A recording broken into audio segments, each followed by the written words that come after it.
If you like the story, you can support the author on Patreon. Link is in the description. Chapter 81, Artican Trade in Westeros 08, Dorne 06. Third Person POV. Dorne, 295 AC. Jon headed to the feast after leaving Nyra Sand behind, returning to the artificial lighting of the lamps and the sound of the bard's music, while all the Dornish nobles were sampling their wares with his minister still conversing with them, explaining their functions and curiosities. Jon, despite feeling a bit odd about his interaction with the Targaryen girl, still looked on with satisfaction as the man from the north seemed to be handling the nobles splendidly. This is really good. I've never felt anything cold in my life, and to think that such a sensation existed, said a lady to her equally surprised husband. My throat. What a strange sensation. Another Dornishman spoke wordlessly as he sampled the Dornish wine, which until then had been drunk warm, now with ice that melted into his drink as the temperature dropped. This is truly revolutionary. To think that we could experience this kind of luxury, the man said.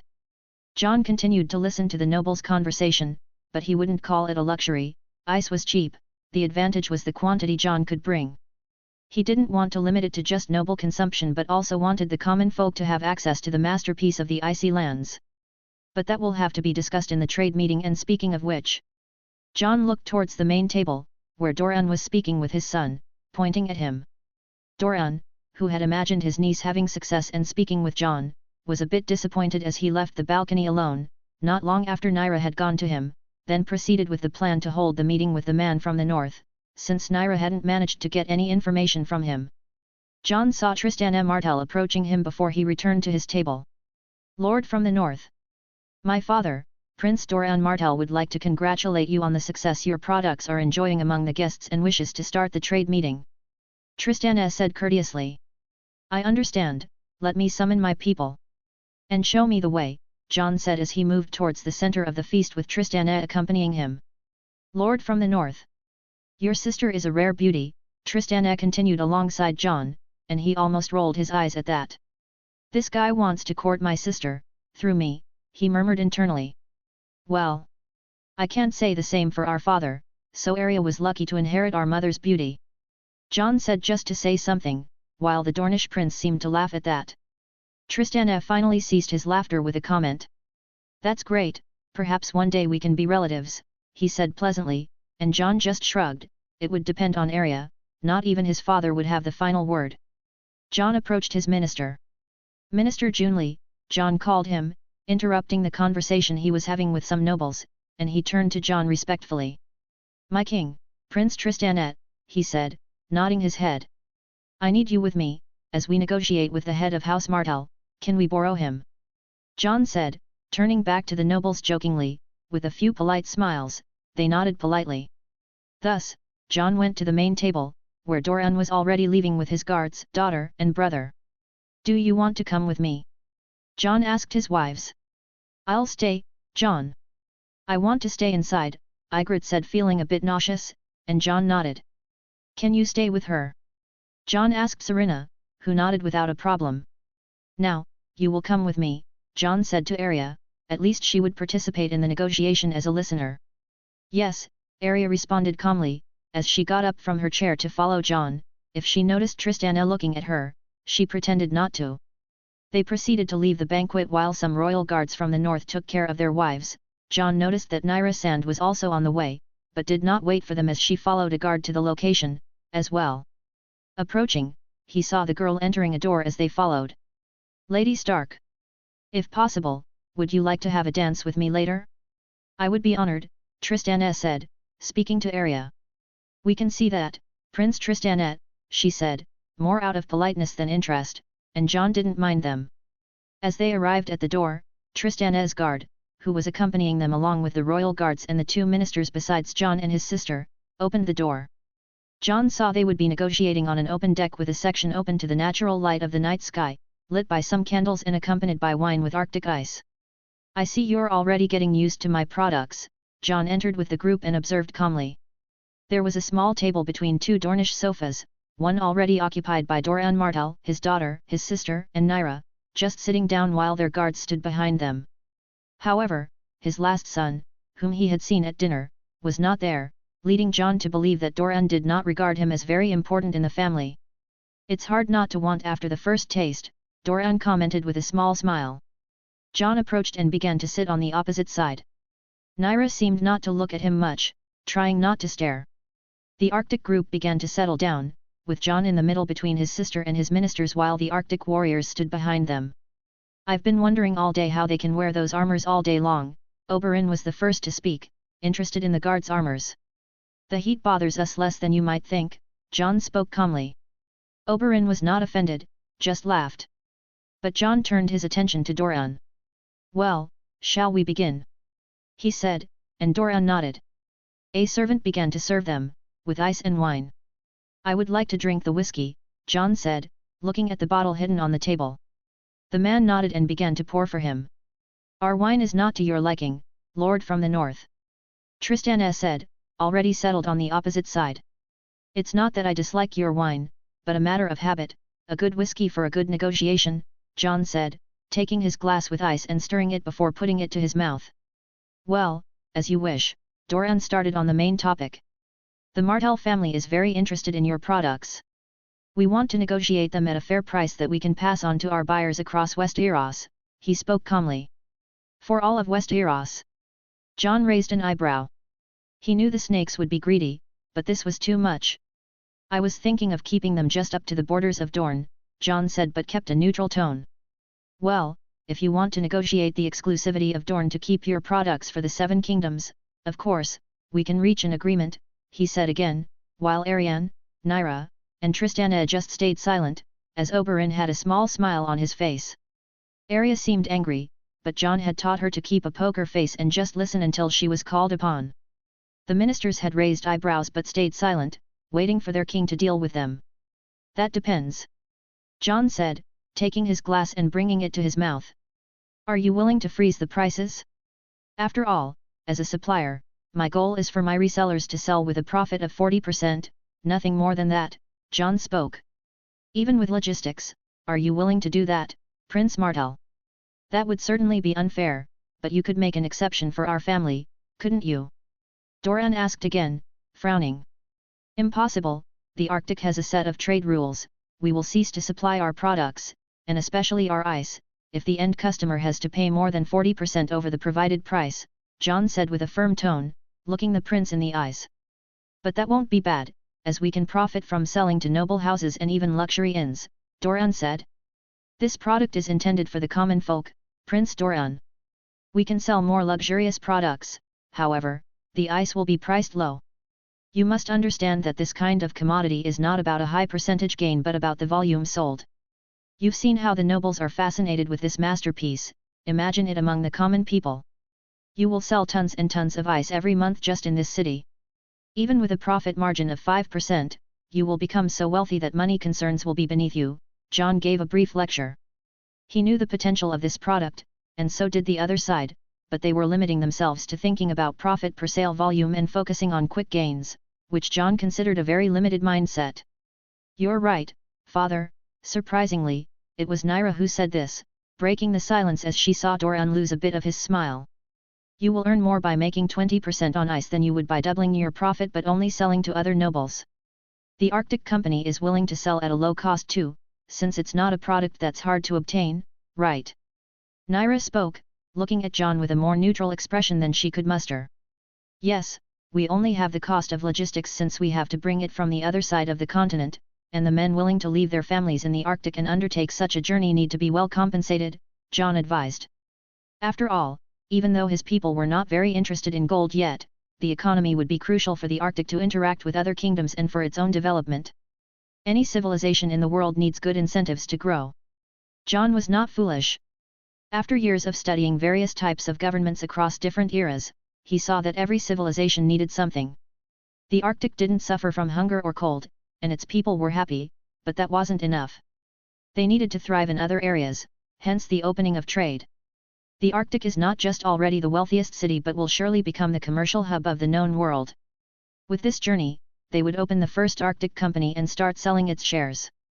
Jon intended to keep the majority of them but would place capable people in charge of managing them and eager to enrich themselves. Even the Arctic farms and forges would be commercial, with their people negotiating and selling their products. The Arctic people would have to pay for their products, but that was nothing, as it would teach them to work and create profits. These products were just the beginning. Jon envisioned his people innovating the market on their own, creating their products, and improving existing ones. Now, setting aside the opening of the Arctic economy, Jon looked at his listeners. This is our agreement, and I intend to do this across all of Westeros. But I would not recommend you want to monopolize ice in Westeros. It won't be profitable under our rules, Jon warned. And how do you plan to maintain an ice stock? Will these boxes keep the water frozen forever? Oberyn asked. No, we will have to continuously rotate, moving in and out of our ships.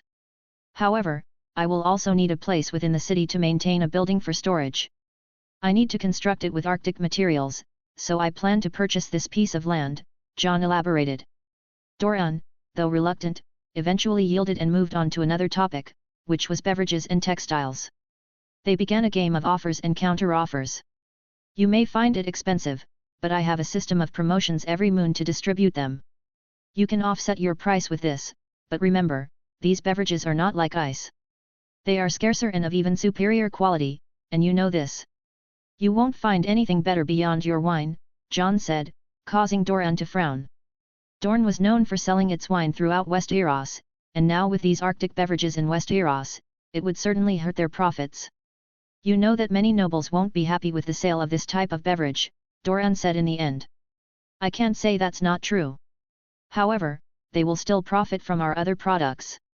I just can't say that you will earn more gold outside of Dorne, Jon said, maintaining his poker face. In the last few minutes, he heard a lot from Dorne about wanting to lower his prices, aiming to maximize Dornish profits. I'm sure we can find a way to lower those prices. Oberyn murmured by his side. Jon looked at him and nodded. He had his own cards to play and waited to saturate his negotiators enough to find an opening where he could propose some of his ideas while they were in a more persuadable state. We have a proposal, Jon spoke and pulled a scroll from his pocket, passing it to Dorne, who unrolled it and began to examine its contents. This. Nyra by his side, looked stunned. What is this? Arianne asked, and Dorne almost looked at her with disappointment, unlike her cousin who seemed to understand. A port. Tristan spoke, leaving Dorne prouder of him. You want to build a commercial port on Dornish land? Dorne asked, raising an eyebrow. Yes, we want a commercial port, guaranteeing an even lower price, which addresses most of your complaints in this meeting. Even though your wine may no longer be an exclusive product for Westeros, you will still profit even more from our products, Jon spoke. And you will profit even more from this. Oberyn said. This is the trade system, Jon did not deny. You already have the location picked out. You've studied our lands? I thought this was your first time in Dorne, Lord from the North, Tristan said, still looking at the scroll. And it is, but I have my ways of knowing these things, Jon said. He had sent his 2 magnificent eagles to scout the Dornish coast and find the best spot. After all, a port here would be strategically excellent for his company, acting as a bridge between the south of both continents. With the port built in Dorne, I'll ensure a price better than the rest of Westeros. After all, we'll have lower logistics costs. I'm sure Prince Dorne can see that, Jon said again, looking at Dorne. Dorne looked at him, putting the scroll aside for a moment. You're good, all right, let's negotiate your port, but it won't be for free. We need to sell the land, otherwise, many will say we're making it too easy for you, he said. Jon gave a small smile but kept his poker face. I couldn't take it for free even if I wanted to, that's good. Let's start with a 20-year contract, Jon suggested. The negotiation continued with Jon discussing the construction of the site. Dorne and Jon kept discussing until they reached an agreement to concede a 2-kilometer space on that coast to Jon with a 15-year contract, employing at least 30% of Arctic people. Jon agreed, as long as they only take care of the port and storage and do not board the commercial ships for any route, that was fine by him. As we still need to apologize for the incident at the port, I will lower the price of Martell family land in the city for the next 15 years, Dorne said, and Jon nodded, which was a lower cost for him. Now with that, we can ask for some things from Dorne, Jon said. What would that be? The sand you suggested. Dorne asked. More than sand, Jon said. He had negotiated for ice, now Jon wanted some things that Dorne could offer. What would that be? Dorne asked, raising an eyebrow, hearing for the first time Jon's interest in something beyond the sands of Dorne. I want as many tons of iron as you can sell me. I see you have animals raised in the desert like sheep and cows. I want everything you can put on my ships, Jon said, leaving Dorne and his family a bit surprised with this. Well, that's sudden, but we can arrange that for you in the next few days, but how much do you want? Dorne asked, and Jon nodded. That's good, it doesn't matter the amount, I want as much as you can arrange for me, don't worry about how much we will spend, as long as it's at market price and fair, we'll buy everything. Jon was with his ships full of gold ingots, so he would buy everything he could. Despite Dorne's surprise, the conversation continued with the price of sand, which resulted in tens of tons spending more than 200,000 gold coins and weights of his ingots, leaving the Martell family stunned with the amount of gold Jon was willing to spend just on pure sand. Why am I surprised? I heard you gave 400,000 coins to the Starks years ago, though I thought it might just be a rumor, Dorne said, staring at Jon, but Jon simply shrugged. He was so wealthy now that he doubted any house could match him. You've taken so many wild animals from Dorne, Oberyn suddenly said. Why don't you take some of our specialties? He suggested, picking up a basket beside him, while his brother raised an eyebrow, hoping Oberyn wouldn't do anything foolish in the middle of the negotiation. Oberyn placed the basket on the table, opening it, he began to pull out a snake with his hand from the basket, with an enigmatic smile and eyes gleaming with malice and pride. He looked at Jon, whose gaze was just neutral while the Dornishman held the creature, as the Martell family frowned, and Arya and the others looked on cautiously. Did you know snakes are consistent? I heard in the city today that they all moved strangely, as if they all had a common goal, much like the Dornish people, he started, looking at the snake, which he held fearlessly. Is he trying to intimidate me? Jon thought to himself. Oberyn looked from the snake to Jon. Lord from the north, allow me to introduce one of the most formidable residents of our arid desert, the red sand viper. A creature not just of lethal beauty, but also of cunning and resilience that mirror the soul of our people. Observe its colors, intense red intertwined with the darkest of blacks, a perfect blend with the sands and rocks of our land. It's not just a survivor, it is a master of its domain, adapting and thriving where few would dare to tread. But make no mistake, Lord from the north, for its stunning appearance. The red sand viper is as dangerous as it is beautiful. A single bite can be fatal, depending on the viper's will, of course. It holds the power of life and death within itself, a reminder that true strength often lies not in brute force, but in the ability to wait, observe, and strike at the exact right moment. He's not wrong, after all, Dorne was never conquered, and many have tried. He thought, but he was not intimidated by Oberyn's speech. Just like this viper, Dorne may appear welcoming and serene, but never underestimate the defenses we hide beneath the surface. We value our freedom and sovereignty above all else, and are always ready to protect them, with the same lethal precision of this creature here. But today, Lord from the north, we negotiate in peace and with the hope for mutual prosperity. Let us hope for great business like you had with our brother, and I hope we never cross each other. After all, as they say in the north remembers, we can say the same for Dorne, he concluded with a mischievous smile. His smile suddenly disappeared because the snake in his hand, which had been serene, suddenly changed when it began to stare at him, opening its fangs as if ready to strike. This made the guards nervous as well as the Martell family, never having seen Oberyn threatened by a snake before. After all, this was his specialty. The snake continued to stare at him while showing its fangs with venom dripping from them. Oberyn was frozen in place, thinking the snake might attack him at any moment with any movement of his, wondering what was happening there. No one even noticed as Jon simply smiled in front of him. The snake stopped showing its fangs abruptly and slithered out of Oberyn's hand, falling onto the table and moving towards the other side. A hand caught it as soon as it reached the other side and started to crawl up Jon's arm, going to his shoulder until it settled there, turning its gaze back to Oberyn. The Martell family was frozen, watching without words. Jon stood in front of them with the snake on his shoulder, commanding it with just a simple thought. You see, Prince Oberyn, I can understand quite a bit about snakes, more than you might imagine. Jon said, maintaining a dangerously confident smile. Chapter 82, Artican Trade in Westeros 09, Dorne 07. Third-person POV. Dorne, 295 AC.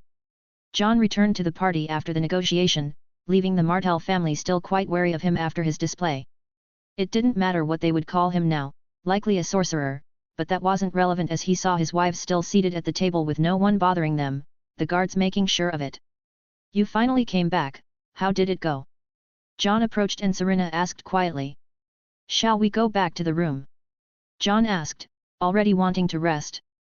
"Please." Ygritte spoke, wanting to leave. "I want to as well. I don't want to see the Prince of Sleep inviting me to dance." Arya spoke with dissatisfaction. Jon looked at her for a moment. "Didn't you like Dorne?" Jon teased his sister. "Do you think I'm going to live here?" She spoke, leaving no room for further questions. After all, Arya wasn't foolish and knew about political games, but she didn't want to leave the north and she would do everything to stay in Artica. After that, everyone got ready to return to their rooms.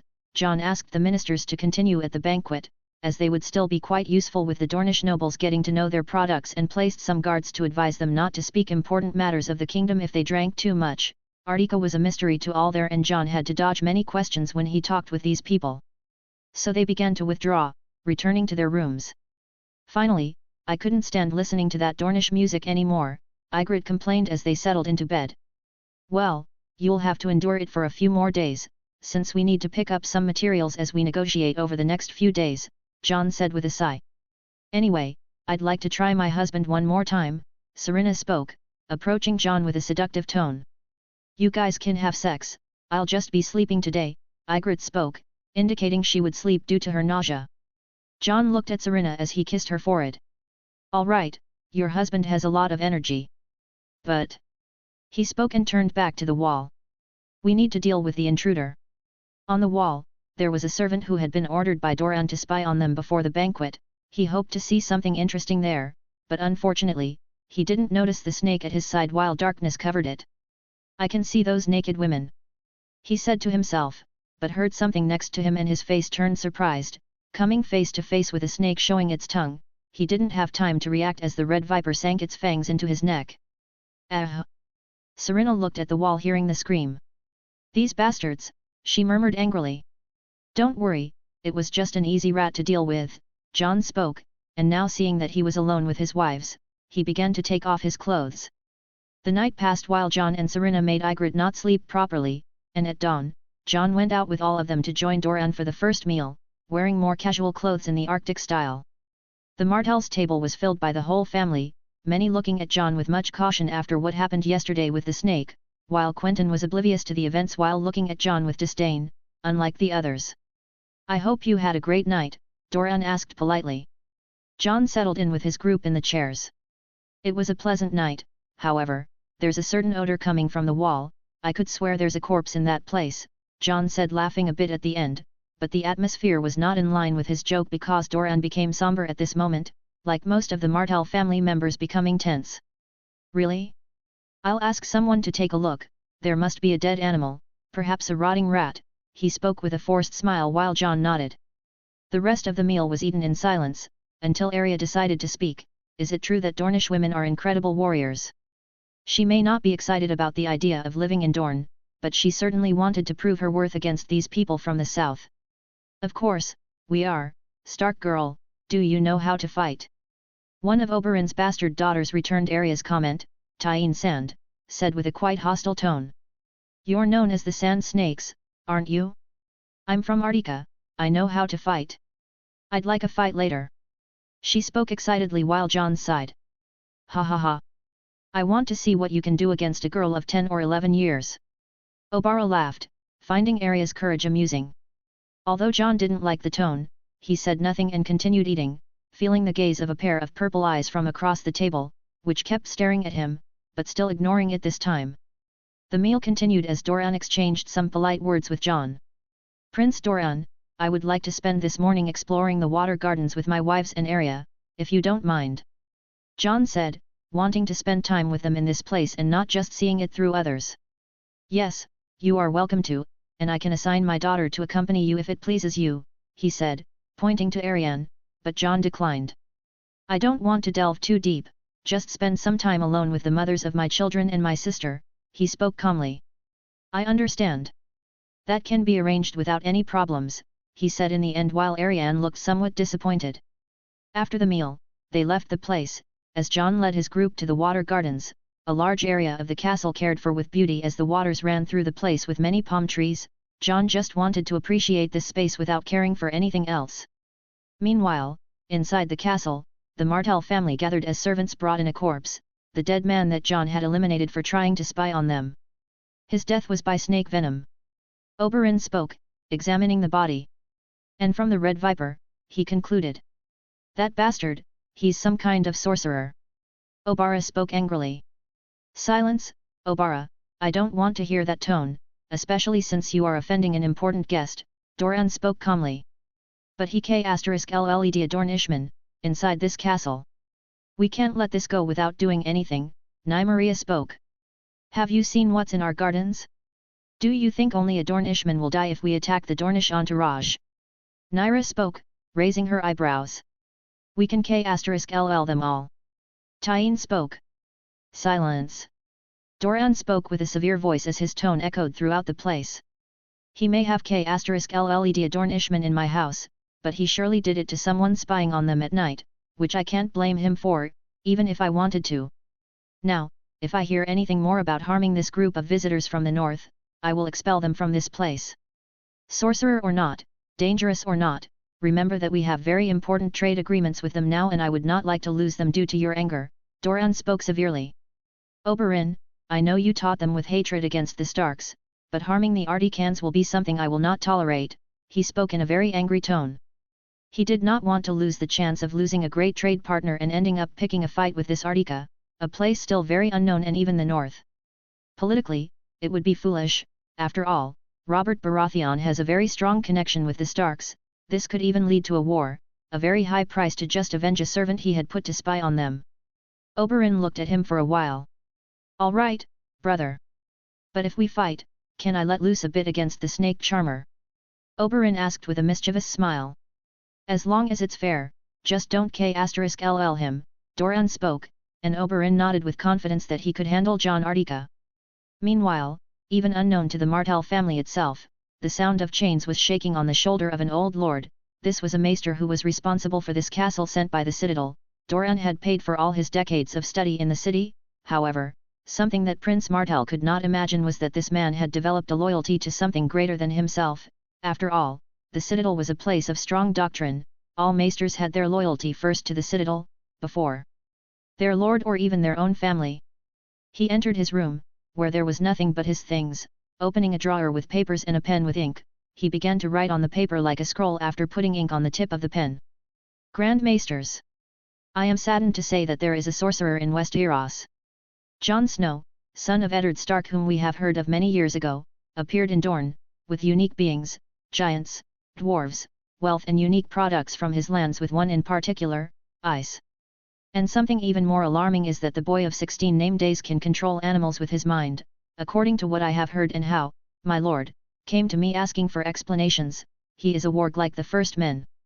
He began to explain every detail of what he was witnessing and hearing, making 2 sheets to explain each of the points. In the end, he needed to add a special note, so he began to write it. He follows the old gods and denies the 7, is traveling with 2 pregnant wives, as a user of magic, he is a threat and must be eliminated. I cannot act against him here, but he will travel to other places in Westeros in the coming days. This was the final paragraph on his scroll.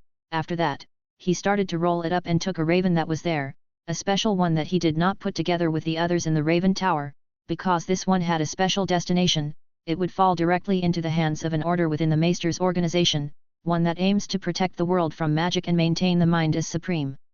They had been very successful in the past, after all, **ling the dragons was one of their achievements in the dance and even the fall of House Targaryen had their hands in the shadows. The Maester placed the scroll on the bird's leg and threw it to fly out the window, rising in the air, while the Maester looked attentively at it with a malicious gaze.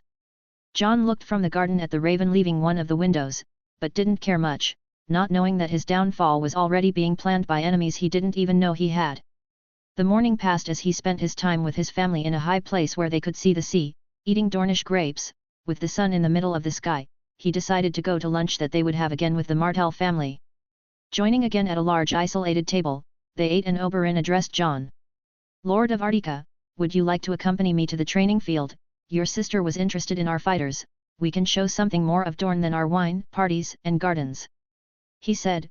Jon noticed the others looking a bit uncomfortable and Nyra seemed quite hesitant at her uncle's words. Jon broke into a smile. It would be a great pleasure, we should go as soon as we finish. Jon did not refuse, he wanted to see what Prince Martell could do, since he eavesdropped on the entire conversation with one of his rats. It was hilarious to Jon how these people were confident they could beat him in a fight. After lunch, they joined the training yard. The place was filled with Dornish fighters while they practiced sparring with spears in a circle. Jon and Arya donned leather armors that the Dornes gave them to wear. Jon's group was not the only one to accompany him. Nyra, Arianne, and Tristana watched from afar. Do you think Uncle Oberyn will go overboard? Tristana asked. You know him, the lord from Artica will soon be on the ground, which is quite an unpleasant scene. Arianne commented. You have a lot of confidence in Uncle Oberyn. Nyra spoke and Arianne looked at her. You're in love with that northerner, aren't you? It's okay that he's the most handsome man I've ever seen, but you? You know you can't, and he seems to have lost interest in you. Arianne spoke in a surprised and serious tone. It's not that. Look at everything we've seen so far. Do you think a man who controls giants and manipulates snakes can lose so easily? Nyra spoke trying to appear rational, though she was a bit hurt by her cousin's last statement. It seems it will not be the Lord of Artica who will fight first, but his sister. Tristana said, making the girls look surprised at Arya picking up her sword to fight against Obara, as she entered the circle. The girl is so brave, Arianne commented with a bit of disdain. Jon crossed his arms to watch Arya getting ready to face her opponent, as she drew her thin sword of Elden metal from its sheath. I promise to go easy on you, little wolf, Obara said with an amused smile as her sisters laughed beside her. She took a spear and approached Arya entering the circle they used for sparring.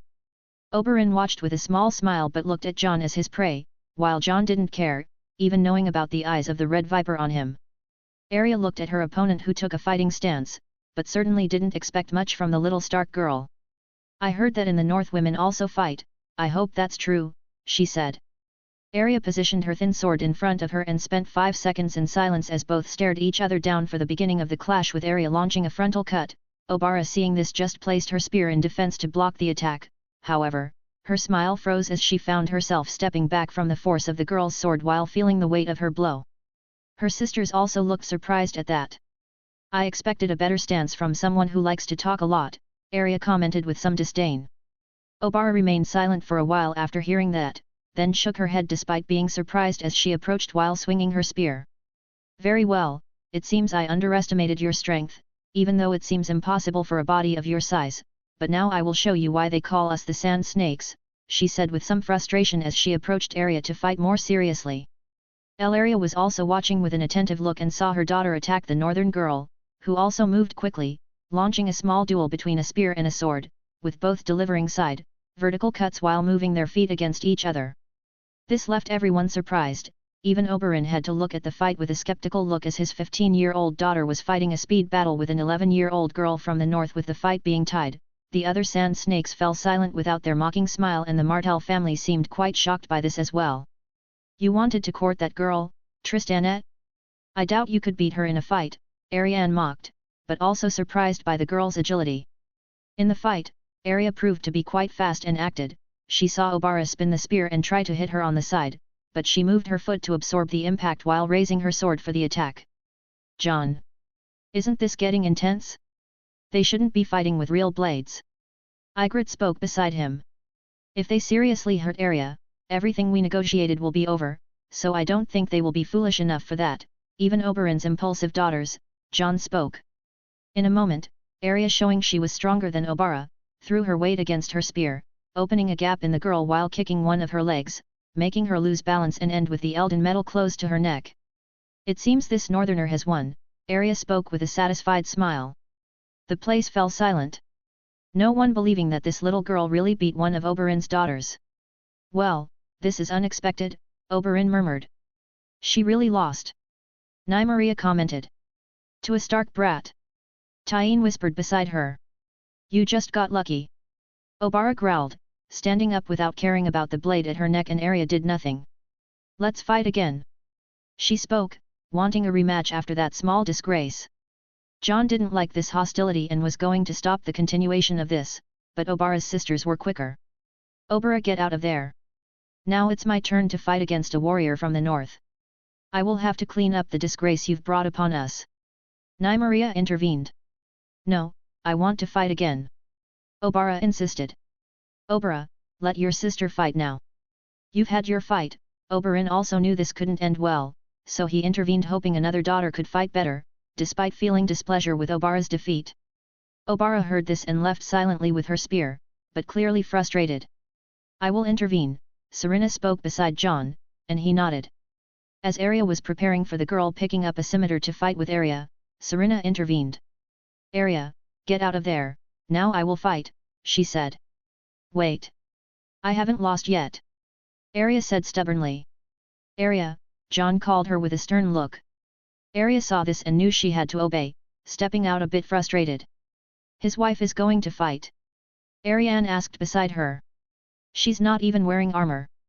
Nyra spoke, and both looked with interest, wondering why she would fight, knowing she was pregnant. You're going to fight? Nymeria asked surprised while everyone behind her also stared at Serena moving towards the Artican guards who had a box at their feet. Yes, may I fight a bit too? Serena said as she walked up to the box. You can, but aren't you going to wear armor? She asked, raising an eyebrow, seeing that the woman was still in a casual dress. I don't need it, Serena spoke arrogantly while taking a huge hammer out of the box, before putting it on her shoulder and beginning to walk towards the circle where the fight would be while everyone looked stunned at the size of the Elden metal hammer. Chapter 83, Artican Trade in Westeros 10, Dorne 08. Third-person POV. Dorne, 295 AC. In the training yard at Sun's Pair, silence fell as a woman, known to all as being pregnant, placed the enormous hammer on her shoulder while calmly walking into the circle where the confrontation was to take place. Nymeria looked on with some surprise, wondering how the woman managed to carry it without any discomfort. Serena stopped in the middle of the circle, staring her down. The Dornish woman began to walk, albeit cautiously. Nymeria stopped a few meters from her opponent with her scimitar raised. We can start whenever you're ready, Serena commented calmly. Tisk. Nymeria did not like the arrogance of that remark at all. This can't be happening. Arianne commented, still distanced. I've heard from the Artican men that metal is unique and lightweight, but that hammer is too much for a woman to use. Is he really going to let his pregnant wife fight like this? Tristanette. Nyra did not comment, just kept watching. Unable to hold back any longer, Nymeria launched her attack against the woman, believing her speed would be much faster than the adversary with that giant weapon. Take this then! She shouted and launched a frontal slash. Serena saw it coming and aimed the hammer at the trajectory after calculating it. She simply pushed the hammer forward easily, making the opponent's blade collide and quickly bounce off the hard surface of the Elden metal. Tisk. Nymeria, though caught by surprise, clicked her tongue and started another attack from Serena's left side, who positioned the tip of the hammer once again with the sound of metal clashing against each other, and the giant didn't stop there, dragging the hammer through the air and striking with the handle at the girl within her reach. Nymeria found herself being thrown to the side by the impact she received. She quickly fell to the ground as her sword escaped from her hand, leaving all the Dornish even more astonished. What are these women made of? Oberyn could not help asking with some caution. First it was a 10-year-old girl with some difficulty, managed to stop Obara, and now Nymeria was being toyed with by a woman with a hammer and pregnant. Nymeria.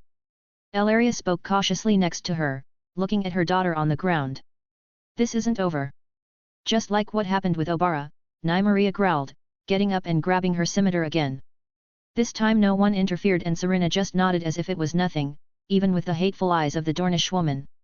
She launched a wild attack as soon as she ran towards the Artican, who responded by moving the hammer with grace and agility. Serena parried the furious attacks of her opponent with some ease. She began to push the opponent again to the opposite side and it didn't take long for her to fall to the ground. Once more. Nymeria shouted and stood up again with a new face of anger. Serena just nodded as if she was dealing with a child. The other sand snakes saw their sister once again fighting against someone who seemed to be just playing with her. Hey! What is she doing? Tyene saw a strange movement from her sister, as she attacked with one hand and placed the other hand on her waist. Jon also noticed this and widened his eyes as Nymeria took a throwing knife, driven by the humiliation she was suffering, and threw it at Serena. Seeing it coming towards her, she quickly spun her hammer, blocking the knife from continuing its path while pushing the opponent's sword away. What followed was Serena, no longer content against her opponent, spinning her body quickly, she delivered a hammer blow to the open chest of Nymeria, who flew through the air with the impact and force. She was extremely angry at the audacity of this Dornish woman, as she could not stop thinking about her child growing inside her. Nymeria flew like a rag doll, the pain of bones breaking with the impact of the hammer made her lose consciousness, as she fell unconscious more than 10 meters from the circle where the fight was happening. Nymeria! Elaria screamed, looking at her daughter flying and falling to the ground as if she were dead. Her sisters looked on wordlessly, wondering how this could happen. Oberyn, on instinct, grabbed his spear, but someone stepped in front of Serena. Jon stood in front of the Dornish prince drawing his thin Valyrian steel sword, Dark Sister, while keeping Serena at his back. This quickly turned into chaos. Dornish soldiers began drawing their swords as the Ardicans did the same with their Elden metal. This is not good at all. Tristana said. You, go call my father right now. Arianne looked at a stunned servant by her side, who nodded after the order, running inside the castle. Everyone was looking at each other. Despite the Ardican soldiers being outnumbered here, they showed no hesitation against the southern people, pointing their spears at them.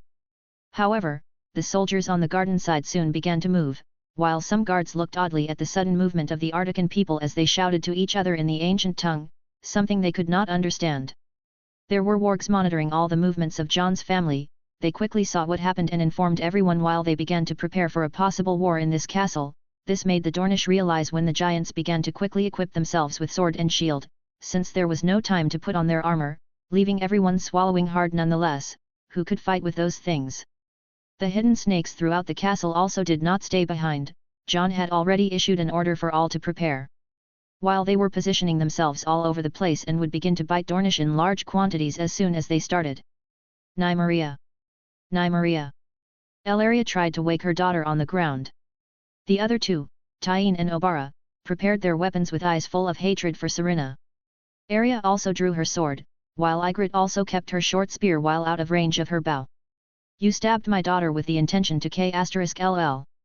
Oberyn growled looking at Jon ready to KLL him, taken by his desire for vengeance. Your daughter threw a knife at my wife, you seem to forget that. I thought you Dornish at least would honor a small sparring, but you seem not to honor even that.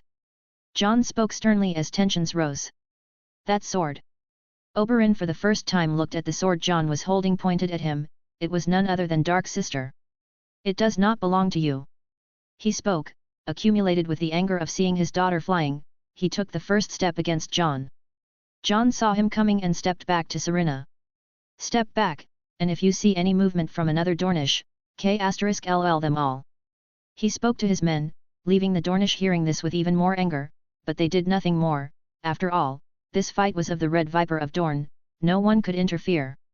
I will have my fight with you now, bastard. He spoke and Jon sighed, seeing that he would not let this man get away unscathed from this fight. Come then, Dornish. Jon spoke as everyone watched both of them approach each other, increasing the tension in the air. Nyra from a distance along with his cousins, was nervous seeing Oberyn look with the intention to KLL in his eyes at Jon. Oberyn began to spin his spear looking at Jon as if he were dancing in front of everyone. Jon just silently watched him calmly, used to beating children like you all the time, however today I am in a bad mood, it might not end well for you. He spoke as he walked around the circle without taking his eyes off Jon. If you fight as much as you talk, then I should be worried. Jon spoke calmly. Tisk. So be it. He clicked his tongue and declared before lunging at Jon in front, but Jon just turned his body dodging the attack. He could see with his grey and green eyes, the small liquid that was on the tip of the spear. Poison.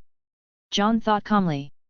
He spun his body and quickly launched a cut at Oberyn's opening, who moved his feet to catch balance on the impact and used his spear to defend.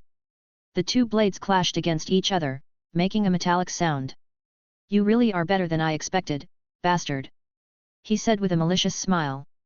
Pay attention, it's not worth that much. Jon said, pulling his blade back. He launched another attack, while Oberyn defended, but Jon used his strength to start pushing his weapon away and kicked the man who seemed too confident so far in the chest. Caught by surprise, Oberyn was thrown to the ground, even leaving the circle. Get up, if that's all you can do, then your title is worthless. Jon, also a bit irritated with this guy, decided to provoke him. While Obara and her sister snarled at Jon and Elaria helped her conscious daughter with the maester who had arrived, Oberyn got up holding his weapon more firmly as he returned to the circle. Jon decided to make it clear that he was the best there and launched his attack while the Dornish prince was already in a fighting stance. He began to move his sword at high speed, while Dark Sister glowed with the reflection of the sun on it. Oberyn found himself in trouble, stunned while being pressured by a child as well. With every step, Jon increased the pressure against the opponent. He is defeating the uncle. Arianne murmured incredulously. For her, Oberyn was always an invincible person who would not lose to anyone, but now he was being humiliated by a boy the age of a squire. What kind of fighting style is that? Tristana said, amazed as he watched Jon's unique movements. I don't know, but the way he holds that sword, it's like the Targaryens of old. I think Daemon Targaryen, brother of Viserys, had a similar style of holding the sword. Nyra spoke as she watched Jon dancing with the sword that should belong to his family. She was not foolish enough not to realize that this sword was the famous Dark Sister, and the fact that Jon came from beyond the wall perfectly matched how it was lost. Uncle! Arianne shouted when she saw Jon make a cut on Oberyn's face as he fell backward. Oberyn fell to the ground surprised as a line of blood came out on his cheek. Come on, Prince of Dorne, you can't even defeat a bastard from the north. Jon provoked him once again, and the people of Dorne hearing this were ready to intervene, while the Ardicans were already making movements in that yard and outside it. You are really good, better than I imagined. Oberyn got up growling, but do not underestimate a Dornish. He spoke and went back to attack, but Jon continued pressing against him, making the man miss his attack and act again while being pressured. At a moment while his spear was lost again, missing the attack, Jon delivered a direct punch to the Dornishman's face, throwing him to the ground again, falling unconscious. Everyone saw Oberyn fallen on the ground while Jon seemed untouched and sweatless from this fight, which left all the Dornish quite impressed with a touch of astonishment, unlike the Ardicans who already expected this kind of result.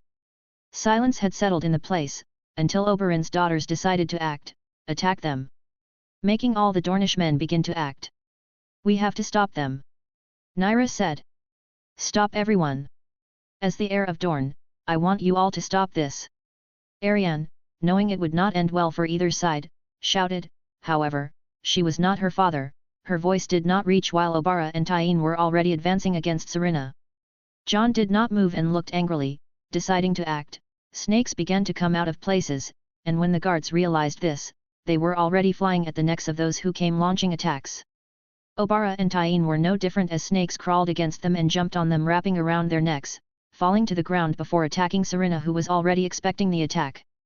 The chaos had just begun, as countless Dornish were thrown to the ground trying to get the snakes off them, scaring all the others, who did not know Jon's abilities, which made them even more afraid seeing those snakes launching an attack against their own people as if they were being commanded. The Artican men were still prepared for any attack as they watched the Dornish being entangled by dozens of snakes. This can't be happening. Arianne said in shock. They're coming after us. Tristana pointed behind them when he saw two snakes approaching, showing their fangs, leaving Arianne, Nyra, and Tristana quite frightened and stepping back. What is this? Why are the snakes acting like this? If we get bitten, we don't have the antidote. It's him. A soldier pointed at Jon being surrounded by snakes as they showed their fangs to everyone. He's a northern sorcerer. A soldier shouted, scared. All the confidence they had until a short time ago was transformed into terror, for there were more than 5 snakes circling the men of Dorne in this courtyard, while no Artican was threatened by the creatures. Men were on the ground fighting against the snakes on their necks, which bit them without hesitation. There were at least 20 men on the ground, leaving everyone else frightened as more and more men arrived looking at the surreal scene. What is going on here? Dorne finally arrived in his chair carried by servants. He quickly became alarmed. The courtyard was surrounded by snakes, men fallen on the ground, a scared maester looking at the snakes with much fear while trying to treat Nymeria, her sisters on the ground fighting against the snakes asphyxiating them, Oberyn fallen on the ground unconscious, Elaria screaming in despair seeing her daughters on the ground, but the snakes wouldn't let her get close. The leader of Ardica, looking at all the soldiers waiting for any movement from the newcomers and the remnants, while more than 12 shadows surrounded him showing their fangs to anyone. It was a surreal scene and was broken by a servant arriving at Dorne. My lord! The giants outside the wall are getting ready for battle. He shouted scared, and this alarmed Doran's heart even more. How all this could have come to such a thing, seeing that it was a mistake to hope that his brother could behave, knowing that this was caused by him. Father!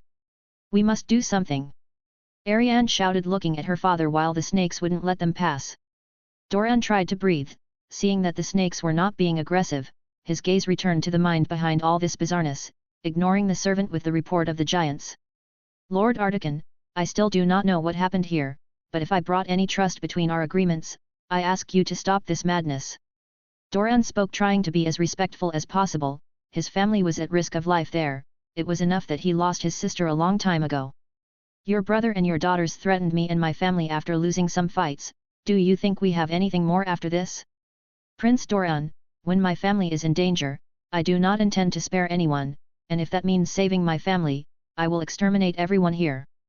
Jon spoke loud and clear with magic, making people fear him at this moment with his voice and words. I know we can reach an agreement, please. I do not intend to harm your family, we should not come to this situation. He said once more as everyone awaited Jon's response. Remove Prince Oberyn from this place if you still want anything with Artika. If I see him here again, I will not hold back. You see, I can control any snake of Dorne. He said, and the snakes hissed in all directions while their fangs dripped venom. I will KL him as soon as he touches the same ground as me and my family. Jon declared. He was not an honorable man like his father now. He would act for the good of his family, even if it meant killing an enemy using just a snake in the dark. Doran was thoughtful. It was not an empty threat. Oberyn had ruined everything with his daughters. Perhaps he was a fool to believe that everything would be fine with Oberyn fighting against Jon with the hatred he harbored for the Starks. All right, I will put Oberyn on a ship out of Dorne while you are here. He will not step foot in the kingdom. I only ask you to call off your snakes, spare the lives of the soldiers we can save with antidotes, and do not harm my children. I will not hold anger or seek revenge. I have realized that you are a man not to be trifled with or taken lightly. He spoke almost pleadingly, an ambitious player full of schemes, but knew when to retreat. Jon had proven himself to be far beyond anyone they could handle, and it was his mistake to think Nyra or Oberyn could deal with them, weakening any alliance they might have been forming in this place. Fine, keep your word and we can still salvage something from our negotiations. Play any more games, and I'm leaving Dorne, whether by forging a path by force or leaving peacefully, you choose. Jon declared, before the snakes stopped showing their fangs and began to move away from everyone, entering holes in the courtyard, unraveling from necks, and moving away as the Dornish finally could escape that nightmare. Bring the antidotes, quickly. Doran ordered as his children finally could breathe, even still frightened by what they had witnessed. Jon returned to his people. I want you to join the people outside the courtyard and try to calm them down. I'm going back to my room and I want my sister with me. Jon finally calmed things down. He had to organize the chaos his men had created with this near conflict and take care of his family. People nodded, while some Artican guards went outside. Men began to treat all those who had been bitten by the snakes and were suffering on the ground. Jon went back inside, passing by Doran, while everyone moved away from him with great fear. After all, Jon Artika would be remembered in Dorne forever after this day. Dorne had never been conquered because its people were always deceitful, attacking from the dark or being lucky enough to hit a dragon, but today they encountered someone extremely dangerous, someone who could launch an even more deceitful attack, who could use their own snakes to KL them. They would never look at snakes the same way again while Jon Artika had his stay in Dorne.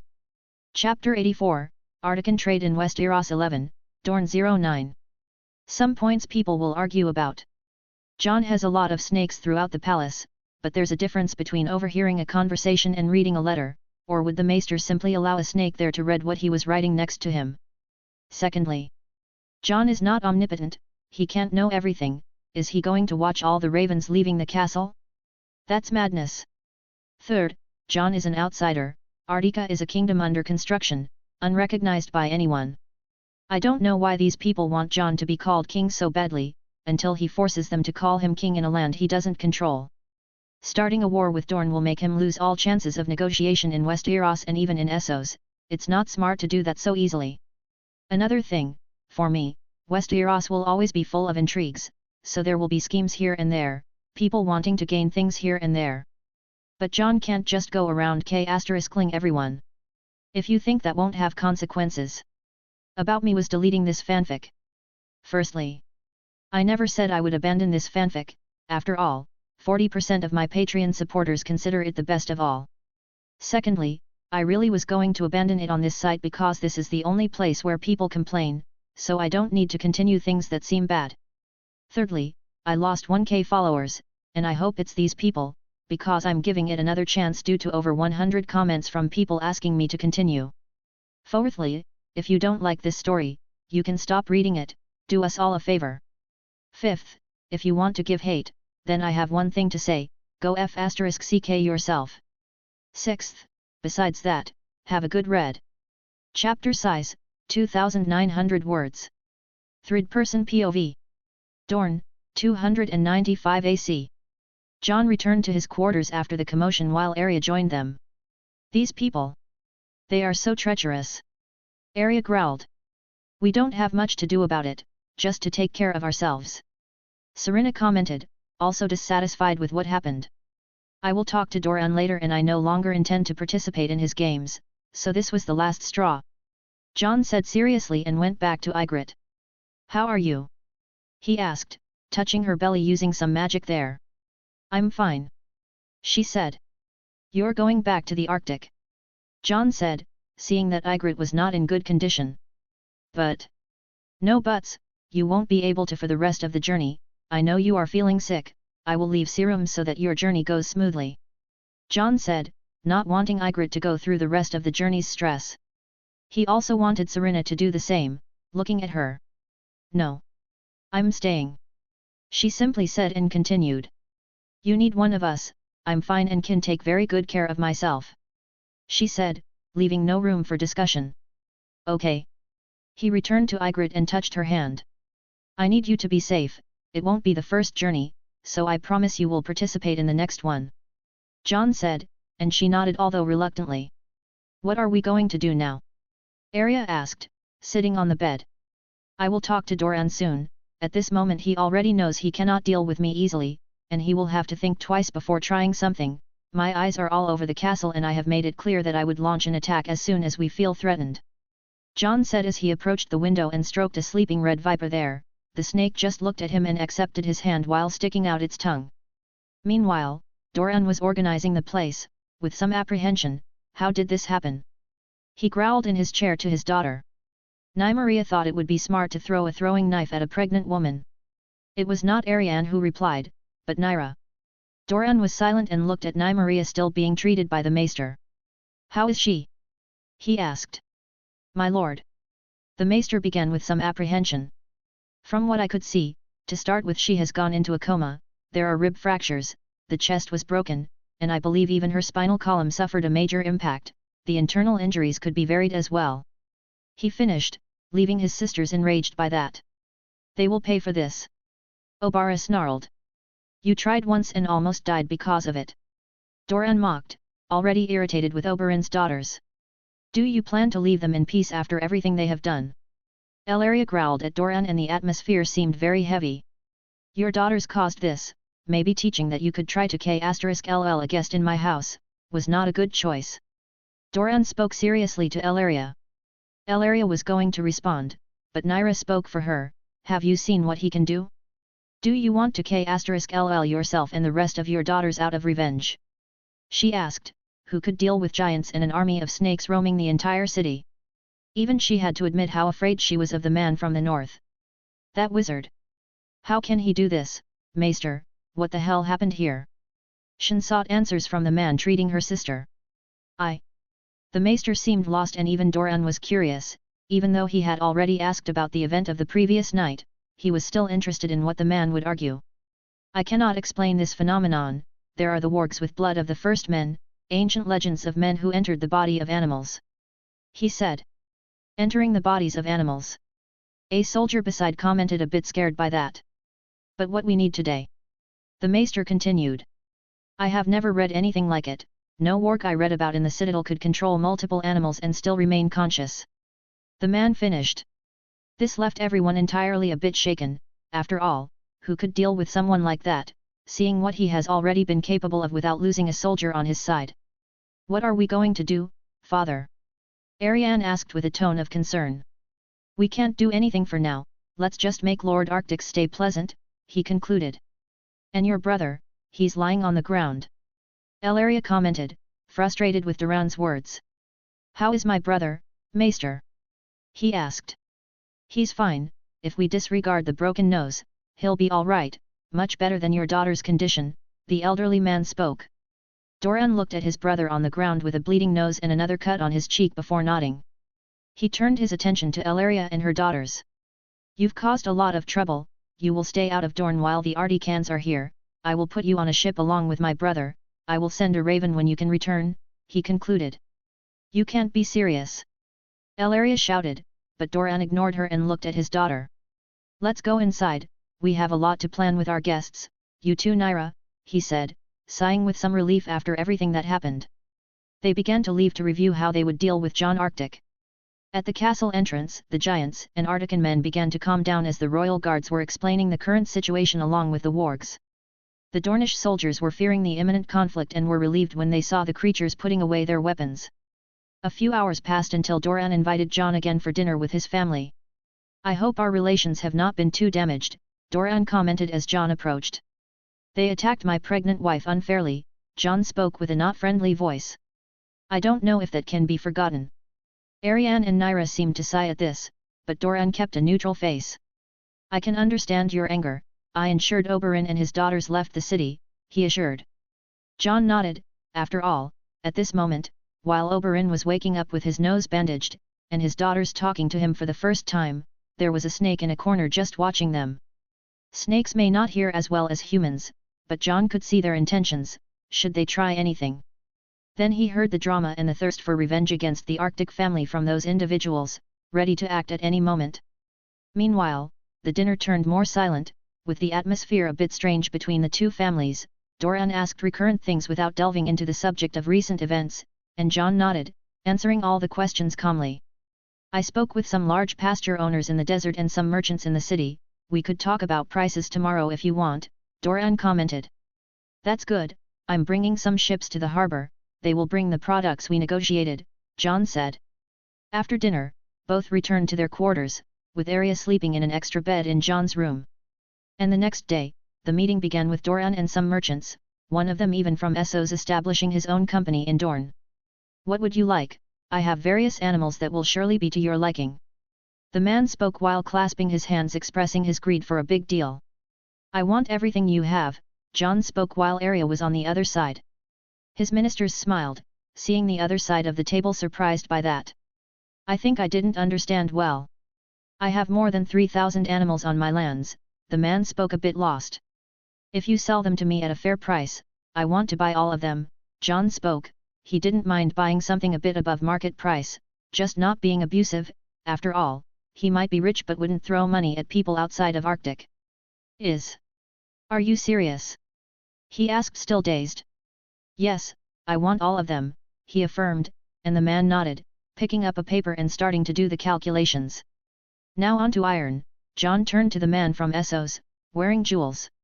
Your Excellency, I have the best price in the region, quality and quantity. You can take iron ingots, steel and other metals. He quickly said, hoping to sell like the animal man. Give me your price, I intend to buy everything you have, Jon spoke again, making the man quite happy as he began to take notes. After they came back with their prices, Jon negotiated a bit with the animal man, who had been too greedy, and reached an agreement at a fairer price. For Jon, an offer is not an offense, but it didn't mean he would pay any price. The other man offered a slightly better price, and Jon didn't have to argue much to buy tons of metals. His gaze then turned to Dorne. Do you have more people who can sell these things? I also need other materials, Jon said, leaving Dorne somewhat at a loss. I can get more minor merchants in the coming days, he said. Can we now discuss yesterday's incident? He asked, and Jon nodded, with Arya and his ministers leaving with the merchants before only Dorne and Jon remained in the room. As you know, Oberyn's actions do not reflect the intentions of House Martell, which is why we are willing to give 100,000 gold coins to help with your payments to the merchants, he said. That's interesting, though it does nothing for my wife's life or the child she carries. I won't blame you for something your brother and his daughters caused, and I think Dorne could be a good trading partner, but I believe you have something more, Jon said, sensing there was still more to come. Yes, you are right. I think we cannot have a good friendship after what happened just with 100,000 gold coins. What I propose, he said, looking at Jon, is a marriage. Jon looked at him for a while but with a calm face, already expecting something like this. You know I am a man married to 2 wives. I think you are not someone who would accept having your blood as a 3rd wife, Jon asked, before declining. No, I would refuse to do something like that, but we can make an exception for you. After all, Arianne would be a queen of the Arctic too, wouldn't she? He said calmly. You offend me by suggesting your daughter, Jon said with a tone of dissatisfaction. Your daughter has slept with various men of Dorne, even her sworn sword is her lover. You shouldn't even propose her. Jon knew how people viewed Arianne. He would not accept such a woman, even if the deal was advantageous. Despite the refusal and even a certain offense to his daughter, Dorne wanted this marriage. After all, the Arctic would be useful in the future for his plans, and he wanted to use Jon's army of giants and resources. We are willing to give a dowry of 300,000 more gold coins than we are already giving you. A tax exemption in Dorne and free trade, Dorne said, trying to buy not just Jon with gold but also trade advantages. Why Arianne? She is the heiress of Dorne, you know I would prefer Nyra over Arianne, don't you? Jon asked, curious to see the man's response. Dorne seemed reluctant at the mention of Nyra. Nyra would not be someone suitable for your status, he said. Are you saying I am beneath her, Prince of Dorne? Jon retorted. No, you are not, but she is not in question, Dorne said with a tone dissatisfied with Jon's questioning. I see, but I am not available to take a 3rd wife, so you will have to forgive me. Now, if you'll excuse me, my wives are waiting for me, Jon said, and Dorne could do nothing but watch him leave the room with his failed negotiation. After all, he didn't have much leverage.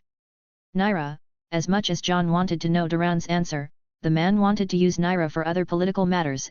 After all, she could be the queen of Westeros in the future or the person who would put his blood in power by marrying her to someone important. And although Dorne had seen Jon's power, it was still a very unknown kingdom and far from the capital, for him perhaps not being the best option and doubting Jon Arctic would agree so easily to enter the war against the Baratheons while he is a Stark. Jon returned to his wives in the water gardens, spending the afternoon with them without caring about anything else. I'm going back to the room, I'm feeling very tired, Ygritte said in the late afternoon. I'll go back with her, Serena said, and Jon nodded, still wanting to stay a bit longer. He ended up spending time, ironically, with the snake and felt some heavy footsteps approaching. He looked to the side with a smile. Ghost appeared, walking up to his master with his tongue out. Did you manage to get past everyone to get here? Jon murmured, a bit incredulous that this giant wolf was wandering around the place without any issues, given that he had left Arya's wolf at the entrance with other animals. But recalling his memories, it was obvious that he did, and the guards just moved away in fear, not wanting to harm the wizard's wolf, as that could KLL them all. Ghost approached Jon, licking him. I missed you too, buddy, but it's only been a day since we saw each other. Jon commented since he was supposed to see his wolf yesterday, but the commotion in the courtyard happened. He spent some time with Ghost, until he noticed a person not too far from him, picking some flowers. It was Nyra Sand, who hadn't noticed him until she turned around to see him holding a giant wolf by his side. She got a bit startled. It's okay, I'll return him as soon as I leave here, Jon said calmly, though not appearing too friendly. She listened, lost in how to interact with this man. Yet, her curiosity got the better of her as she approached calmly. I've heard stories about Starks riding their wolves into wars. She began. I just never expected to see one in person. It reminds me of the Targaryens, she said while looking at Ghost, who lifted his head to look at her with his red eyes. It's true, Jon admitted, as he was the first after generations in his family to possess such animals. This makes me wonder. Nyra continued, now looking at him. If the Starks can have wolves again, could dragons return as well? She murmured. Jon looked at her for a while. It's very likely. A lot in this world that people think impossible can happen, he said without revealing the existence of Aragon, his own dragon, or the dragon he felt in Skagos. My dream has always been to ride a dragon. She let slip. Jon didn't respond, not quite sure how to react to this girl, as he still had conflicting feelings about her. Jon petted Ghost one more time and began to stand up as the night approached. I hope your dream comes true, he said and started to leave. Wait. The girl tried to stop him. What is it? Jon turned around, already standing next to Ghost, who was taller than him. I apologize for acting that way, she said with a sad look. But there's something between us, isn't there? You can feel it too, she said with her heart racing. There is, but you know what, Jon began. I spoke with Dorne today. He wanted me to marry Arianne Martell, Jon started, leaving Nyra with a slight shock in her heart. I refused, Jon said with a sarcastic tone. I asked if I could marry you instead of his heir, but he refused, Jon told her, leaving Nyra quite surprised by this. Jon looked at her, and before she could say anything, he continued. I don't know what you want from life, Nyra. But one thing I do know about you, you are a political tool for your uncle, and you will be used to achieve his goals, Jon said sternly and turned to take Ghost back to the other animals again. Nyra stood there, pondering his words, and it wasn't the words indicating Dorne was her uncle, not her father, that left her so affected. Chapter 85, Artican Trade in Westeros 12, Dorne 10. Third-person POV. Dorne, 295 AC. Good morning. Jon woke up to Serena looking at him. Good morning, my wife, Jon commented with a smile, while his half-open eyes admired the woman by his side.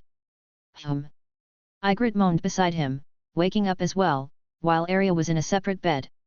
Jon had no sexual relationship with his sister present in the room, so they slept peacefully and woke up with a light sleep. You're already awake. Arya appears, approaching the other bed while scratching her eye and stretching. Jon got up and began searching for a suitable outfit for the day, opening the chest and putting on some simple formal clothes. What are we going to do? Can we go train? Arya asked, wanting to fight. Jon turned to her while putting a garment over his current one. Not in the castle courtyard, you can go train with the Artican soldiers at the entrance, Jon said. I see. I'll do that then, she said, opening a smile excitedly. Jon turned back to his wives, also getting out of bed. Can you stay with her? I plan to go to the castle's library, only if you want to join me, Jon spoke, knowing his women were not very fond of books. Yes, Ygritte needs some air, so I'll stay with her and Arya, Serena said, and Jon nodded. Jon left the room with his family and went to meet the Martells for the first meal, where he again saw them positioned at the table before they arrived and settled down with an initial greeting. Jon also noticed how Arianne was looking at him, thinking her father must have instructed her to try and seduce him. He just ignored her and went back to eating while exchanging a few words with Dorne about various topics just out of politeness. Nyra seemed a bit thoughtful during the dinner, Tristan quiet while his brother seemed to have some fear of Jon since the incident with Oberyn happened. They left the place as soon as they finished eating, and while some royal guards followed his wives and sister, Jon went to the library of Sons Pair. Which was not hard to find after a servant led him to the location. Some nobles still being in Sons Pair, greeted him, but there was always a fear. Jon was known for controlling various snakes, and everyone was so afraid that they did not protest him stopping to control something that could KLL them at any moment. After all, none of them could even explain how he did something like that. He didn't care about the nobles as it was his ministers who would take care of foreign relations, so he continued until he finally found the place. His guard opened the door and checked for any danger before letting Jon pass, who as soon as he entered, found the maester carrying some scrolls while leaving. Maester, Jon greeted him calmly. Lord Artican, the man spoke, greeting humbly. Jon saw the man pass by him, but did not like at all how that man looked at him. It clearly seemed like he was his enemy, something more intense than Oberyn ever gave. This guy. I must keep an eye on him. Jon concluded and looked at his guards. You too. Do not let him get close to any of my wives or sister, understand? Jon spoke sternly, and the men nodded. Yes, my king. We will warn the others too, he spoke. Jon then looked at the library while finding where he could start and picking up some books that he was unfamiliar with, mainly about the ancestors of the Martells. As he read, his guard stayed with him, and he managed to get some peace until someone interrupted him by entering the library and approaching him. Lord Artican, what a pleasant coincidence. A woman with slightly tanned skin and black hair and eyes, approached calling for Jon. Villia Gargallen, Jon said calmly, not liking to be interrupted by someone who had exchanged a few words since the dinner a few days ago. Good to find you, I was wondering what a man like you would be doing now, she spoke, and Jon knew she had followed him, probably on orders from her uncle, who seemed very comfortable in wanting to throw his niece into his bed. I'm reading now, something I would like to continue doing, Jon replied dryly. The girl seemed disconcerted by Jon's attitude, but what more could he do? Jon had chosen to spend his day reading some books in this castle instead of with his wives, and he would not be interrupted by a noble from Dorne. She still didn't seem to give up. I was wondering if you would accompany me for a walk around Sun's Pair, she insisted. Jon sighed, wondering if she didn't know he had almost k***led all the guards 2 days ago. Sorry, my lady, I cannot accompany you. Besides, I am a married man. Even though I have 2 wives, I would not like to wander around alone with a single woman, Jon concluded. The woman was speechless for a while until she nodded sadly. I understand. Then I'll be going, she said, and Jon nodded to finally have some peace. My king, should I prevent them from approaching? The royal guard asked. No need, we can't be so rude to nobles in a land that isn't ours, Jon said, and the guard nodded. He spent more time reading and finishing a book, moving on to the next before being interrupted once again, this time by Arianne Martell. Lord Artican, she began, approaching as the guard just stood silently. She seemed to have left her guard outside. Lady Martell, Jon greeted her, despite being displeased. I didn't know you liked to read. Does our library please you? She asked. It's quite interesting, Jon admitted. I like its history, there's great historical value here. I'm glad you liked it, she said, noting Jon's displeasure at being interrupted, then continued, I was wondering if you would walk with me later. I want to show you some sides of Sun's Pair that you haven't seen yet, she said, and Jon sighed once more. Sorry, Princess Arianne, but I will be with my wives as soon as I leave here, Jon said, indicating he would not accept her invitation. I understand, all right then, sorry to interrupt, she said before leaving the library. He continued reading his books, moving from the 2nd to the 6th book without stopping for lunch while staying entertained absorbing all that information. Some people entered the library, even just to look at him in a corner focused on his tome with a royal Artican guard by his side, but no one else interrupted him. He only noticed one person in particular later, which was Nyra entering the place in a purple dress and going up to a section of the shelves and picking a specific book. She looked at him for a while and placed the book under her arm before leaving without looking back, head bowed. A book about Targaryen dragons, Jon noted, watching the girl leave. It was late afternoon when Jon finally decided to leave the library. As he left the place and headed towards the exit of the castle to meet his wives outside, the areas where the Articans were stationed were quite spacious. They calmly waited for any orders, but usually, they relaxed and drank, holding banquets every night. Of course, they didn't accept food from Sun's Pair, only eating the food they had brought themselves to avoid being poisoned or anything of the sort. When Jon arrived at the location, everyone was in a circle while Arya fought against a dwarf. The girl seemed to have been doing this all day, as she was quite sweaty and dirty while wearing a small leather armor. Jon approached as everyone nodded their heads, even the dwarf fighting Arya at that moment, to show their respect to their king. You've finally arrived, Serena commented. Jon approached his wives in a corner while Ghost lay behind them as if protecting their children. Jon approached and petted Ghost. I've had enough reading for today. How are things here? Jon asked, sitting down next to them while his guard positioned himself with the others. Your sister is trying to prove herself as a warrior, but she can't beat everyone, Ygritte said. That's just how she is, always in a hurry. Jon smiled and turned his attention back to the ongoing fight. Come on little Arya. The dwarf laughed as Arya, frustrated, attacked him. He defended with his shield, repelled her strike, and pushed her back. Arya lost her balance and ended up falling on the dusty ground. You still need to plant your feet firmly to fight someone stronger than you. Ha ha ha. I heard you defeated a human, but you can't expect a dwarf not to be stronger than that human you fought. The man said, laughing. Arya quickly got up and went back to the fight. They continued to fight until the evening, when Jon returned to the castle, while his wives went to clean Arya.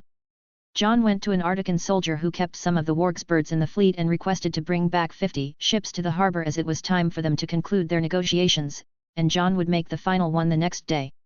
After lunch the next day, after Jon spent the morning in the library again, he went to meet with Dorne, seated in an open house like the first negotiation they had at the banquet. The man was with his guard while 2 Artican soldiers stood behind Jon. Do you play? Dorne greeted him and asked, pointing to the board. Yes, Jon said, already familiar with the rules of the board game. You know I love this game.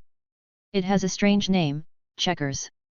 But it always sharpens my mind like a whetstone, he said and asked Jon to play with him.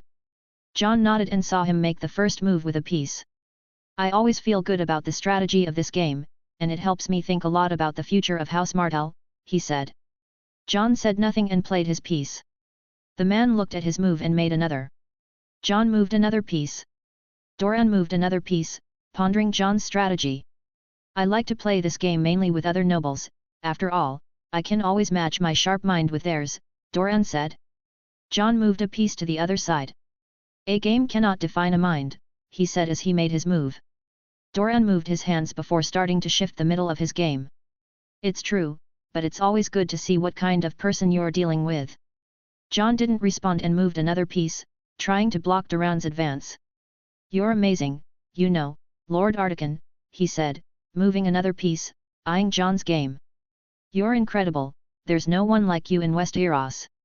You've conquered wealth, power, and status in lands beyond the wall. You possess powers I've never seen in my life and didn't even know existed. I also heard that you defeated my brother in single combat without him being able to touch you, that when you're only of an average squire's age.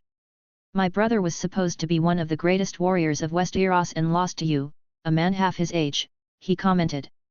Jon moved his pieces, captured one of Doran's, and did not respond to his speech. Doran just smiled as he played another piece. I know you rejected my daughter, but I still want to be your ally. We can become strong for difficult times, he said as he played another piece. Difficult times? Jon asked and captured another one of Doran's pieces. We all have enemies. If we don't have good strategies and good allies, we will always be overtaken and conquered. Like this. Doran moved a piece and began capturing two of Jon's pieces, moving another into a position Jon hadn't noticed. You may not know, Prince Doran, but Artica has no enemies. We win our own battles with our own strength and destroy all our enemies, Jon said and surprised Doran by moving his piece, capturing 1, 2, 3, 6, 7, and 8 pieces, leaving Doran with just 2 against a whole group. This. He frowned, seeing his pieces being destroyed so suddenly by a boy less than half his age. It didn't take long for Jon to win the entire game, leaving the prince with little to say, and Jon took the initiative. Now let's negotiate, Jon said, and one of his guards brought over some papers he had asked to hold.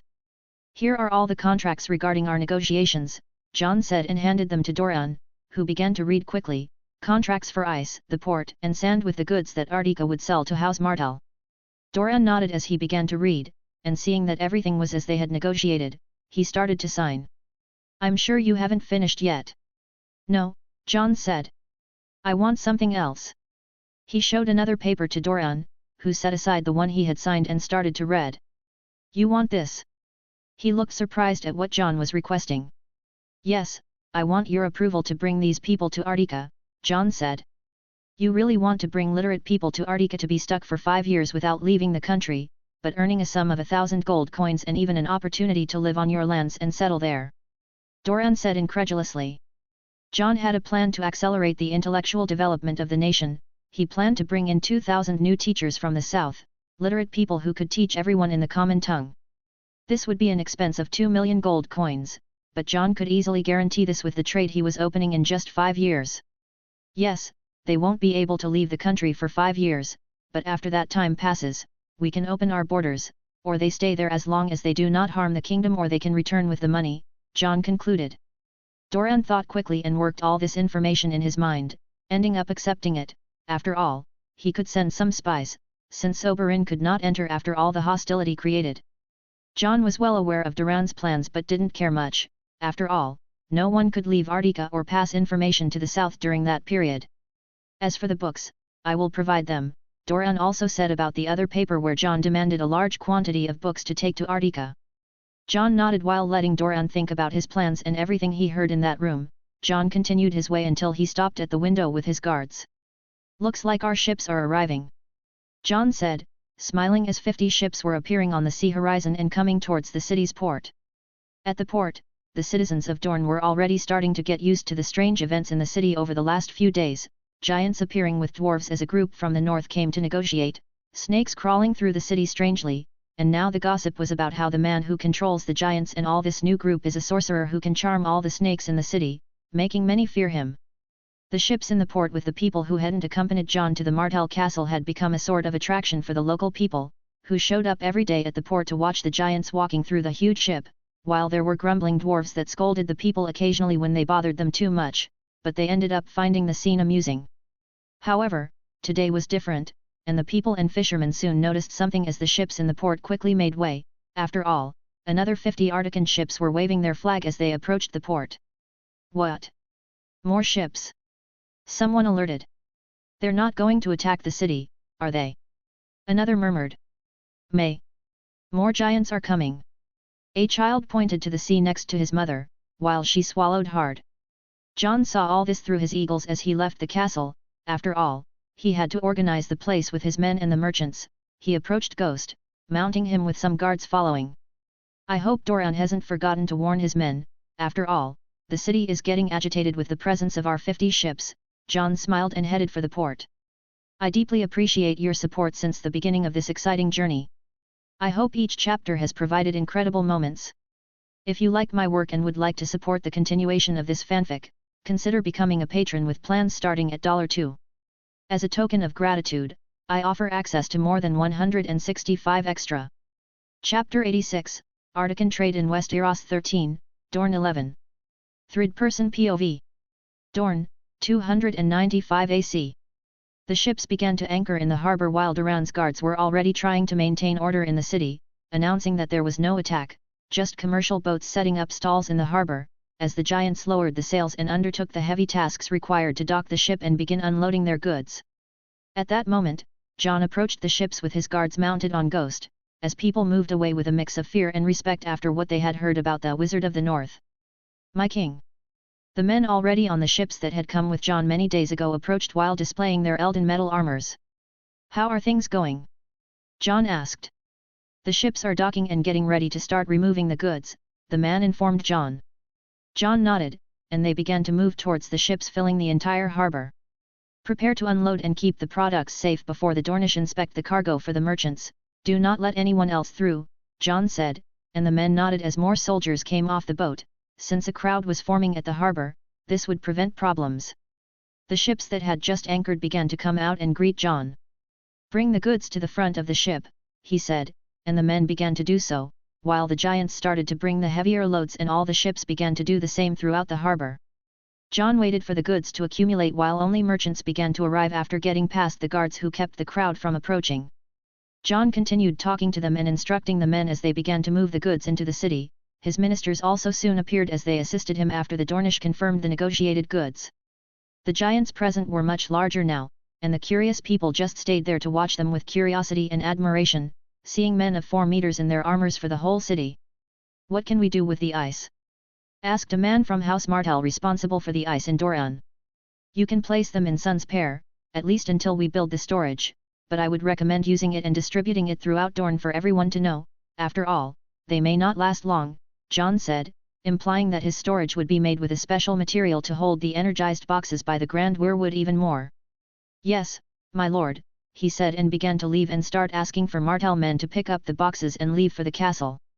Jon spent some time in the harbour finishing organizing his goods while staying until late afternoon as he emptied all the commercial ships, and asked everyone to rest when everything was finished. After all, they needed the ships still in the harbours to start picking up the goods they bought.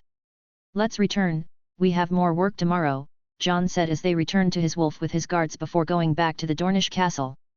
You finally returned, said Ygritte waiting for him at the entrance with Serena. Let's dine. I have a few more engagements, he said and accompanied his wife inside. They dined with the Martell family, and Jon returned to his room with nothing much different than usual. The next day, he met with Dorne and began to organize the final points. He ended up closing the harbour while the ships were there, picking up the goods and relocated any arriving commercial ship at sea to another area. About literate people, can you help me with some of your men to speak to your population? Jon asked. Yes, I've already been speaking with some contacts in the city, we are organizing this, he said.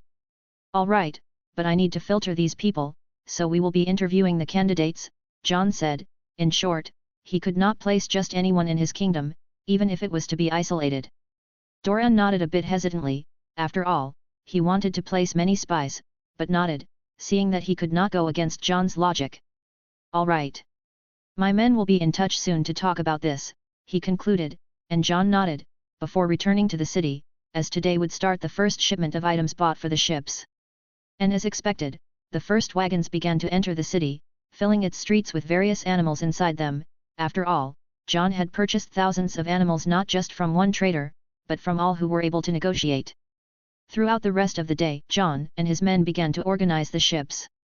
He might not have been dealing with this, but he wanted to participate in the logistics process. In the end, they only managed to load 2,000 animals and arranged their transport on a few ships. After all, there were a total of 8,000 animals and it was a lengthy process to get them out of the desert and onto the wagons. In the end, it took 4 days to fill a dozen ships with this part. On the 5th day, they began to bring in steel and iron ingots, tons and tons of them, filling the ships over the next 2 days. Jon, can this iron be used for building the army? Arya asked excitedly. Yes, but it's still not enough. We've only purchased 10 tons. We need to buy more on this trip, Jon said when Arya decided to join him one day to see the process as well.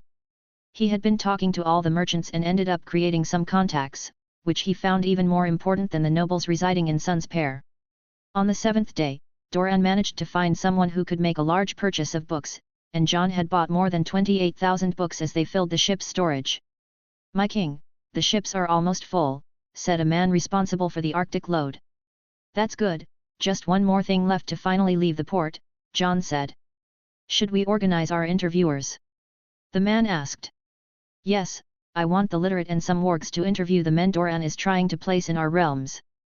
The literate to prove they can read and have the capacity to teach, and the wargs to feel if they are lying through their animals, Jon said, and the man nodded. Jon looked over all the papers in a cabin with everything that had entered his ships and nodded. They were not exempt from problems these days.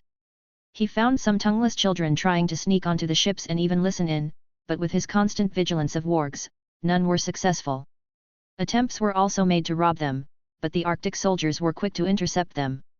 The strangest thing, however, was people trying to get on the boats in the animal loads or hiding in boxes, but none passed the animal's scent.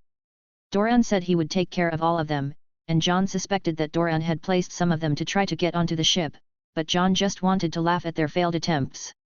And at that moment, another similar situation appeared. A man entered the cabin after asking for permission. My king. We've caught an intruder, he informed, and Jon nodded. A Dornish man again among the pigs. Jon laughed. No, one of those children again, he said, and Jon thought. Let me see him, he said, wanting to see the boy. He hadn't talked to any of them, so this would be a good opportunity now. They left the cabin and went to the deck where there was an 8-year-old boy, very dirty and barefoot, trying to get away from a dwarf laughing at him, while he looked scared and his fear increased when he saw Jon approaching. What do we have here? Jon began. I doubt he'll talk to you, my king, after all, he has no tongue, the dwarf said with disdain. Who would do this to a child? Said a soldier from the free folk. Someone very cautious, and that someone is behind the child, Jon said thoughtfully and turned his gaze back to the boy. Answer me by nodding your head. Are you from here? Jon asked, but the boy remained silent and didn't even respond with a head movement, just looking at him fearfully. You may not speak. But you certainly have to pass information to your informant. Jon began, looking intensely at the boy. So at least you know how to read and write the basics, Jon said, and the boy averted his gaze at that moment. He turned to his men. Try to find out where this boy keeps the ravens and bring them to me, Jon said, now knowing what kind of situation he had here. He was tired of finding children with their tongues cut in the last few days and didn't think they would be from Dorne. Jon saw that it was late afternoon and decided to return to his wives. I'm going back. Remember, we're finding spies every day and it's not just the Dornish who want to extract information or get on the ships. Limit talking in the city and discuss plans only inside the ship's cabins. Be careful even when talking to children and do not trust the prostitutes, understood? Jon demanded, and his men nodded quickly. After that, he started to return to Sun's Pair. Instead of meeting his wives as expected, the maester appeared at the door, which made him a bit suspicious. He was about to approach, but the Arctic guard stopped him. Jon had already instructed to be cautious of that man. The maester stopped, a little startled by the intervention. Lord Arctic, he began, greeting him. I apologize for interrupting you, but your wife felt ill this afternoon due to her pregnancy. He said, and Jon already knew this as soon as he felt his animals alerting him in his mind, but she had been attended by a woman who had studied medicine with Jon in recent years and was stationed in Sun's Pair. Now, he did not understand why the maester came to approach him at this moment. Yes, she is being taken care of, as far as I know, Jon spoke with a severe tone. Yes, my lord, but I could have a better look at her, if you would allow me, he said with a weak voice. Jon looked and knew of the malice this man emitted. He held himself back from drawing his sword from his waist and *ling him right then after he made that request, but it would not be wise, and the man had not done anything. Then, taking a deep breath, he turned back to the maester. I appreciate your concern, but she will be fine in the hands of my healer, so do not worry, Jon said. But my lord, these methods are questionable, it's much safer for someone who has been trained at the citadel, he insisted. You, my king, maester, the queen does not need you, the royal guard spoke this time, also not liking this insistence and seeing that his king could *ll this man seeing him holding back from it. I have already spoken, maester, we do not require your service, if you would excuse us, Jon said, passing by the man while he was left a bit stunned. Jon had spoken in a hostile tone and continued walking, trying not to draw his sword from his waist. My king. The guard tried to advise him, but Jon did not let him finish. If something happens to Ygritte here, I will *ll the entire Martell family and burn this castle down, he simply said, and the guard felt a chill seeing his king at the peak of his wrath. They followed in silence to the room where Ygritte, Serena, Arya, and the healer, Anna, were while Jon entered the room alone. How are you? He asked, approaching Ygritte. My king, Anna greeted him with respect. Jon. Ygritte spoke a bit tiredly. He looked at her fondly and turned his attention to Anna, waiting for a diagnosis. She's fine, but a bit troubled with the pregnancy, Anna informed. Understood. Did that maester try to approach? Jon asked, and Serena nodded while Arya was a bit angry. He kept insisting to see Ygritte, she said, crossing her arms. If he tries to approach again, *ll him. Do not trust anything he says or eat anything here outside of our meals or something that did not come from our ships, Jon said.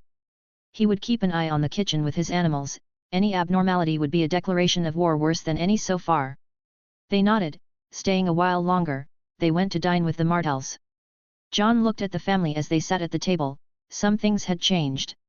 Tristana did not approach Arya, nor did Arianne approach Jon, after all, he had made it clear he was not interested in her. His youngest son was still afraid of Jon, and Nyra, they had not spoken in the last few days, she seemed to be avoiding him. So everything's ready to bring in the gold tomorrow? You also have interviews with your lecturers, right? Doran asked, though he already knew all this. Yes, we'll transfer all the money to the castle first thing in the morning and spend the entire day interviewing candidates, Jon said. It's a pity that our days are ending. He said in a sad tone, but Jon did not know if he was being sincere.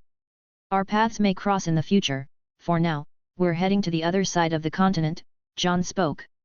I understand, the Reach, I hope the Tyrells treat you well, after all, we know what happens when they don't. Doran laughed at his own joke and turned back to Jon. I heard your wife fell ill, the maester sought me out to ask if you wouldn't need his services, he said, noticing Jon looking at him with a hostile tone, giving the impression that the green part of his eyes was glowing. If you're wise, Prince Doran, it's better to keep your maester away from my family, he spoke with a tone of threat greater than any before, causing Nyra and his other children to choke, never having seen Jon so threatening before. I understand. Doran said, maintaining his calm but knowing there was something behind this. The rest of the dinner was silent after that episode. Jon returned to his room, and the next day, a huge cargo, even guarded by giants, moved through the streets of Dorne as they headed to the Dornish castle. Jon had brought it to pay for all the purchases made, as he had bought more than sold. With all the discounts Doran had granted him, he carried 500,000 gold coins and ingots in wagons through the city. There were no problems, and the money was in the Martell vault in less than an hour. For the rest of the day, his men began interviewing future instructors in the Arctic, some were skeptical and did not accept, while some were hopeful in a realm that lived with giants, people and dwarves. They seemed very wealthy and would earn 1,000 gold coins at the end of the 5th year, which was much more than they could earn in a lifetime, even a farmer could be content with 1 or 2 gold coins each year from a bountiful harvest. Of course, there were many people wanting to go to the realm as well, even some with good intentions like bards wanting to tell stories and gain inspiration, but all were denied. The Arctic would not be open for 5 years, and even then, it would not be a mess to enter as everyone thought. Out of 4,000 interviewed over the next 3 days, 534 people passed, although less than Jon expected. It was still a number with people who would be easier to trust, while others left for various reasons, from lying about being able to read to having ill intentions. The ships finally began to leave the port, but a part of them did not return to the fleet but went north, where Dorne had organized an area for collecting desert sand as they filled the ship's storages. Thus the ships departed and spent 5 days collecting sand until they filled everything they could. It was fast thanks to the giants, and Jon had finally come to the end of his journey in this realm, without any major incidents. Dorne seemed to have received Jon's message and kept the maester away from them. However, Jon noticed a letter falling in his room the night before. "What is this?" Arya asked, seeing the letter in Jon's hand that was thrown at the window. "It's that Nyra," Ygritte spoke. "Her perfume makes me sick," she admitted, feeling the scent on the letter. Jon opened it and began to read. "She wants to meet me tonight," he said, closing the letter and burning it with his small flame magic. "Isn't she an enemy?" Arya said, confused. After all, she already considered the Martells enemies. "We shouldn't speak of them like that, Arya. We're on a diplomatic mission, and all who tried to harm us are either exiled or kept away from us," Jon said. He had to be honest, even though he didn't like the Martells and saw how ambitious they are and like to play games, he also couldn't blame everyone when no one really got hurt here. "What are you going to do?" Serena asked. "I'm going to talk to her," Jon admitted. He wanted to talk to her one last time and see what she wanted. Then he left the room and went to the water garden with a guard, who asked him to wait away while he went to the center of the place and saw Nyra sitting in a grey dress reading a book, the same one she had taken from the library weeks ago. "You came," she murmured, almost in disbelief as she saw him approach. "You like this book, from what I've noticed," Jon said, looking at the book. "This?" She returned to normal and heard his observation as she turned back to the book. "I like this book, it speaks of the Targaryen dragons. My mother used to read it to me in my early years," she said with a sad tone. "I admire many dragons from this book, one of which I'm most impressed by is how Caraxes faced Viagar fearlessly in the Eye of God," Jon said, and Nyra seemed excited by that. "You've read it then?" she said. "I've read a lot about the battles. It's a shame that the dragons have gone extinct.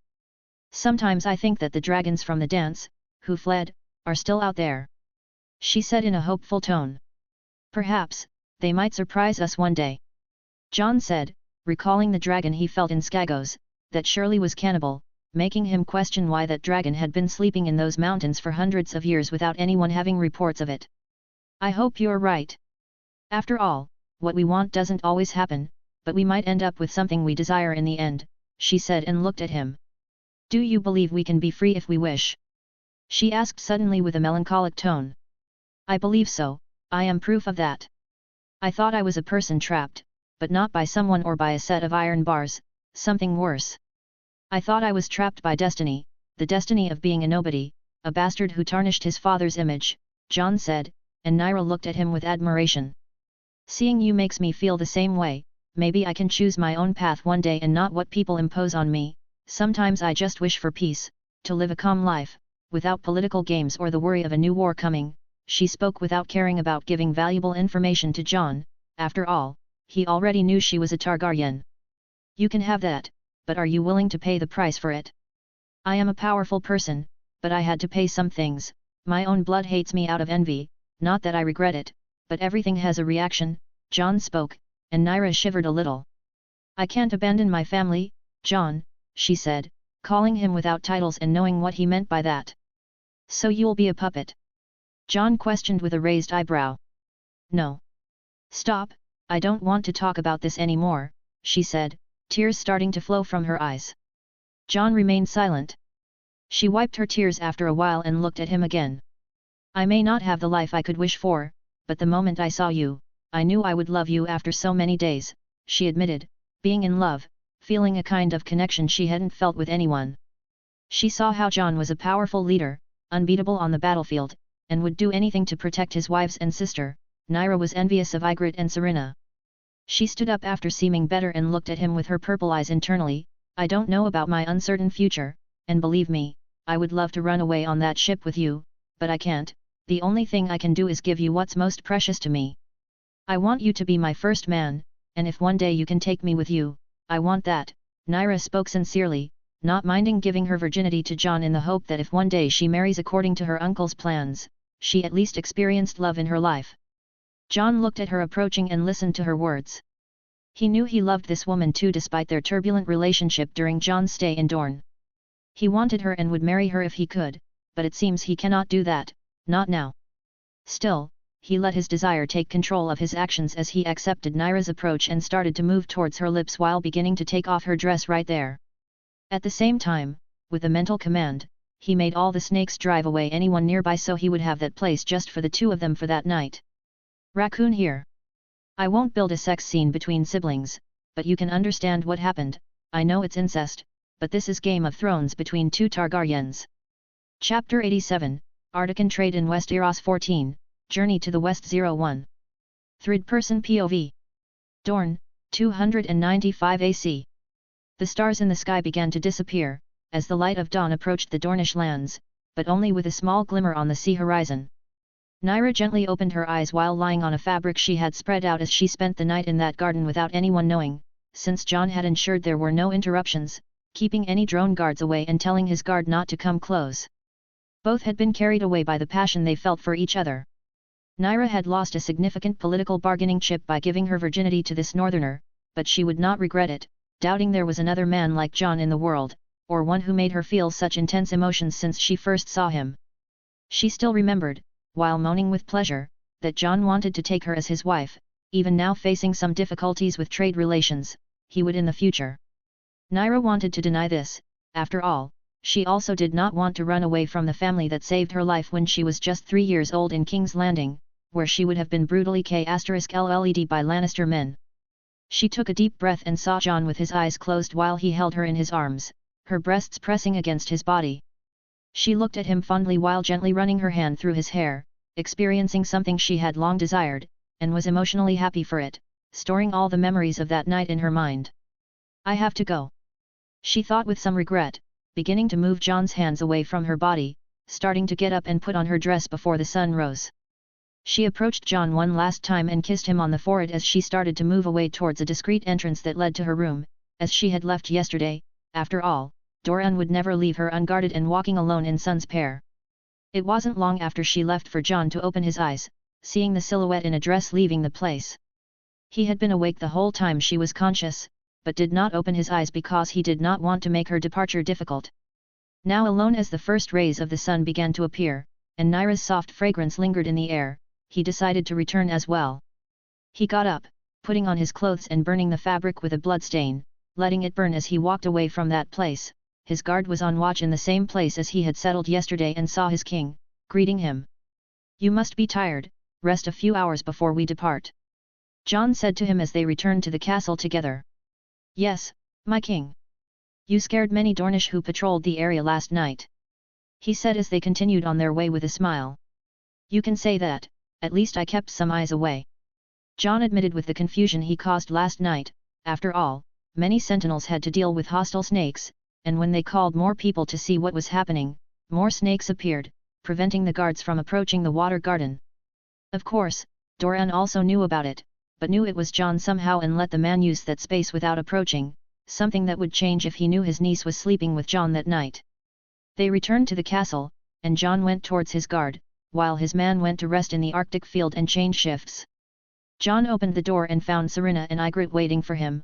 Ygritte seemed comfortable while naked in bed, while Serena changed her top clothes. Good morning, where is Arya? Jon asked. She left as soon as she woke up with your guard to train in archery with the rest of the people. Serena said while not even looking at Jon changing clothes.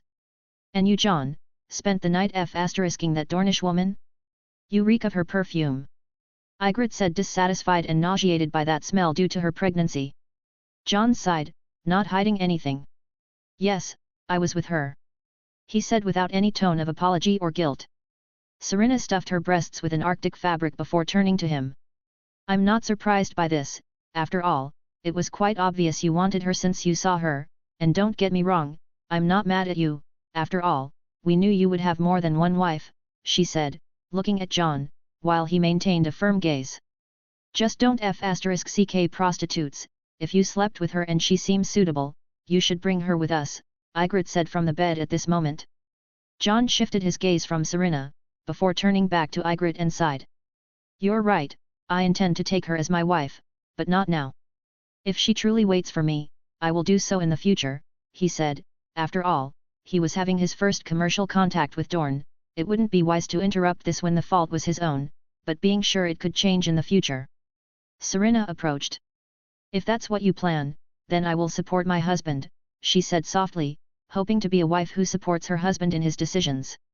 So be it, but let's talk to her first when the time comes, Ygritte said in bed before continuing. Anyway, take a bath, I can't stand this smell, and let's enjoy while your sister is not here after a week. I want to sleep a bit with my husband before not seeing him for moons as soon as I return, she said. Jon smiled and did so, entering a bathtub while Serena herself scrubbed him. Jon returned and spent a few hours of that morning having sex with his women.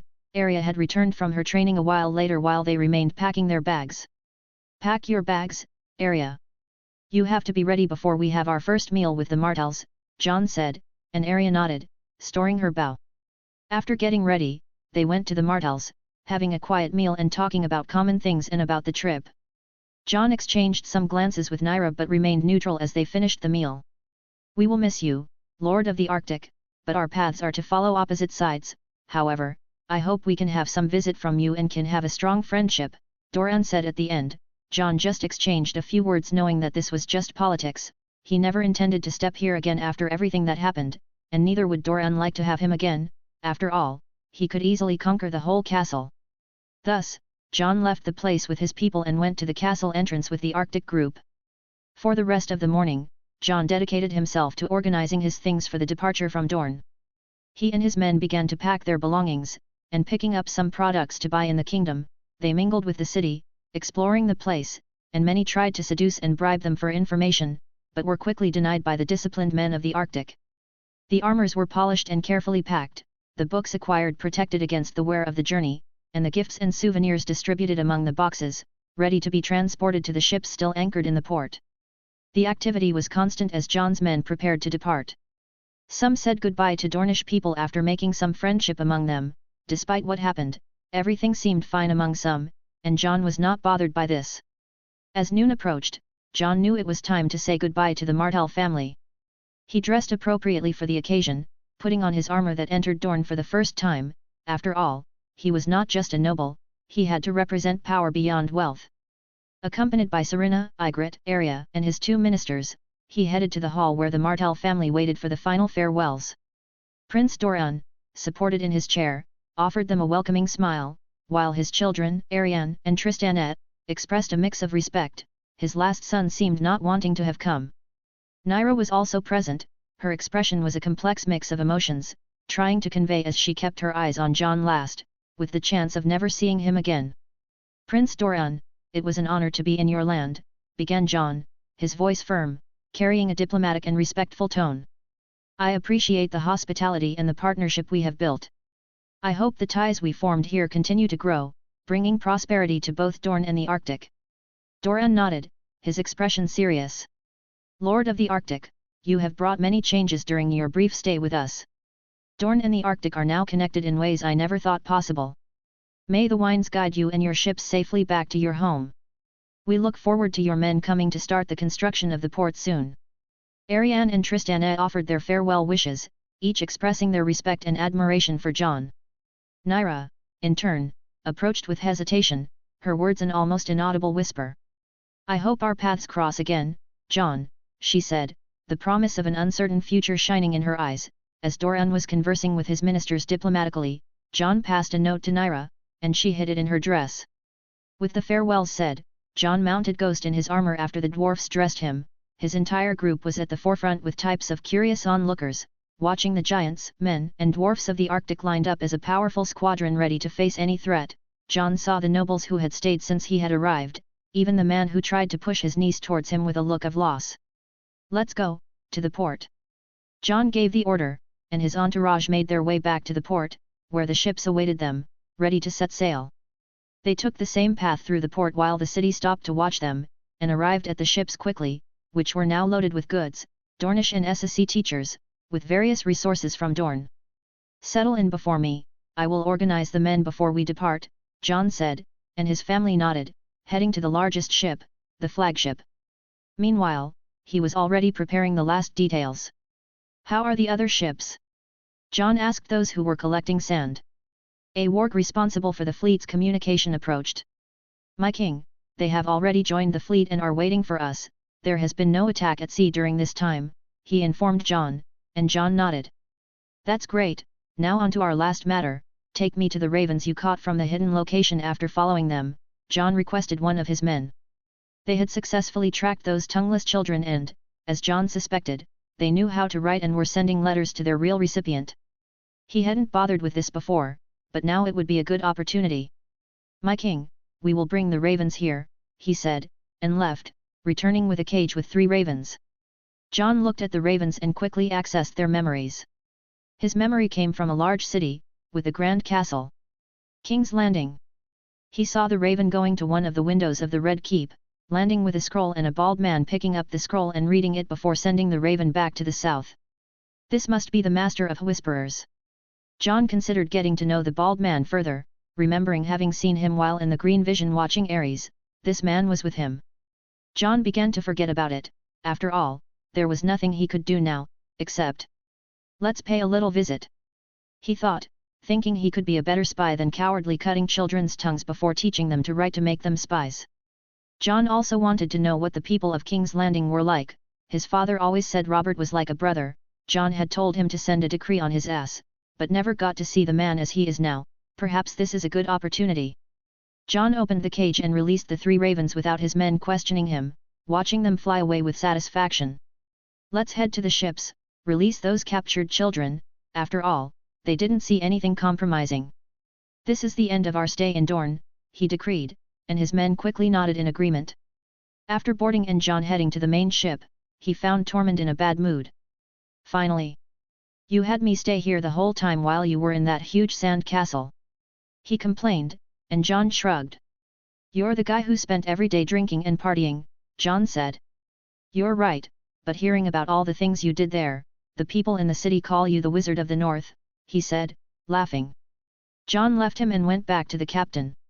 "Lead this boat to the fleet," the man nodded upon hearing this. Thus, the ships began to leave the port in the middle of the day, the wind blowing favorably, filling the sails, taking the sturdy constructions out to sea while the giants pushed the huge masts with their strength. Jon remained on deck, watching the coast disappear on the horizon.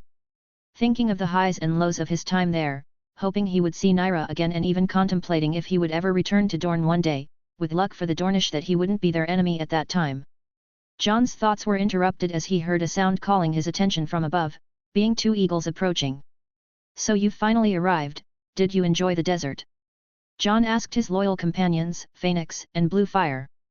Both seemed quite dissatisfied with the heat, preferring the north, but remained calmly flying through the desert after Jon had released them to do as they pleased. He already had many snakes to control and be his spies. Besides, he took many of those snakes, placing them on his ships to have their species. After all, their venoms could be used to make medicine and even in his alchemy. Jon continued talking with his eagles while the ships cut through the sea to meet with the fleet. Back in Dorne, from one of the windows of Sun's Pair, Nyra clutched Jon's letter while feeling her heart break with his departure as soon as she left the castle, but not completely, for the letter was filled with these words: "Wait for me, and I will come for you in 1 or 2 years." Even in conflict, she still remained with some hope, remembering Jon's words about being used as a political instrument by her uncle. "I will wait for him," she admitted in the end with the uncertainty of the future. Jon's ships finally approached the enormous Arctic fleet, completing 200 ships again with 50 of them being military. No force at sea could combat him there, and even the ships that passed nearby quickly avoided them, cutting their route to not approach the fleet. Jon began to organize his plans with the other captains. After all, part of the fleet would head north until Serum appeared showing its tentacles. Jon greeted it and instructed that it would go north, protecting 50 ships that would return to the Arctic. After all, there was something much more precious on these ships that Jon needed to protect. Jon returned to his room at this moment while his wives waited for him. Ygritte, began Jon, his voice soft but firm, you know this is for the best. The Arctic is the safest place for you and our child now. I promise I will be by your side before our child is born. Ygritte nodded, her eyes shining with unshed tears. I know, Jon. I trust you, and I know you are doing what's best for us. Just don't take too long, she said, trying to keep her voice steady. Yes, Serum and Ghost will be with you to protect you, Jon said, and she laughed softly. You're very protective, going to send even Ghost. She knew about Serum, but the wolf was news to her. Yes, after all, I can trust him to protect our child, Jon said as he kissed her forehead. Jon also hugged her. I will do everything in my power to return as soon as possible. Take care of yourself and our child, he said. She nodded as she sealed her lips with his. You are my heart, and a part of me will stay with you, no matter the distance, she said, and they started to leave the room to accompany her as she was transferred to one of the ships that would return to the Arctic. As Ygritte said goodbye to Serena, asking her to take care of their husband, an area to kick some southerners, Jon went to Ghost. Take care of her, buddy, you know what to do, Jon said softly, and Ghost, despite moving away from his master, understood the importance of taking care of his child. Ghost was also the protector of his lineage, like all the wolves that had accompanied the Starks in the past. After that, Jon watched as Ygritte boarded one of the ships destined to return directly to the north. The ships began to move, and Jon glanced at his wife on the deck looking back at him alongside Ghost, who would not leave her side. Jon finally turned his attention to the fleet. Let's organize the rest of our journey south, he declared, and the wargs began to work on all the ships, giving orders to the Arctic sailors. As the Arctic ships moved away, dividing between those returning home and those following Jon, the sun set on the horizon, marking the end of the day. They continued southward, gaining speed with the evening wind as the dark sky was filled with bright points. His only order to everyone there was, raise the sails. Heading south, we'll skirt around Dorne and sail towards the west of the continent. Follow the flagship to our next destination, the Reach, ruled by the Tyrells. Chapter 88, Artican Trade in Westeros 15, Journey to the West 02. Third-person POV. Westeros, 295 AC. In the sea ahead of Dorne, the massive fleet divided, with a quarter of it turning north with 40 carracks and 10 warships, galleys, heading back to pass through Stepstone. The fleet was much smaller now, and this could attract many greedy eyes wanting to attack the fleet. However, they would only underestimate the arcane power, and anyone who tried their luck would be surprised by a huge kraken in the sea before their ships were destroyed by it. Jon had loaded many items he acquired in Dorne, including the sand from Dorne, along with hundreds of scholars. The captains leading those 50 ships carried scrolls with orders from their king to start utilizing everything they carried for Artica. Meanwhile, the other fleet was cutting through the deep waters heading south, aiming for their next stop across the continent. Jon intended to unload the gold and goods before loading new products that the Reach could provide. Hey, Jon, what are you thinking about? Arya approached after her training on the deck, seeing her brother looking north from the rear part of the ship. Nothing much, just thinking. Jon spoke calmly, and Arya didn't believe him, but seeing that her brother wouldn't talk, she let it go. Let's go to the cabin, I'm hungry, I'd like to eat with you and Serena, she said, and Jon nodded, moving away from the bow of the ship and heading inside, but not before taking one more look back. He wasn't exactly thinking about his woman who left him, but rather the crows as they headed north. Jon had never had such a long connection, so he wanted to stay alert in case he lost contact with them, but so far, they were not out of his reach. The group of 3 crows continued on their opposite course, following the instructions of their new master without stopping for the last 3 days. They flew high above the blue waters, passing by coastal cities and crossing the border of Dorne, entering the Stormland and continuing along the coast, only stopping to rest a bit and feed before continuing their long journey, with days passing and the crows moving from one coastal city to another.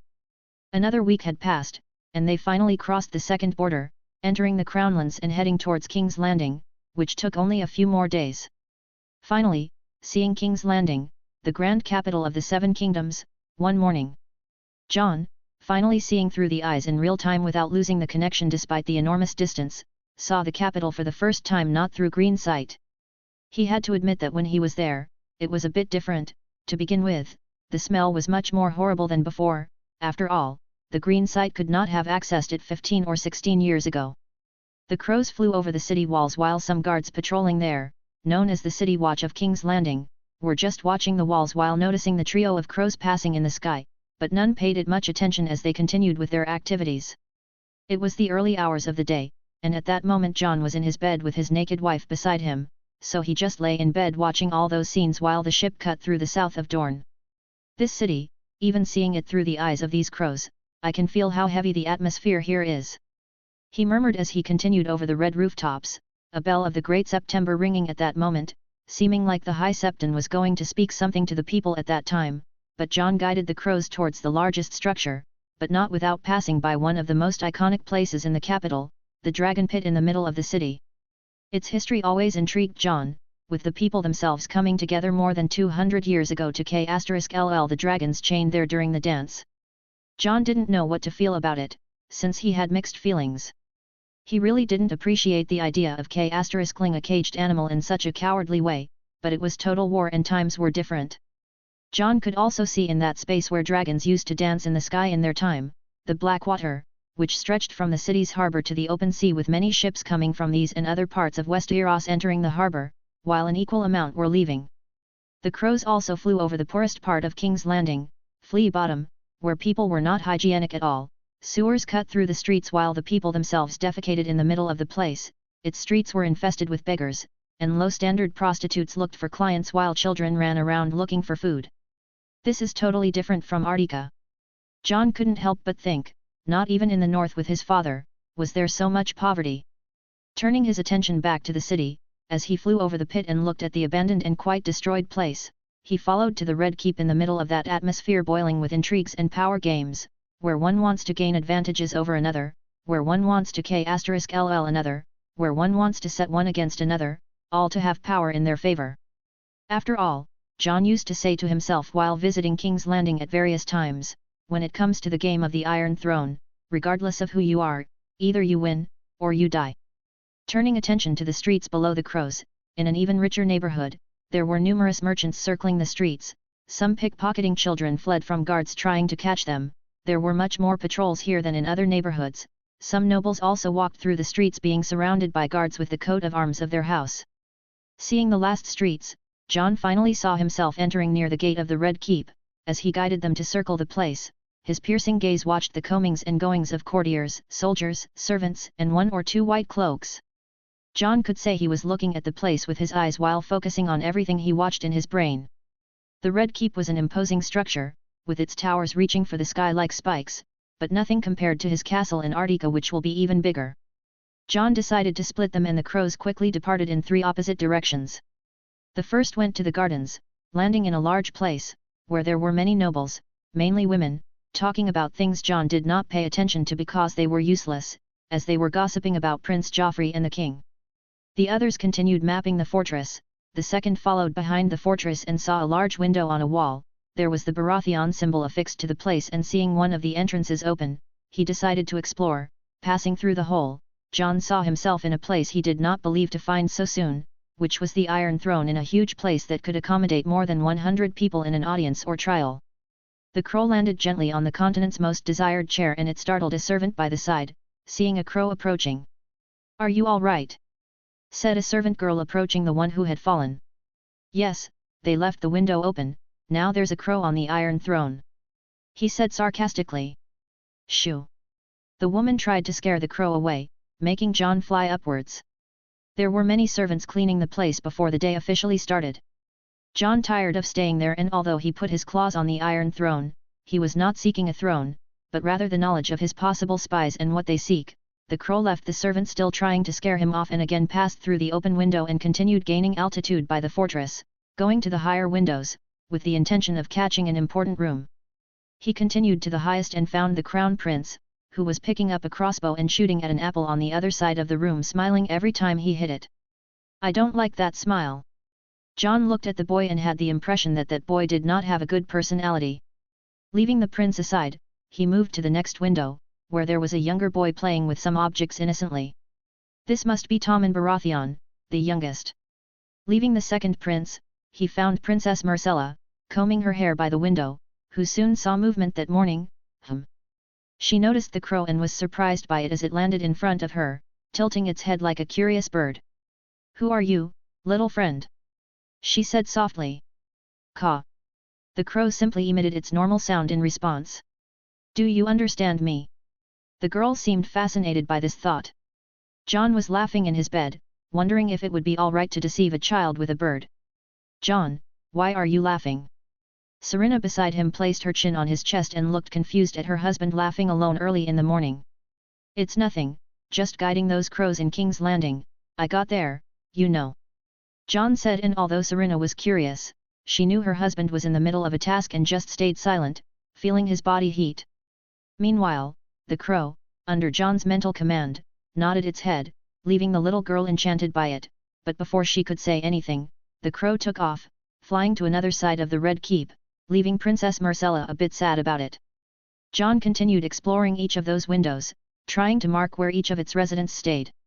Most of their rooms were empty, except for one large room with 3 women sleeping in it, which must be where the king slept, and those women would be prostitutes.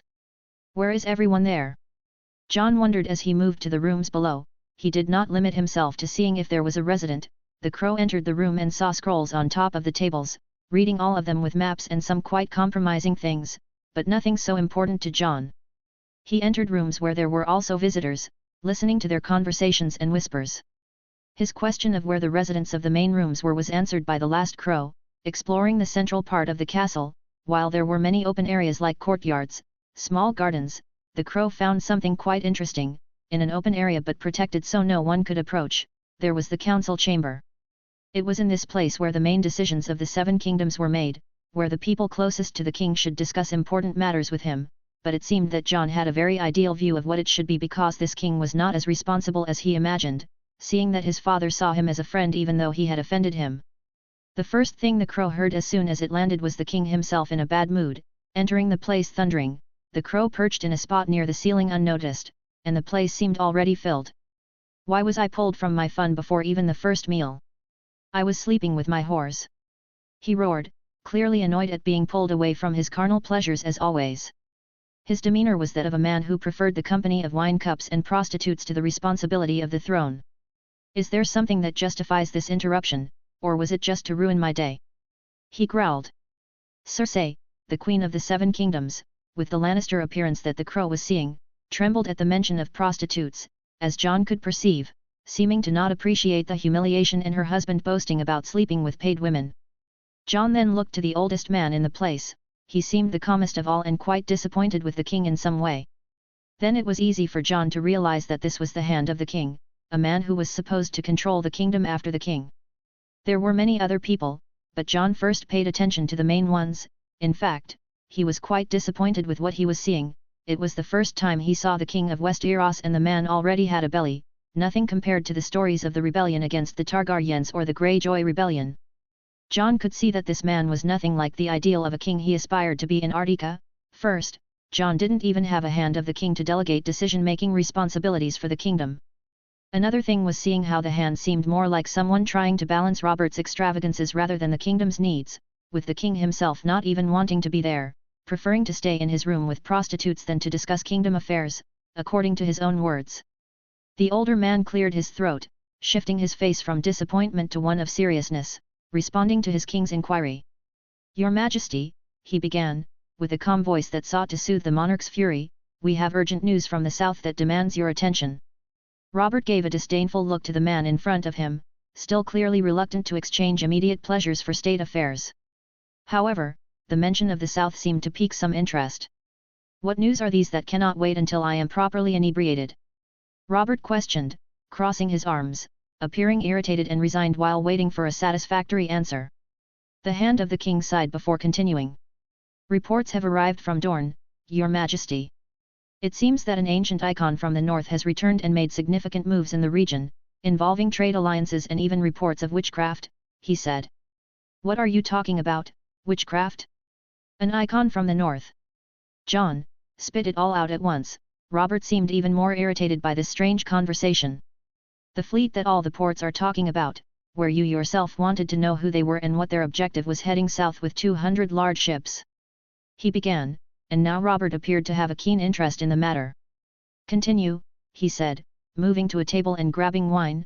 After all, this was something he wanted to know. In case they were enemies, he would face them, having fought against 500 ships of the Ironborn many years ago. First, we didn't know what their flag meant, but a few days ago, we discovered they are the same flags that appeared in the north and Winterfell. We confirmed this with our spies coming from the south, that fleet belongs to Ned's son, Jon Snow. The boy has returned with a formidable force after spending years north of the Wall, and our Master of Whispers can say incredibly unbelievable things about what he did in the south. Jon Arryn spoke with a heaviness, not knowing whether to believe everything he heard. What? The king exclaimed in surprise. Ned's son has returned. After he had taken his sister north of the Wall. Why didn't you tell me all this before? Now tell me everything. Your king commands. He shouted, immediately setting aside his drink and turning to Varys with an intense look. Jon, from a distance, listened attentively. This is going to be interesting. He thought, paying close attention to that last crow to hear the entire conversation that would follow and how Westeros would deal with Jon and his fleet. Chapter 89, Artican Trade in Westeros 16, Journey to the West 03. Third Person POV. Westeros, 295 AC. Tell me about it, quickly. The king demanded once again. While the rest of the council remained silent, Stannis was silent as Renly Baratheon maintained a look with a glint of expectation as he waited to hear the news. Littlefinger kept a tight smile awaiting the good news. After all, he had some information from his spies in Dorne, but it was still limited. Cersei wore an arrogant look while her brother accompanied her at her side, maintaining a neutral look. Sir Barristan Selmy, the commander of the royal guard, was beside the king as his guard. Jon Arryn remained calm, but his eyes betrayed a concern with the received information. Pycelle stood in a corner with his hands trembling awaiting the meeting to start.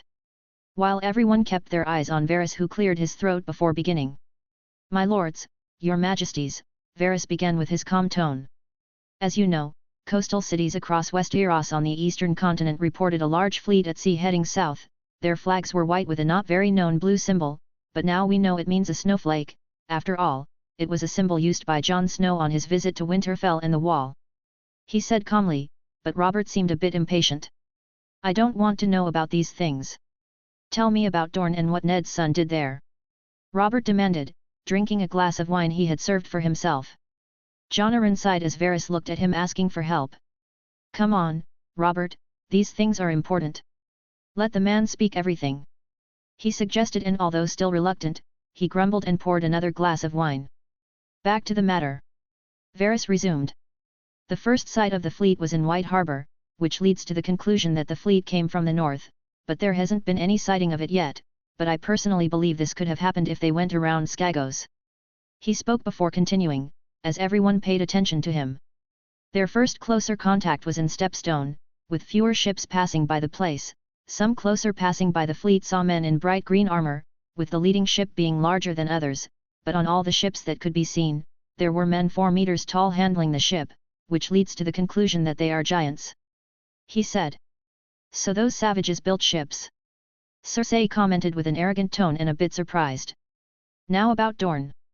Varys commented, seeing the king almost losing patience as he gave his introduction without talking about what he really wanted to hear. The fleet made contact with the Martell family in the main city of the kingdom, which led them to enter the city with a few dozen ships. Prince Doran Martell asked his brother to receive them. What ended up being revealed was Jon Snow, the bastard son of Lord Stark, landing in that port with his sister and his 2 wives. Varys said, making many look at him a bit surprised. Meanwhile, the crow, listening to the whole conversation, had a forward-leaning look listening to it, while Jon was curious and found himself in a funny situation listening to all of it. At least what he heard so far was no lie. The sister he kidnapped, you say? How is Lord Stark's daughter? Stannis asked with a severe tone, but having empathy for the news that Ned Stark lost a daughter, to the bastard brother taking her to the other side of the wall. As a father of a sick daughter, he could understand his pain. Catelyn always sends me letters asking the king if he can do something. Littlefinger commented, with the letters he received from the north asking in the name of their friendship if they could do something to rescue Arya from the hands of the wildlings.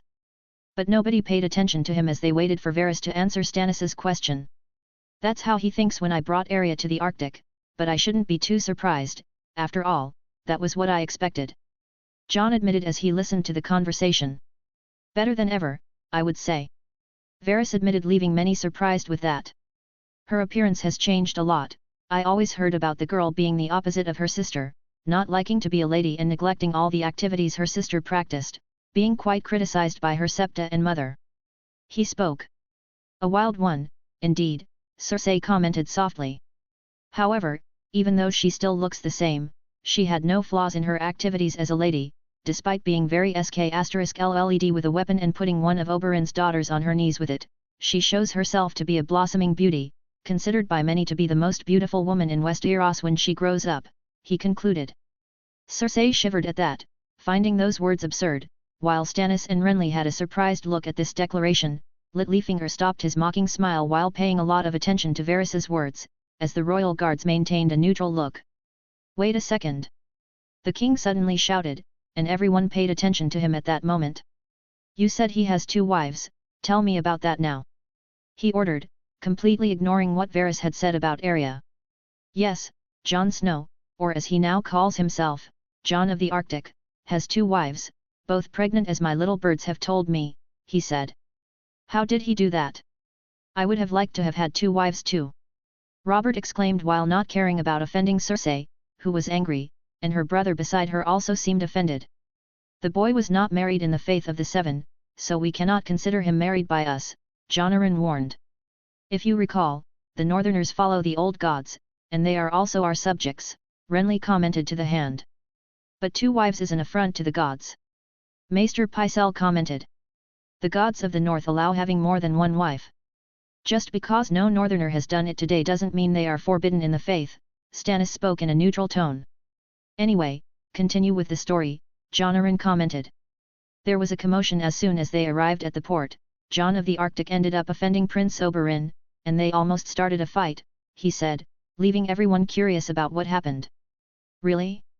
I hope they *lled each other, Cersei mocked. Did the snakes hurt Ned's children? Robert asked with some anger. He was a supporter of the Starks with Ned leading the house, whom he considered his brother, better than his 2 in this room, so he would be enraged if the Dornish hurt Ned's children. Even though Jon was accused of stealing his sister, Robert heard she was better than ever, so he dismissed that thought. Even Jon was surprised by this, seeing through his crow. No, a daughter of Dorne, Nyra Sand, appeared and managed to calm down the conflict that would start and convinced Jon of the Arctic not to leave Dorne without talking to Doran Martell, he said. Nyra Sand? I didn't know Doran had a bastard. Jon Arryn commented with surprise. She is the daughter of a Lysane lover. She has Valyrian features with her eyes and a bit tanned appearance like the Dornish, but not too much, he said. He definitely knows her real identity. Is he lying to his king? Jon saw Varys's behavior and saw a liar, a **lled one at deceiving everyone there, but still, a liar. Jon didn't want Nyra to suffer any wrath from his king, but surely the fact that his master of whispers was lying to the man he was supposed to tell everything to intrigued him. And about the fact that he is known as a wizard. Pycelle commented, wanting to know about this absurd fact. I'm getting there. Doran received his guests very well after that. Jon had paraded with giants through the entire city and caught the attention of all of Dorne. In the negotiation, it seems they briefly talked about something and would be having dinner later, Varys said before continuing with an intriguing part. In the interval from the banquet and Jon going to his room, there was something strange happening in Dorne. Snakes not just throughout the city, but outside the walls, began to move strangely, heading towards Sunspear while entering through various places and remaining hidden, he said. Snakes? How is that possible? Renly asked with a raised eyebrow as everyone had the same question. You will know later. Varys commented with a tone even somber, since he hated magic, began to hate it since he had his genitals cut off and thrown into the fire by a red priest. Jon also felt his hostility in the tone, despite not knowing his real reason for it. The banquet took place, and Jon Arctic showed up to display new products to the present nobles. The same products he had given to the Watch a few years back, plus some new and more developed ones, but the biggest product he showed that night was ice. He brought ice from the north, Varys concluded. Wait. He brought ice from the north and took it to the Dornish? Robert asked, stunned. Yes, he seems to have a special box for that, capable of keeping the ice's temperature without damaging it for a while, Varys said. Can we get those boxes too? Cersei inquired. New products and the sale of ice, this would certainly fill the crown's coffers. Littlefinger couldn't help but comment, Baelish was a greedy person, and having a profitable business was always his focus. I believe that's not possible from what I've heard. Varys continued. It seems that the magic in those boxes and only in Arctic can work. Arctic is the kingdom Jon Arctic founded. Varys finished with the same tone of hostility toward the word magic. Magic? That's absurd, magic is nothing but children's stories. Pycelle also exclaimed with hostility. Either way, the Dornish have ice.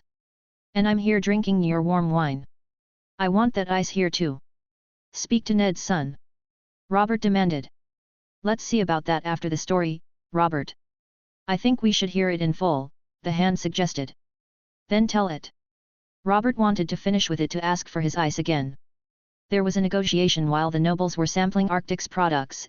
It seemed to be a success. After all, Jon Arctic managed to negotiate all his products with Dorne uninterested. Moreover, Jon Arctic managed to place a port in Dorne and buy tons of desert sand, he said. He managed to place a port in Dorne? What nonsense is this? Cersei immediately snarled as some also had that thought. The Arctic Company intends to make a distribution center to serve Dorne and the south of Essos, Varys said. They really have entrepreneurial minds. Renly began to laugh at such commercial aggressiveness. It's not funny, Prince Renly.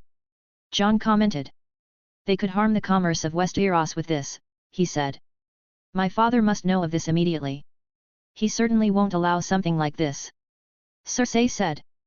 They are very protectionist. Jon thought, listening to their thoughts about the news. After all, everyone wanted to protect their own family businesses, but Jon noticed how Catelyn's friend, from what he heard the man had received letters, looked at all this with a greedy eye, clearly wanting what was Jon's, but he just laughed inside, and the same could be said of the others. After all, it's normal, no one wants to lose money in market. We should see about this later, for now. Let's hear the rest of the story, Jon requested while Robert just remained silent. There was another incident the next afternoon. Oberyn got into a fight with Jon Arctic. Did he humiliate the bastard? Jaime inquired curiously next to his sister, hoping Oberyn could have given a good beating. After all, he had heard a lot about the Red Viper of Dorne while Jon was just a fantasy story from the north. He had beaten his brother and the Greyjoy heir, who never recovered his hand movement after what happened in Winterfell. Negative, Sir Jaime Lannister. But let me tell you how this started. Arya Stark fought first with one of Oberyn's daughters and lost.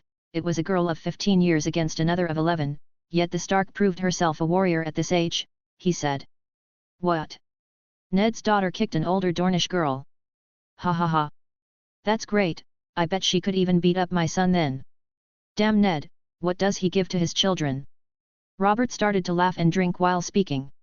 She must be very much like my sweet Lyanna, he said with a melancholic tone. As Cersei trembled with anger in her corner, disliking everything about it. Varys continued the conversation. After that, Jon Arctic's wife, named Serena Arctic, started the fight using a giant hammer and moved it with such ease that I imagine it's due to the metal called Elden metal, he said, and the king immediately raised an eyebrow. Hammer. She uses a war hammer. He exclaimed with some expectation. Yes. Varys confirmed as the king started to laugh. I would like to see that. In my time I was unbeatable with my hammer. I hope I can see a woman fight with it one day, although I don't believe she will be very sk*LLED, he said. The fight continued with another one of Oberyn's daughters and Serena proved to be quite capable, as she was humiliating the girl. That was until the Dornish decided to throw a throwing knife at the pregnant woman, which triggered a conflict in that place. Varys spoke as everyone became very interested in what happened. Pregnant woman. Those damned snakes.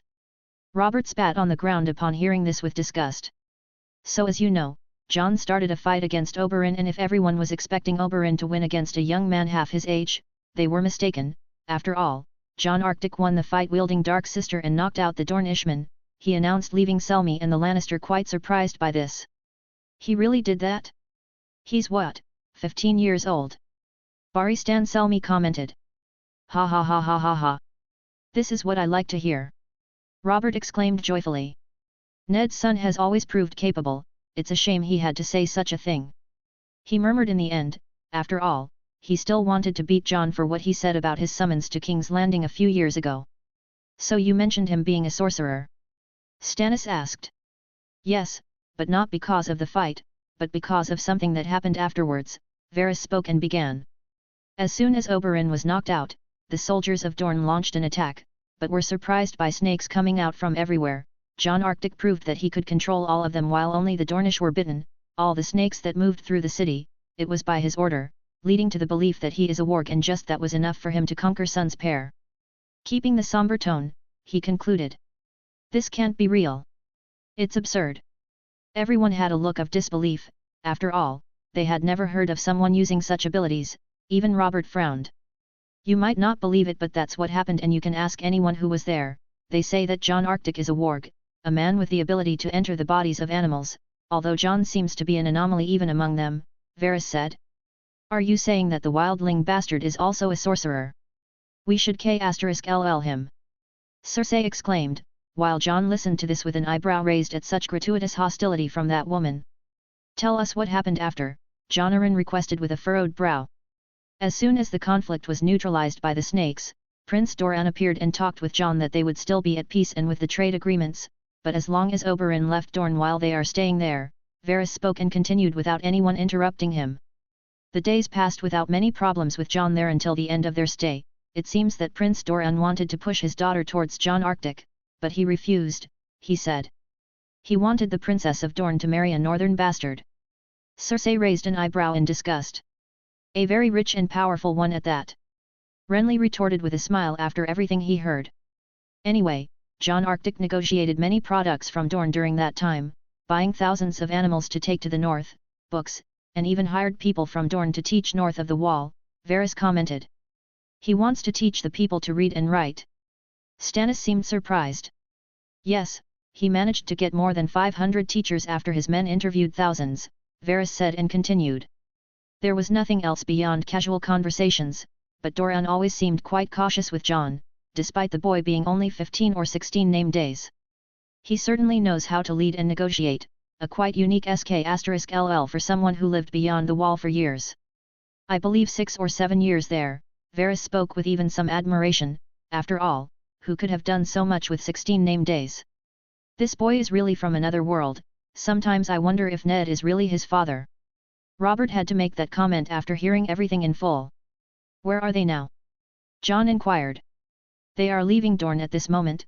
Their ships are laden with Dornish products, such as metals, animals, and others, including the sand they collected in the desert. Varys said. I wonder what he wants with sand. Stannis mused to himself. Where are they heading? Jon Arryn asked again. It seems the fleet will be divided. One part to the south and another to the north, being only 1/4 of it from what my spies could overhear from their men, Varys said. So they listened to that. Jon murmured internally, hearing this important information about his fleet with the fleet. I have to talk with my men later while they leak such vital information. Jon noted mentally as he listened to the other part of the conversation. Now, my lords of the small council. Arryn began to speak again. How shall we deal with this threat? He raised the question. After all, for most of them, Jon and his fleet, army, and wealth were things they wanted to control, and all had a greedy look at this moment. Chapter 90, Artican Trade in Westeros 17, Journey to the West 04.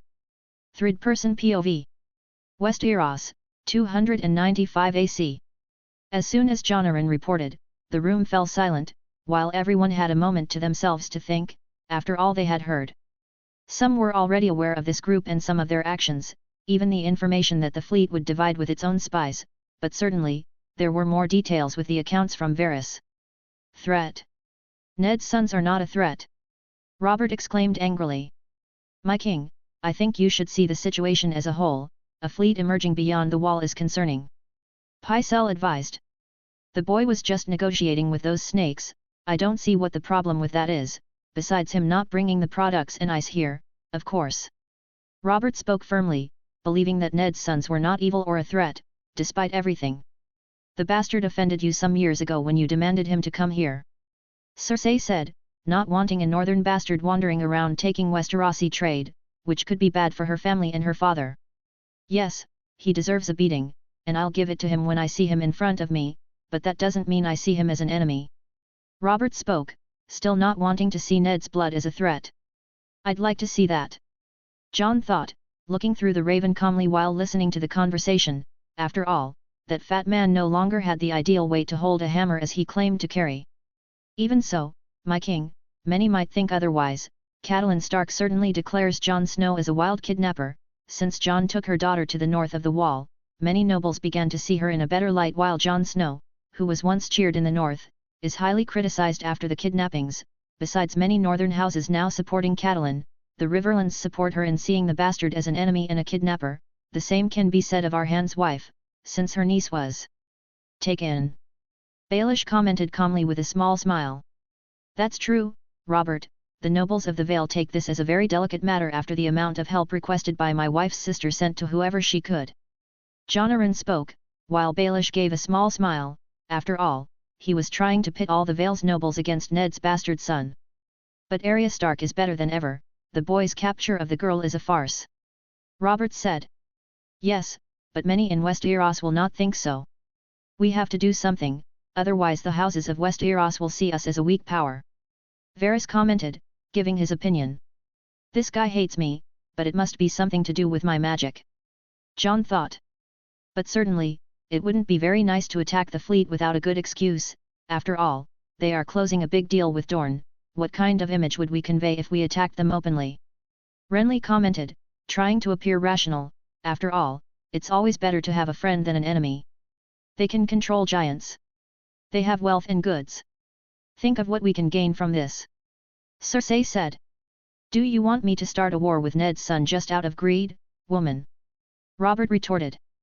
Your Majesty, the crown's coffers are empty and debts are rising. Getting our hands on these resources that Lord Stark's son has, could relieve us quite well from our situation. Littlefinger commented with a cunning tone. Robert seemed to think a bit about this. So they think they can just take my things? Jon said internally, with a bit of anger now. Robert seemed to debate between his loyalty to his friend or having an ideal lifestyle for himself if he could get more money. He looked at Jon. What do you think about this, Jon? He asked. Certainly, many nobles in Westeros do not look kindly upon Jon Snow after what happened with Arya Stark. However, if the news from Dorne reached them, they would be displeased at not being able to have those products. Even if I wanted to seize the fleet, we cannot attack them unless they commit some crime. Jon said calmly, after all, if they had done this before the negotiations with Dorne, there surely would be no obstacles to them starting an attack against the fleet, but after the negotiations with Dorne, things get more complicated. Why wait for them to commit a crime? We should attack them. Cersei spoke as her brother looked at her with a furrowed brow. She seemed to be making a significant decision for herself. It's not so simple to organize a force to face such a force, even if it's more than half the size of the Greyjoy fleet we faced a few years ago. Stannis commented with a stern tone. Didn't you hear? The fleet is dividing at this very moment. We can deal with a quarter of it and he has a wildling wife of the bastard? We can use her as a hostage. Cersei said. What is this bitch suggesting? Jon got angry hearing that, making even the raven let out a sound. A raven. Sir Barristan commented, looking at the raven while many others did the same, curious about the animal's cry in the middle of the meeting. Jon. Serena looked surprised by Jon, feeling his anger in her embrace. Jon looked at her and sighed a bit. Calm down, Jon.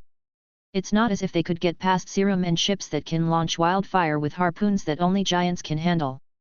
Jon tried to be rational despite the words of the Queen of Westeros certainly still enraging him. I got angry about something I heard, but I'm calmer now. Jon said, kissing Serena's forehead as he returned to listen to the meeting. I will not attack a pregnant wife to make her a hostage. I am not a damn Targaryen to kidnap women. Robert growled in the room, referring to Rhaegar taking his Lyanna. They didn't pay much more attention to the raven, I mean, almost everyone, because Varys glanced at the raven while frowning.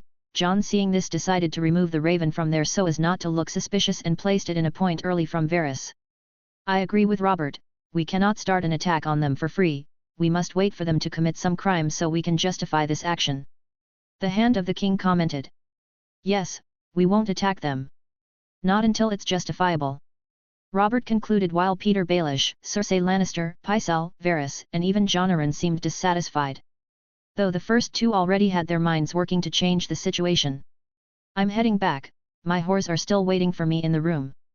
Robert announced while the others nodded since now they would be discussing less important matters. Jon still kept his raven there while Robert left the place with Sir Barristan Selmy accompanying him. Shall we eat something? Jon on the boat asked his wife for them to go have their first meal. Yes. Serena agreed, getting up from him, and they began to leave the cabin after dressing, going to have their first meal. Jon continued listening to the meeting about some matters and the business he did with Dorne and how the Martell family would impact with these products.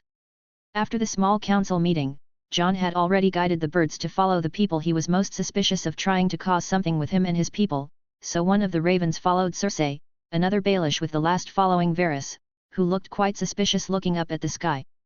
He can't be here, can he? Varys walked through the Red Keep looking up to see if anything followed him. He saw how that raven looked at them in the meeting and it was enough for Queen Cersei to threaten one of Jon's wives for that bird to seem enraged. Varys had noticed everything here as the master of whispers that he was and everything he heard, made him have this quite worrying thought of a man who could control animals and who should be at the southern tip of the continent, now spying on them in an important meeting, and if it were true, his fear that Jon could go to extremes.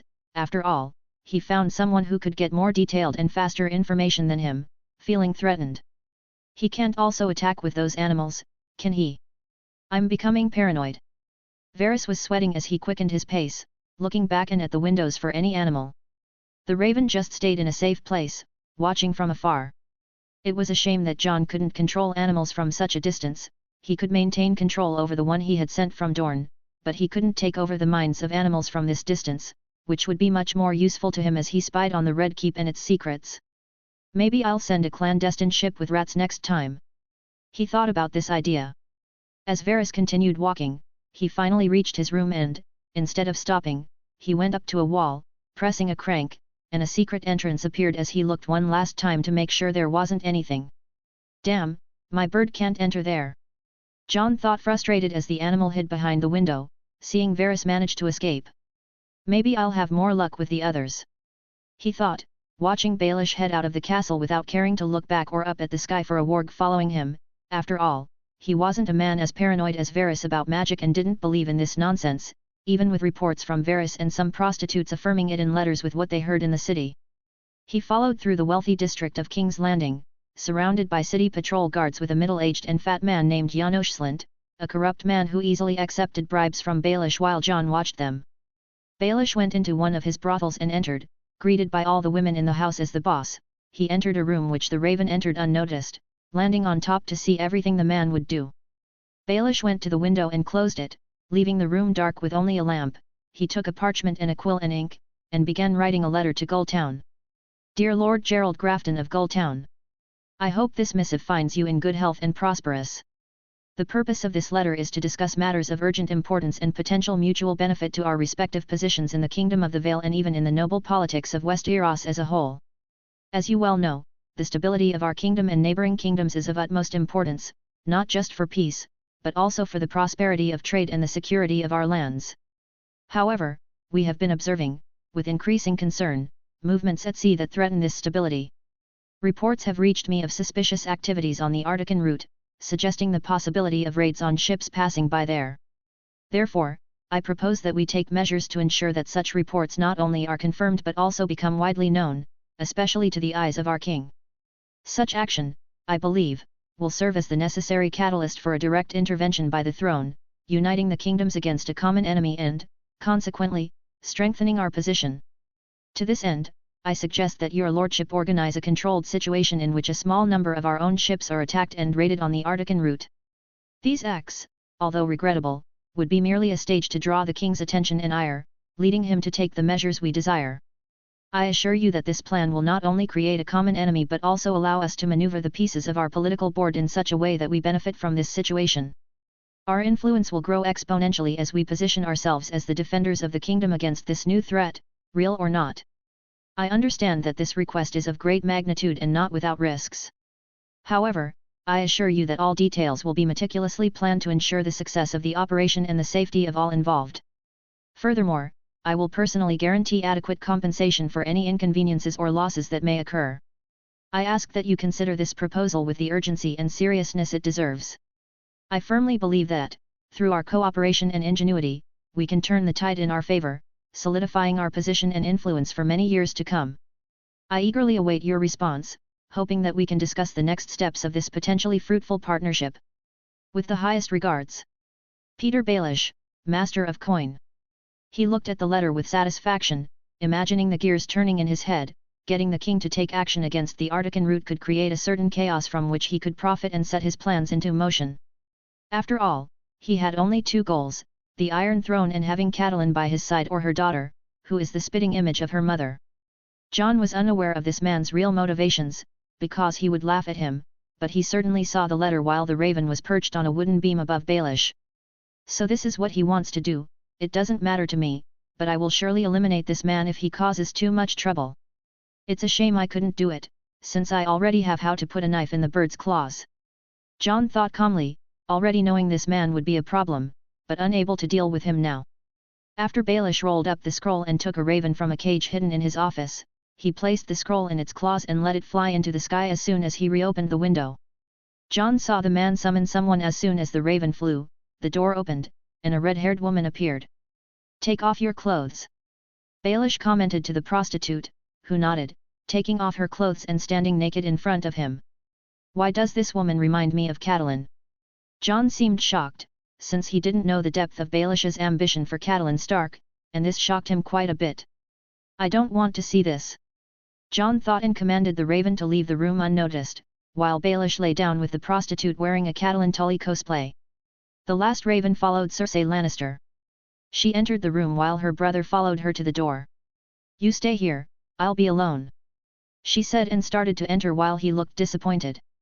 Cersei didn't stop in the room, because she entered a secret entrance in it and began to follow the corridors. Jon was quicker this time, and as Cersei didn't expect to be followed by an animal, Jon entered with her through the secret entrance and followed her silently as she walked holding a candle lantern to see in the absence of sunlight in that passage. She went to a door, putting on a cloak to cover her head and look like a servant without showing her queen's dress under that cape. She walked through the corridors as the secret door closed and entered a room. There was a young blonde-haired man. "Who?"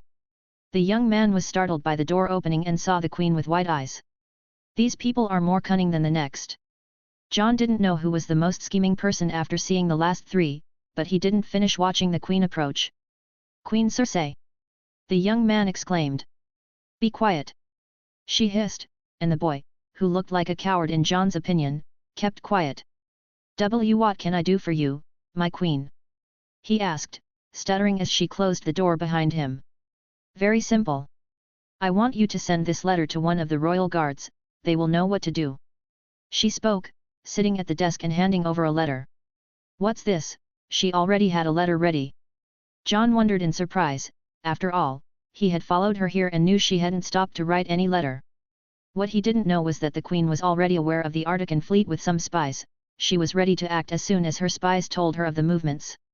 She just had to add a few more things, and seeing that the fleet would pass in open sea in front of King's Landing, it was time for her to act soon.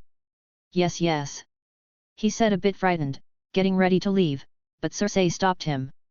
"Not yet, Lancel," she said with a seductive smile, "you will do this for me, but not for free." She spoke. Lancel Lannister was Cersei's cousin and the king's squire, alongside another cousin, Tyrosh Lannister. He didn't seem to be seeing the queen for the first time as she removed the cloak that made her look like a servant and then her dress, standing naked in front of the boy. "I want you to *ck this queen, cousin." She spoke with a small smile. Lancel nodded as he took off his clothes. "What's this? They sleep together like this?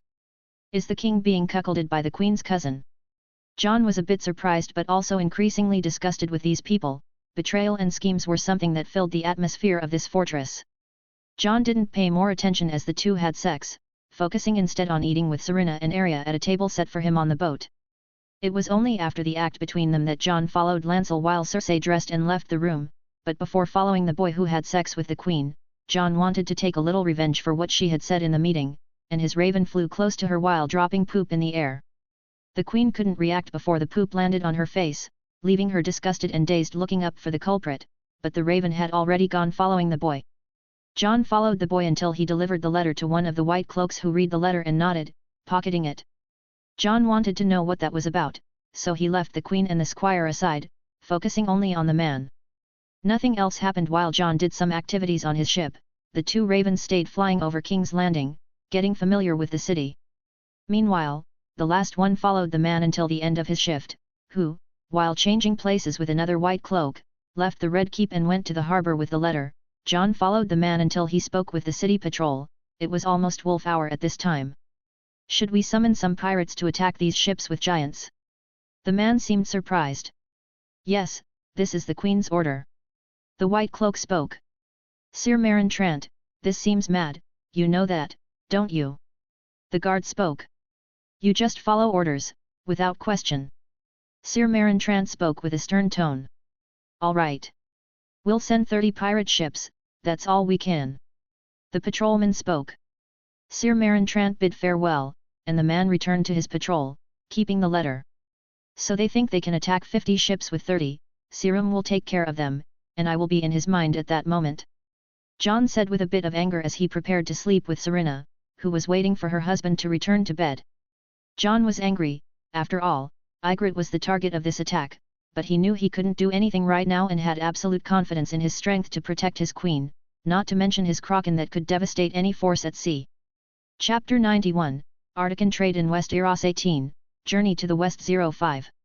Third-person POV. Westeros, 295 AC.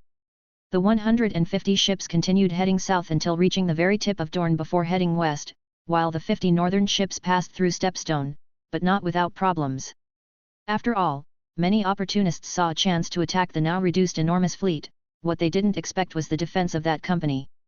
Captain. We're seeing the fleet and it's as we were informed. 50 ships, mostly commercial. A pirate said to his captain, who nodded in satisfaction. That's good. Let's attack. He announced, looking at his men in the port, prepare all 20 ships, we're going to loot everything they have. The bearded man spoke in a stern tone. Have you heard they have giants on the ships, can you believe that? Said a man. Can we handle them? Asked someone cautiously. You idiot, we'll knock them down at sea, it will be quite simple. Another spoke. I'm going to *CK a female giant if I find one. Another pirate laughed. They armed all the ships and began to leave a port city that housed many pirates among the Stepstone Islands, setting off to intercept the Artican fleet on its route as it headed north. Captain. I'm sighting the ships. Many days later, the man announced from his mast with a spyglass. That's good. Let's grab the oars and catch up to the fragmented fleet. The pirate captain shouted and all the men quickly began rowing towards the location, as the 50 ships grew larger and larger from that side. Strange, they've stopped sailing, they're not running away. Said the man on the mast. Let me see that. The captain said, moving to the front of the boat and looking at the fleet not seeming to flee but stopping its advance as if it were waiting for them to catch up, which was quite strange. Whatever, they're just commercial ships. The pirate murmured and looked at his men. Let's go, if they want to stop to wait for us, we won't let this chance slip away, get them. He shouted as his men forced their oars and the 20 ships moved towards the 50 ships. They were even somewhat thankful for this given the rumor that these strange ships were faster than anything at sea, so they wouldn't miss this chance. Before, with 200 ships it seemed intimidating, but 50 was much easier to attack. They continued forward and the ships were getting closer and closer, however, it was when they were 300 meters away while their men seemed all excited about the possible loot that something happened. The pirate captain saw a strange movement from that distance while seeing figures much larger than anything he had seen before, because even at 300 meters away he could see them moving, while these figures were on some type of harpoon aiming at them, making the pirate captain's eyes widen. Even never having seen that type of equipment, he had a foreboding of what would happen. They can't shoot from this distance, can they? The captain thought too late. After all, there was an explosive sound from the 10 ships on the side of the small fleet, throwing those harpoons flying towards them. The pirate captain saw small lines fly from that distance into the sky and start descending in their direction, while 2 harpoons fell into the sea.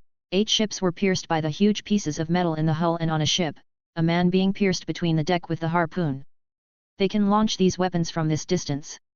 The pirate captain seemed incredulous, seeing his ship being pierced on the side with the harpoon like many others. This is madness. He murmured with some fear, after all this distance could be dangerous, but he was confused, as it would be a good idea to launch objects that would burn their ships and not launch metallic objects. Captain. We have a problem. There's a strange object with liquid attached to the iron harpoon. A pirate shouted, looking at the harpoon stuck in the wood of the ship. The pirate captain quickly ran to the location to see the object. He saw a cylinder with blue liquid and a fuse burning. At that moment he froze. "Put it out!" he immediately shouted, but he didn't stay to watch his men attempt to extinguish it. After all, his instincts told him to run as fast as he could from there. While running, it didn't take long for him to hear the explosion, as his men hadn't had the time to put out the fuse, and the wildfire exploded, the explosion emerging from the cylinder spreading in all directions, consuming the ship quickly as it exploded, with the men turning to ashes while they just let out a cry for mercy before being consumed by the green flames. This happened on all the ships that had the cylinder and even those that missed. After all, the harpoon that fell into the water returned to the surface, and as soon as the nearby flames hit it, they too exploded, consuming an entire line of pirate ships with their captain turning to ashes in the main one. Boom! Boom! Boom! Boom! Boom! Boom! Boom! Boom! Boom! Boom! 10 explosions consumed more than 15 ships, since even those not hit by the weapon were still caught by the explosion, making 5 of them watch their companions being decimated so easily and starting to turn in despair to avoid the green flames burning on the sea. Retreat! Retreat! The survivors shouted on their ships, but would the Artican ships let this happen? Harpoons began to be launched, and this was not exclusive to galleys, but even the carracks had this attack system with the giant. The ships began to explode without the fleet needing to chase them, hitting them from 500 meters away, eliminating the last ones. Some survivors managed to jump before the sea, knowing they could not escape, and saw their ships being exploded from a distance, but this moment of survival did not last long. Huge tentacles began to grab and lift survivors, as they screamed and were thrown into the sea, leaving those who saw this scene even more desperate, seeing that death had not stopped until it eliminated the last of them, completely finishing off those who moments ago had malicious thoughts towards the small Artican fleet. That was a good extermination. A dwarf shouted, whistling from one of the ships. "Joel, you owe me money!" A man exclaimed to the dwarf. "Damn, you beat me this time, you bastard, take these gold coins." The dwarf spoke grumpily. They still had an attachment to gold, and losing put them in a bad mood. "It's always good to bet with you, Joel." The man laughed at the dwarf, feeling the sack of coins he won, learning in Dorne a bit more about the concept of exchanging this metal for goods. They had bet on how long it would last, with the man winning. You see, they lasted faster than the last ones. The man laughed. It was the third attack they had suffered since leaving the main fleet, as the pirates began to see them as easy prey. However, no one survived once an attack began. They waited for them to reach 300 meters before starting to attack. After all, even with them fleeing and distancing after the first attack, they still had a margin to attack the ships while they fled. Even if there were some survivors, Serum would eliminate them, as there could be no witnesses, always having the element of surprise, and that was something they themselves sought. The fleet continued its journey, finally emerging north out of Stepstone after a week being attacked 3 times while navigating past the place, but with no damage to the fleet after all. Now they would sail in open sea until the freezing waters of the north. Of course, there would be another attack coming from King's Landing, but that wouldn't be any problem for them as long as they had weapons that could eliminate anyone who attacked them. 2 weeks had passed since Jon had left Dorne. As the 50 ships headed north, Jon faced a storm in the south at sea again, while his ships cut through the massive waves, but staying firm in the face of the sea's challenge. News about them emerged not only in King's Landing but all over Westeros, with the scroll landing in the hands of the old Queen of Thorns, receiving it in her room as she began to open it to see the news of the kingdom. In the west, the old lion also received the latest news from the south of the 7 kingdoms. However, the north was not left out, but with a different scroll from the last 2, as instead of spy news, something the Starks did not have, there was yet another marriage proposal landing on the Crow's Tower of the Maester. A moon ago, a scroll arrived from the Manderleys about an unexpected visit from them with quite urgent news. Lord Stark nodded to this and waited until the men from White Harbor finally passed through the gate of Winterfell, as they approached to greet Lord Stark and his family with Arya absent. Wendell Manderley dismounted his horse and proceeded to greet the Starks, waiting for his arrival along with the retinue of his house. "Lord Stark," he greeted with due respect. "Lord Wendell Manderley, it's a pleasure to see you here in Winterfell," Ned spoke with a small smile, despite seeming like a tired man here. "Always a pleasure, my lord," he said, and greeted all the other family members, before turning back to Ned again. "Could we talk in private?" he said, giving a covered look towards Catelyn. After all, he knew how sensitive the woman was to this subject and wanted to talk to Lord Stark first. Of course, come to my solar, Ned spoke as he asked the man to follow him after accommodating his men for a stay at the castle for a few days. They went inside after that and finally reached the room, keeping the same old organization of Lord Starks from the last time Wendell had appeared here. Tell me, my lord, what do I owe your visit, that made you personally come to Winterfell? As soon as they entered and closed the door, Lord Stark asked as he settled into his chair. For this, my lord. Wendell said nothing more as he took a piece of cloth out of his pocket, wrapped up, and placed it on the table. Lord Stark looked a bit suspiciously at it, while calmly picking up the piece of cloth and starting to unwrap it, leaving him stunned. After all, there was a drawing of a ship, but what caught attention was the sail, more specifically its design, one that he knew very well. This? He asked alarmed, looking at Wendell. Where was this seen? He inquired, since his nephew who had cut off communication a long time ago used this flag. A ship seen by sailors from White Harbor could only mean that these ships had emerged from beyond the wall and sailed south, not that he found it impossible. Jon had shown up with armors never seen before. What was a ship built by him? You are mistaken, Lord Stark, it's not a ship, this is just one of them, passing in the open sea in front of White Harbor, seen by many merchant ships coming and going from Essos. What surprises me was that I received the news of these ships and not from any house in the north, which means they passed unseen. He spoke in a serious tone. How many? Lord Stark wanted to know the number, even knowing he wouldn't like the answer. A fleet of 200 of them, Wendell said. 200 ships passed beyond the wall without anyone seeing. I remember I was here at that time when your son was hosted and I didn't pay much attention to him saying he was a king of the kingdom beyond the wall. Now I see how blind I was. Your son has a gigantic fleet sailing the sea at this moment, Wendell recalled from that time. 200 ships. Jon created all this. Lord Stark was alarmed, unable to imagine that Jon had created such a large fleet of ships in just a few years. Do you know their destination and objective? He turned his attention back to Lord Wendell and asked, hoping he would know. No ship dared to approach those ships, Lord Stark, we only know they are heading south. Lord Wendell said. What Jon is planning? 200 ships is not a small thing, the kingdom may see this as a threat and treat him as an enemy, especially after. Lord Stark was going to finish but stopped, and Wendell completed the sentence for him.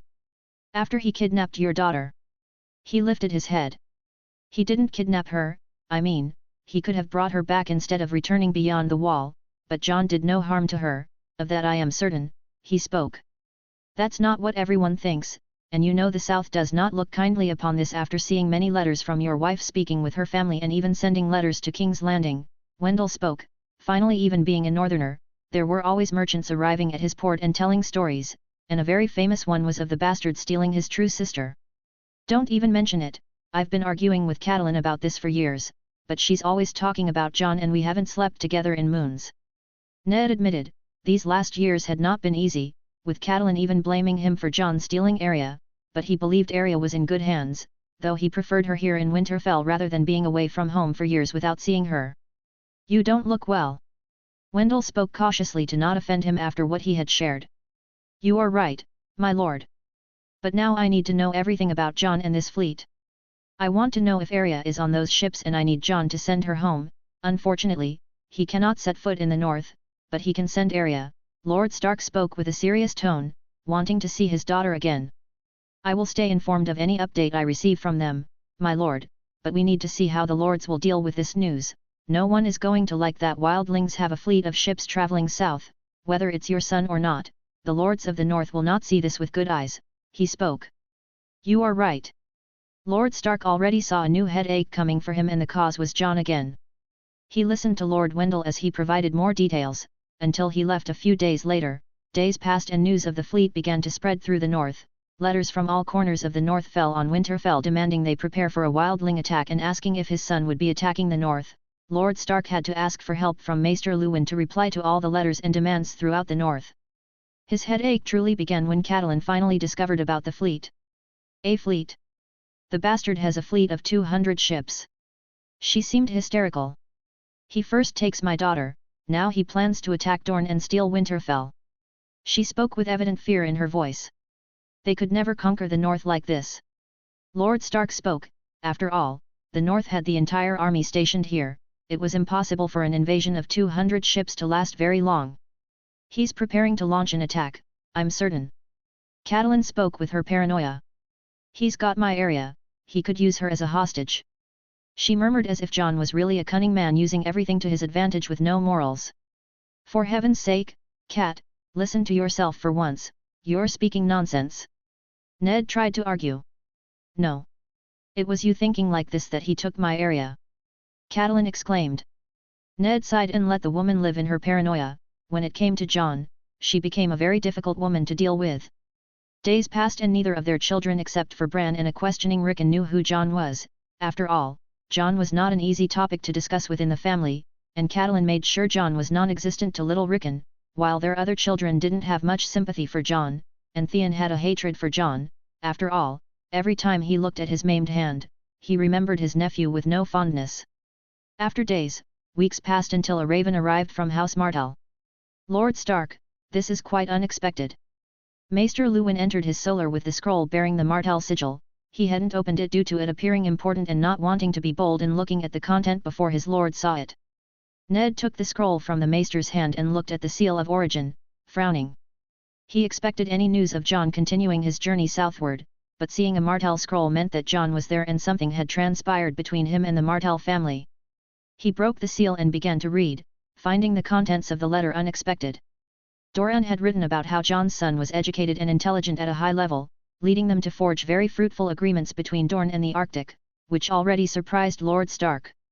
But what came next left him even more stunned, as there was a proposal for a possible betrothal between Arya and his eldest son, Tristan Martell. Dorne had not written about any negative events that had arisen. Instead, Dorne was looking to see if he could secure an alliance with the Starks, as this would bring the Arctic closer to them, noting Jon's care for his younger sister. "What is this?" he exclaimed in surprise. "Is it something I should know, Lord Stark?" Maester Luwin asked curiously. "See for yourself." Ned handed the paper to the older man, who also frowned after reading its contents. "This is more unexpected than I thought. The young Jon negotiated with the Martell family their products, which is quite impressive.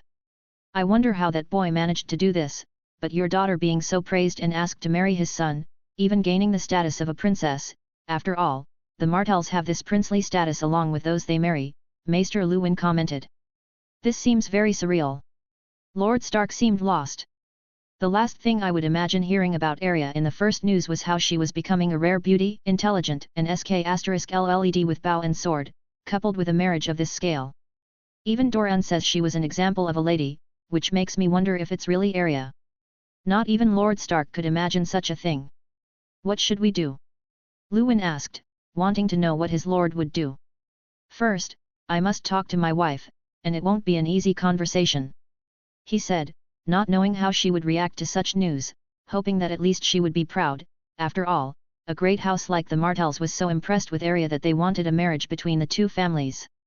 Chapter 92, Artican Trade in Westeros 19, Journey to the West 06. Third-person POV. Westeros, 295 AC. Lord Stark did not immediately speak to his wife. He spent the day as usual while asking Luwin not to comment on the matter. It was only after dinner with his children as always in the main hall. It was only at bedtime that she approached with the letter from the Martells in hand, preparing for the dialogue with Catelyn, which would not be easy. Her resentment towards Jon was well known, reaching a limit when Arya was taken. He saw his wife preparing for bed without looking much at him. With a sigh, he called her. "Catelyn," he began, his voice breaking the silence of the room. She turned, her gaze looking at him with a neutral glint, and he continued. "We've received news from Dorne, about Arya." She immediately opened her eyes upon hearing such a thing, not expecting this from her husband at this moment. After all, there had been no news of that fleet of ships since it passed by the White Harbour Sea. "Arya? Is she all right?" Hope shone in her eyes, wishing her daughter was safe and sound. Ned nodded, moving the letter and handing it to her. "She's more than all right, Cat. The Martells are impressed with her, even a marriage proposal was mentioned," he said, seeing her almost trembling as she touched the letter, lifting it to her eyes to unfold and read. Catelyn read the letter quickly, her eyes trembling slightly. She couldn't help but let out a sigh of relief that escaped her lips, knowing that her daughter is fine after all. But, as quickly as she had been relieved, a grim face covered her right after. "That's wonderful, but that bastard. He has no right to decide Arya's future. He needs to bring her back, Ned.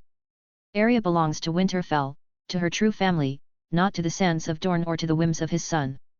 Ned, who was hoping to have something pleasant from his wife with their daughter was a bit disappointed, as the woman quickly turned her attention to Jon, whom she seemed to have some kind of obsession with.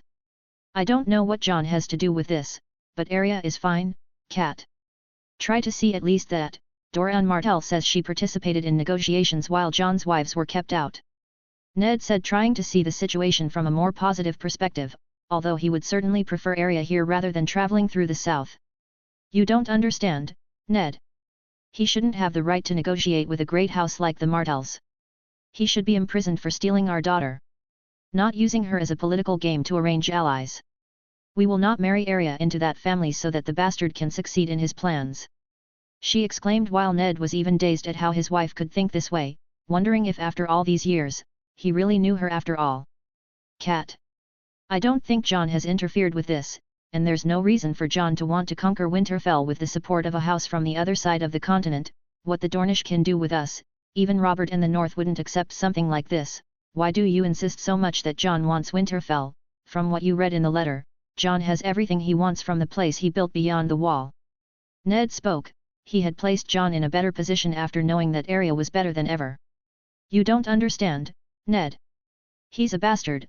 All bastards are greedy. How can he achieve so much with that wildling? It's not fair. He still has our Arya.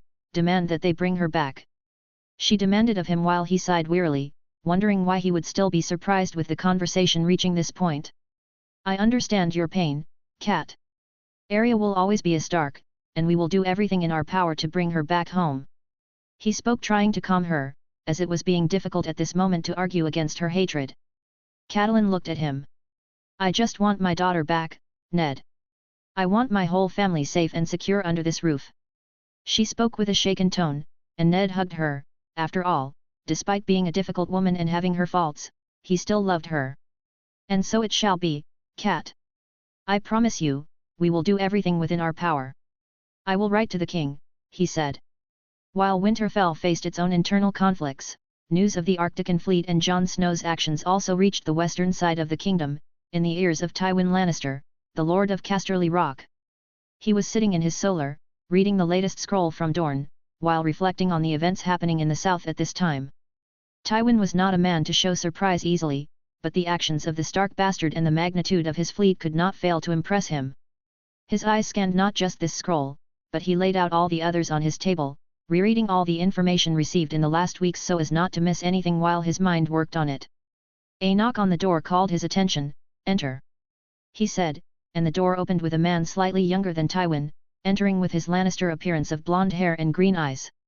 You called for me, brother. He said with respect to his elder brother and head of their house. Kevin Lannister, Tywin's brother, could not help but glance at his desk. More news from the south? He asked, approaching the desk. Jon Snow, Tywin began, or should I now say, Jon Arctic, as they call him in Dorne. He spoke without taking his eyes off the scroll in his hand, before turning to his brother for the first time. The Stark bastard who travelled beyond the wall and built a kingdom there, achieving what many lords in Westeros could only dream of, an army of giants, a fleet of 200 ships, wealth and unique goods for trade, with the first results being a trade alliance in the south with Dorne. He said, and there was a rare hint of respect in his tone. Kevin looked thoughtfully for a while. That boy who went beyond the wall, how is it possible for a child to develop all this in years? Were there reports of magic in the letters still? Kevin asked, thinking the whole story of the boy could be summed up in mystical events. After all, no one grows up that way or even starts creating a kingdom from the age of 9 name days, which was absurd. Yes, they still say the boy is a sorcerer and put the entire Dorne castle under his feet just by controlling snakes, as reported weeks ago. He spoke in a quite peculiar tone. What do you think? Kevin asked cautiously. If that's true, the boy is dangerous, but on the other hand, he's certainly creating alliances with Dorne and is at this moment travelling to this side of the continent. He spoke, even with the supposed sorcery, he couldn't deny that the boy had very good products according to his spies and even sold ice, perhaps an opportunity to catch his secret. After all, ice is a big business for the West. Kevin pondered his brother's words. And what do you suggest? How do we deal with him if this fleet comes to Lannisport? Kevin asked. First, we need more information, as there's still a time loop until news arrives here. We'll continue to monitor the movements of this Jon Arctic and his fleet. Secondly, we should prepare to receive them. There are more advantages in this Arctic than disadvantages. Tywin's mind was already weaving plans trying to take advantage of any situation. And what about the throne?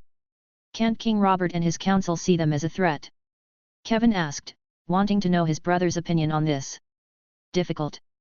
Robert loves the Starks, even with that story of the little girl being kidnapped years ago.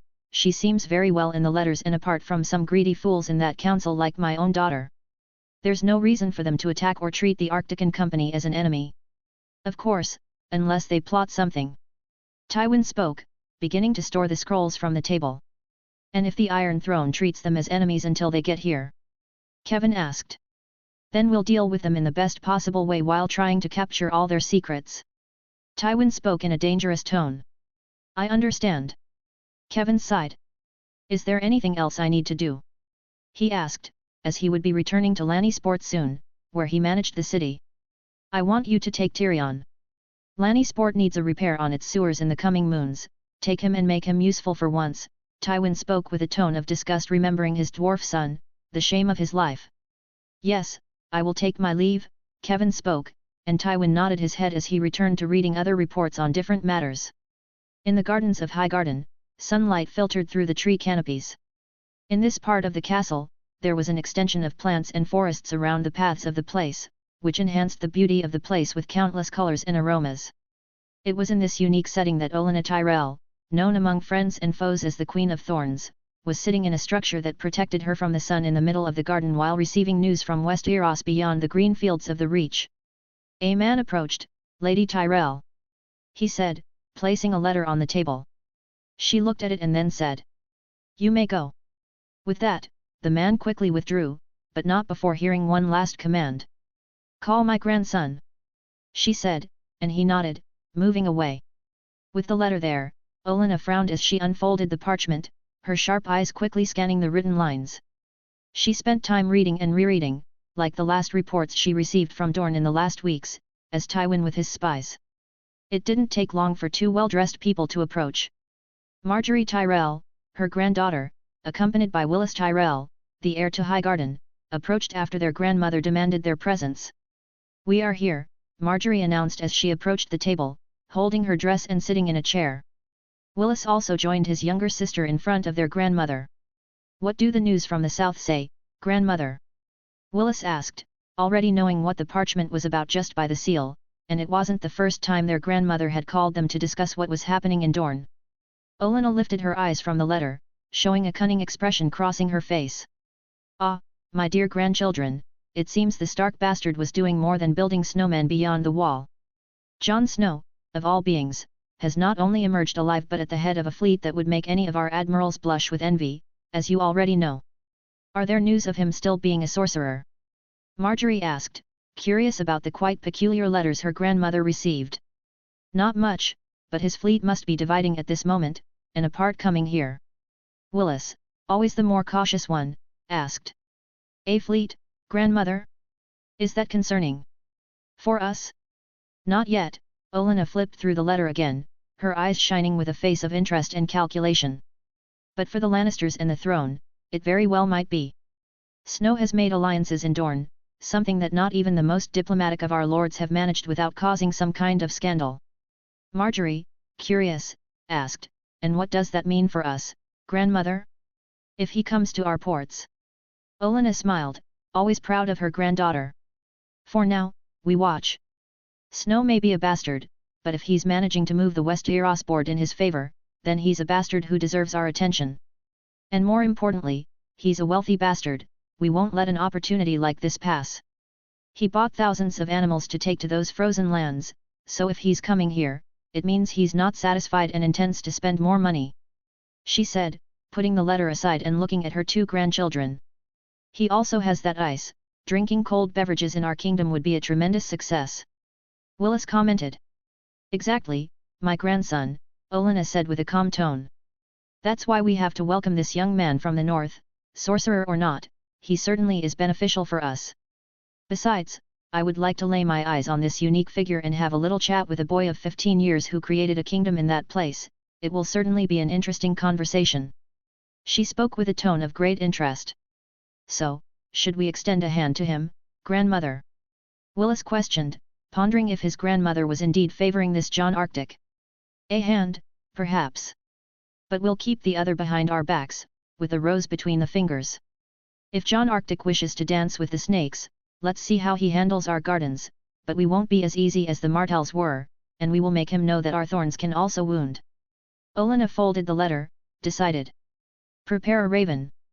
I want it to report the arrival of this fleet at any port in our realm when it decides to disembark. We have to prepare our tournament this moon as well. It might be an ideal opportunity to meet our future guests.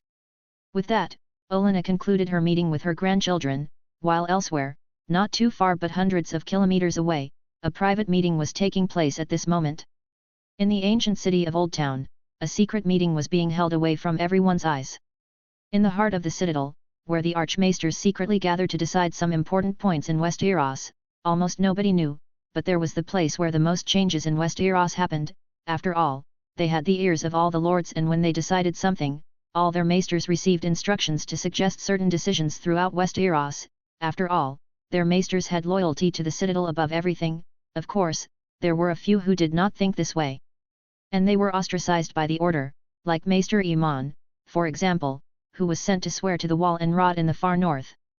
This room was illuminated only by candles that cast dancing shadows on the stone walls, like the bodies gathered at this moment. Archmaester Vorian, O.C., was a man of medium stature, with hair that was once black, now peppered with grey. His eyes, however, remain piercing and full of an inquisitive glow. He is often seen with a brooch representing a closed book, symbolizing his commitment to knowledge and caution against dangers to the order. Vorian was not just a man among his distinguished group, but the one who led all the discussions and commanded all those archmaesters, being the regent of the citadel. He looked at all the men around him, reflecting wisdom after years of studying the art of the mind. Brothers, we are gathered here in the face of a threat that arose many years ago, but we would not ask to do anything against it, until this moment, and this threat has gained strength, sailing through the waters of the continent while we are here discussing the threat we received weeks ago. He spoke, pausing before continuing. Jon Arctic, known to many as Jon Snow, possesses powers we cannot ignore. His ability to manipulate magic, something we considered relegated to the past, represents a danger not just to the order of the world but to our very existence. Our ancestors fought to rid this continent of dragons, magic, and Targaryens. Now it's our time to act against this force. The other maesters present exchanged looks, each aware of the citadel's stance against magic and everything it represented, in favor of this faction. Those who would be against it were not present, as they were not brought into this type of circle. And what do you suggest, Archmaester Vorian? Asked Maester Eleanor, an equally old man. He had a hatred against magic and was into natural history, so it was in his interest to destroy Jon Arctic. Unfortunately, our Maester and Sons pair failed to cause any illness to his pregnant wives, but he provided information to the pirates of Stepstone to attack the ships heading north at this moment. He said, I just hope it's successful. After all, if they reach the north, it will be out of our reach. He then resumed speaking. We must consider all options. This boy's magic is to control animals like the wargs we have always studied and have the ability to build a kingdom, which seems to be involved with magic. Isn't he dangerous? Should we eliminate him? A Maester said. Yes, but we must act carefully, Archmaester Galen. After all, we cannot face a fleet with 150 ships and giants. Vorian countered. Giants? I'd love to study them. Archmaester Baylor commented. Patience, I will talk to the High Septon and the High Towers, we can lure them in smaller numbers to the city. Vorian suggested, putting Jon here inside with few men, they can simply capture him and close the city so that his fleet cannot enter, a good opportunity to destroy him. That would be great, but we need to clear the animals from the area, after all, we cannot let him use his powers. Someone suggested and Vorian nodded. Exactly, that's why we'll start our plan. Vorian spoke with a somber tone. Chapter 93, Artican Trade in Westeros 20, Journey to the West 07. Third-person POV. Westeros, 295 AC. In the midst of the sea to the south of the continent, the journey of the Artican fleet continued, encountering some storms along the way, while passing by merchant ships coming from the west that avoided getting close to them, following their route. It's a pity I can't map an underwater path as I was doing with Serum.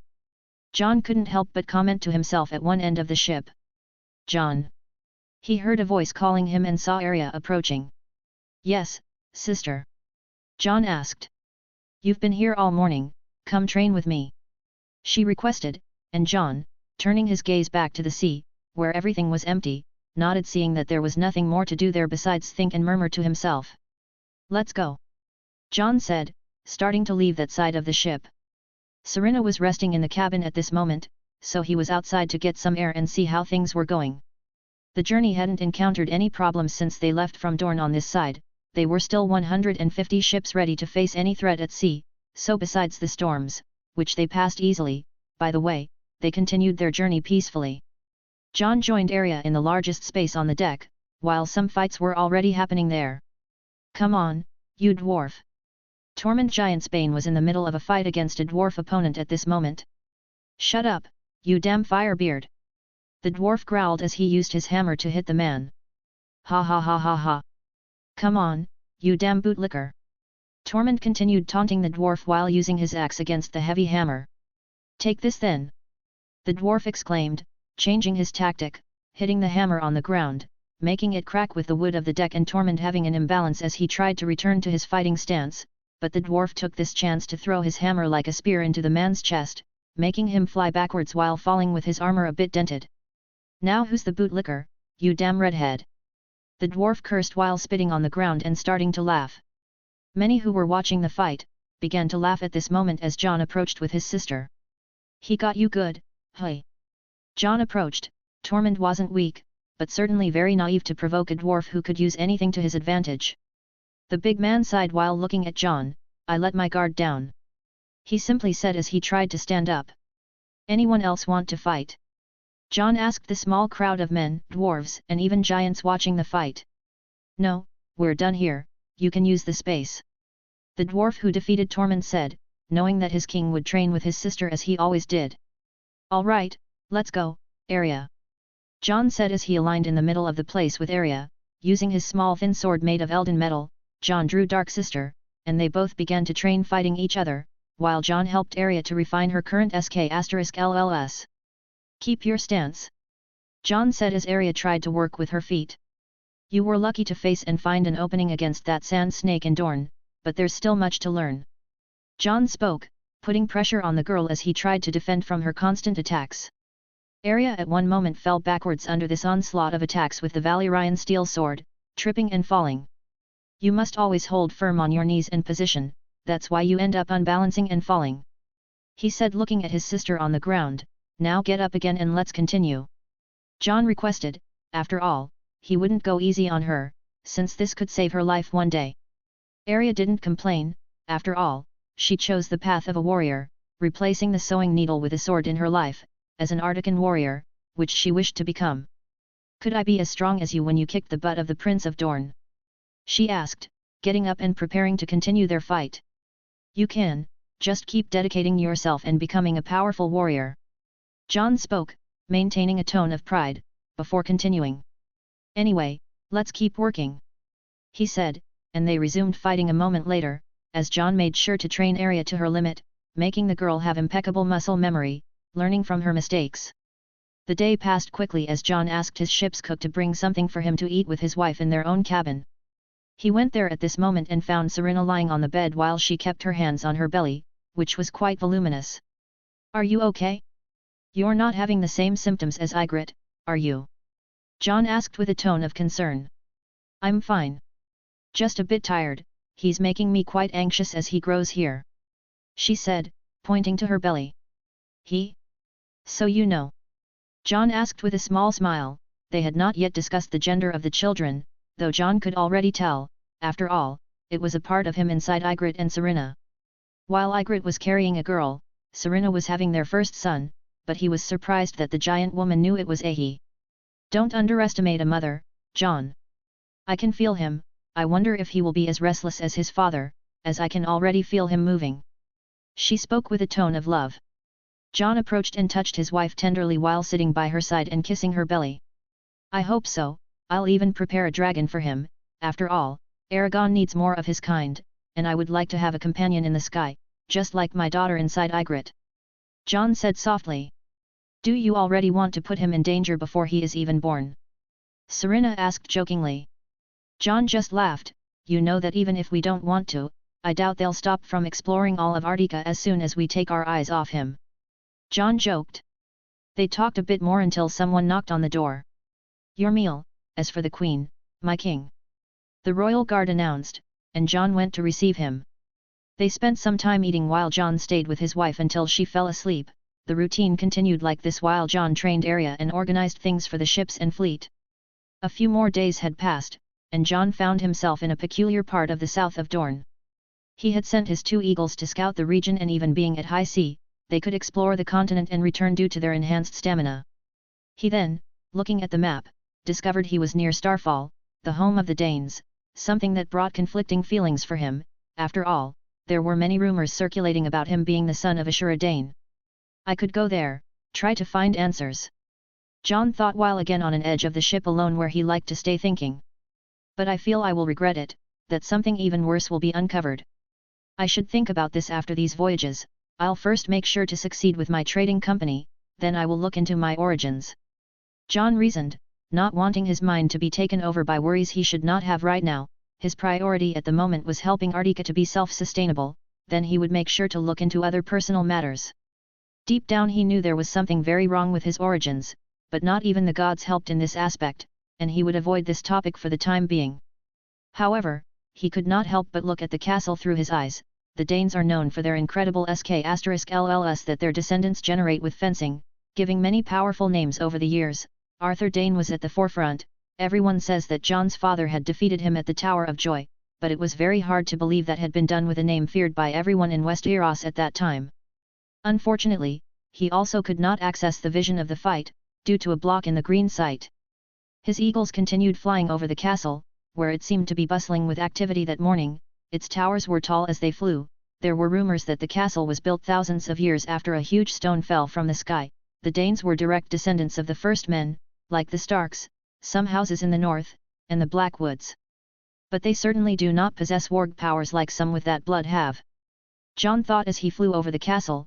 He noticed that in his green sight, only the Starks and the Blackwoods themselves, who are currently in the Riverlands, have stronger warg abilities in their blood. Phoenix and Bluefire continued to circle the castle, while in the courtyard, there was a boy Arya's age training with the local master-at-arms. The eagles could see his features even from a distance. He had light hair and purple eyes, but they were no less piercing than those of Nyra Sand.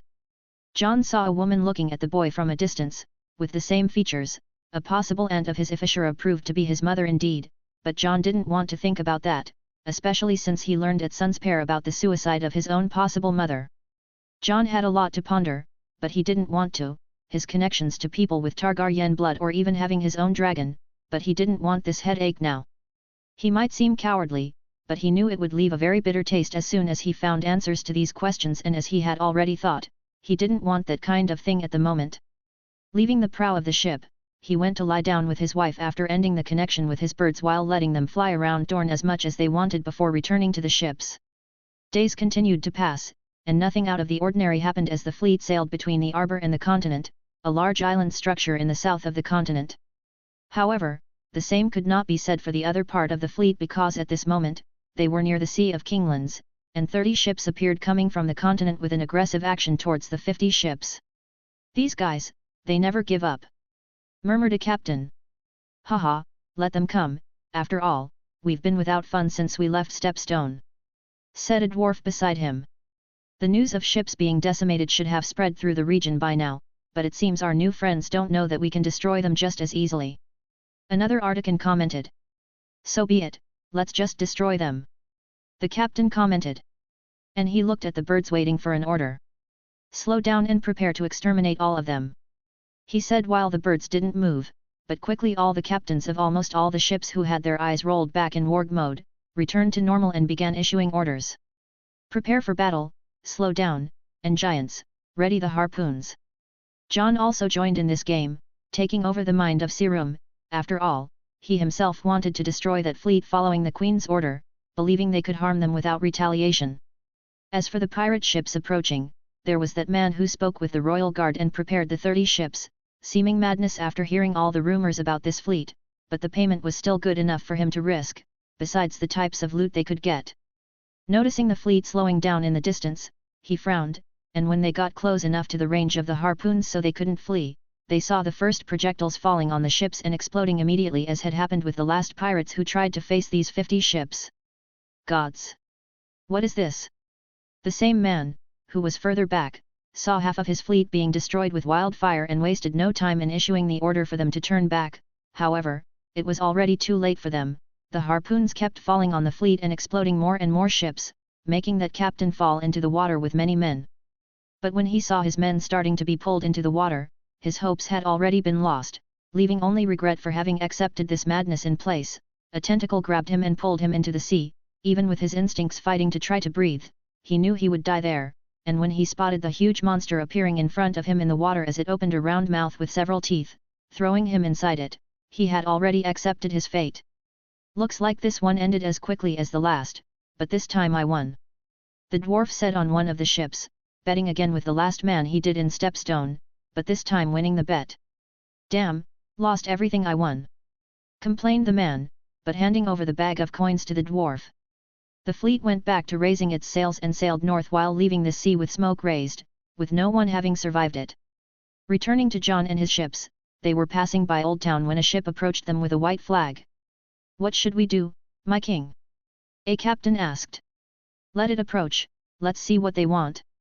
They were in a region with many commercial ships, but none had approached them, until now. The ship approached them while maintaining its non-aggression intentions, getting close to the fleet while turning to follow the ship's side, as the fleet simply did not have a break to stop quickly. Who are you and what are your intentions? A royal guard shouted to the ship alongside. There was a group of common sailors. It seems they were paid to approach this dreadful fleet and everyone could see the fear and caution in their eyes. An elderly man dressed in black with chains around his neck, something that was easy to identify as a maester, approached the edge of the ship. I would like to speak with Jon Artica. He spoke with his elderly tone. I am here. Jon went next to his royal guard, looking at the maester with a cunning look. He did not like the order with the exception of Lewin, who never did anything to make Jon suspect him. Lord Artican, I am here on a mission from the Citadel. He spoke. After all, they had sent him with the risk of being attacked by the ships with a common ship after paying a lot for these city sailors to have the courage to come here, even with a peace flag. What does your order want with me? Jon asked directly with a not very friendly tone. The man, despite seeing a bit of hostility in Jon's tone, continued confidently. The Citadel invites you to the city. We want to meet a man like you and your endeavors in your kingdom beyond the wall. The man spoke and Jon knew there was something strange there. Sorry, we are just passing through. I have no intention of visiting the Citadel at this moment. Jon spoke. He was going to visit the city on this trip, but he did not want to do it now and did not like a maester inviting him to some kind of trap. But my lord, you could buy many books. Lord Hightower is in Highgarden at the moment in a tournament, but he would certainly be pleased with your presence in the city. He tried to insist. I'm not interested in that right now. Return to your city, maester. I will continue my journey and perhaps visit your city in the future, but not now. Jon spoke and turned back to his men. Let's continue the journey, he said, leaving the maester and the sailors surprised by this. And when the man tried to argue once more, Jon's ship began to gain more speed, leaving them behind while trying to avoid the fleet that was coming behind. Jon no longer cared about that maester. He first had business with the Tyrells if they would receive him, but he was surprised by the information he received. There was a tournament in Highgarden, which means they would have a bit of fun while traveling back north. It took a few more days for them to approach a small port city in the Tyrell territories. There were Oaken Shields and Old Oak, as the biggest in the region, but they would not be the most viable to reach Highgarden, so they chose the city known as Little Oak Garden. Raccoon here. Little Oak Garden is a city I decided to create based on the port cities of the region. I didn't find anything more viable on the map to get to Highgarden. I had done this with Old Oak in my first draft, but it's so far that I created a new small city. After all, Westeros has many cities to house millions of inhabitants and we only know the main ones, which gives margin for the creation of new ones, as I did with Frostroar in the north. Jon never had a conversation about the gender of his children. I don't clearly remember this, but I have doubts. If anyone remembers, please let me know so I can fix this part. Chapter 94, Artican trade in Westeros 21, reach 01. Third person POV. Westeros, 295 AC. My king, we are all ready to approach Oak Garden, said the ship's captain as he approached Jon. The Artican king was standing at the edge of the main ship as always, his eyes fixed on the route towards the continent. Jon turned to him calmly and replied, I understand. Tell everyone to start heading to the continent. Oak Garden is a small town, and it wouldn't be wise to send many ships. Just 10, but prepare them well, because after all, we will be traveling to Rye Garden as soon as we receive confirmation from the Tyrells and we need a certain force on land. Jon spoke calmly, as the man nodded, preparing to give the order to the other ships. Jon sighed as he kept his gaze on the horizon, with his birds, Phoenix and Blue Fire, arriving in the town. He had a view of them circling the place. It wasn't a large town, there should be at least about 20,000 inhabitants and it was ruled by a small noble vassal of the Tyrells. This was the reason he was sending few ships, but with a powerful guard with a good number of giants. It would be the best option. His wife approached him at this moment. She wore a black dress that matched her hair, and her blue eyes shone prominently. Jon felt her get closer as he took her by the waist. My love, she began, as she looked at him intently with her blue eyes, contrasting with Jon's green and grey eyes. Serena. I want you to avoid any master who tries to approach you. If someone tries to do that, let me know. Don't let anyone get close and don't consume anything that isn't prepared by our men. These guys are plotting something and I don't like it at all. Jon spoke. Despite this, he still had to open his trade with the nobles and buy resources that only the Reach could provide him. Jon had spoken with a bit of anger. After all their actions made him distrust them, and it seemed they had malevolent intentions. Okay, Jon. I will do as my husband wishes, she said, sealing their lips. They stood at the prow of the ship alone, while their men did the rest of the work. The ships began to move as the men became agitated in 10 ships from the entire fleet, moving sails, tying ropes as they began to detach from the rest of the ships. There were 9 carracks and 1 galley leaving the fleet. The ships began to travel towards the continent at high speed. Meanwhile, in the town, everything seemed peaceful. The Tyrells had already sent messages to all the coastal towns about the unknown flag appearing on the high seas. There was no merchant boat that returned after encountering them at sea. Of course, in all the ports where the ships found the Artican fleet, a message of the flag's passage with the 150 ships was sent to the Tyrells in High Garden, but there was still a time loop until the Raven could approach. This city belonged to House Florehart, OC, a small vassal, but with some money, like all the houses of the Reach, since this kingdom revolved its economy through its vast green lands, providing food for all of Westeros. There were the Riverlands that also produced food, but the Reach was stronger in this aspect. Jon knew how rich this kingdom was, perhaps only losing to the west with its gold mountains. The church was also very influential here, more so than any other kingdom. They had much larger lands for planting than Artica, but that didn't mean they could produce the same amount as Artica. After all, Jon had made his lands so fertile that they hardly needed methods of agriculture, yet there were still all the most modern methods to have a better food production and his fields didn't need to worry about pests and problems during the harvests. Very different from the lands of the south, Jon was confident that Artica could produce so much food that its fruits, vegetables and greens would soon be sold, maybe starting to negotiate this when going to Essos.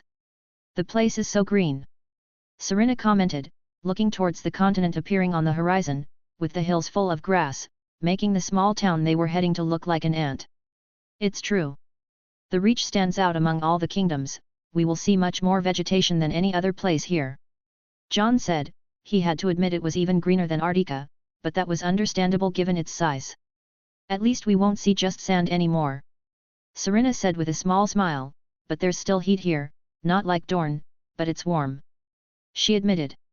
Another reason for them to buy our ice. Jon said with a smile. You've really turned into a merchant, haven't you? She looked at him with an amused smile. It didn't take long for the fishermen and people at the port to begin spotting the group of ships approaching. Seeing those vessels, they became cautious, as no sailor recognized the ships approaching the port.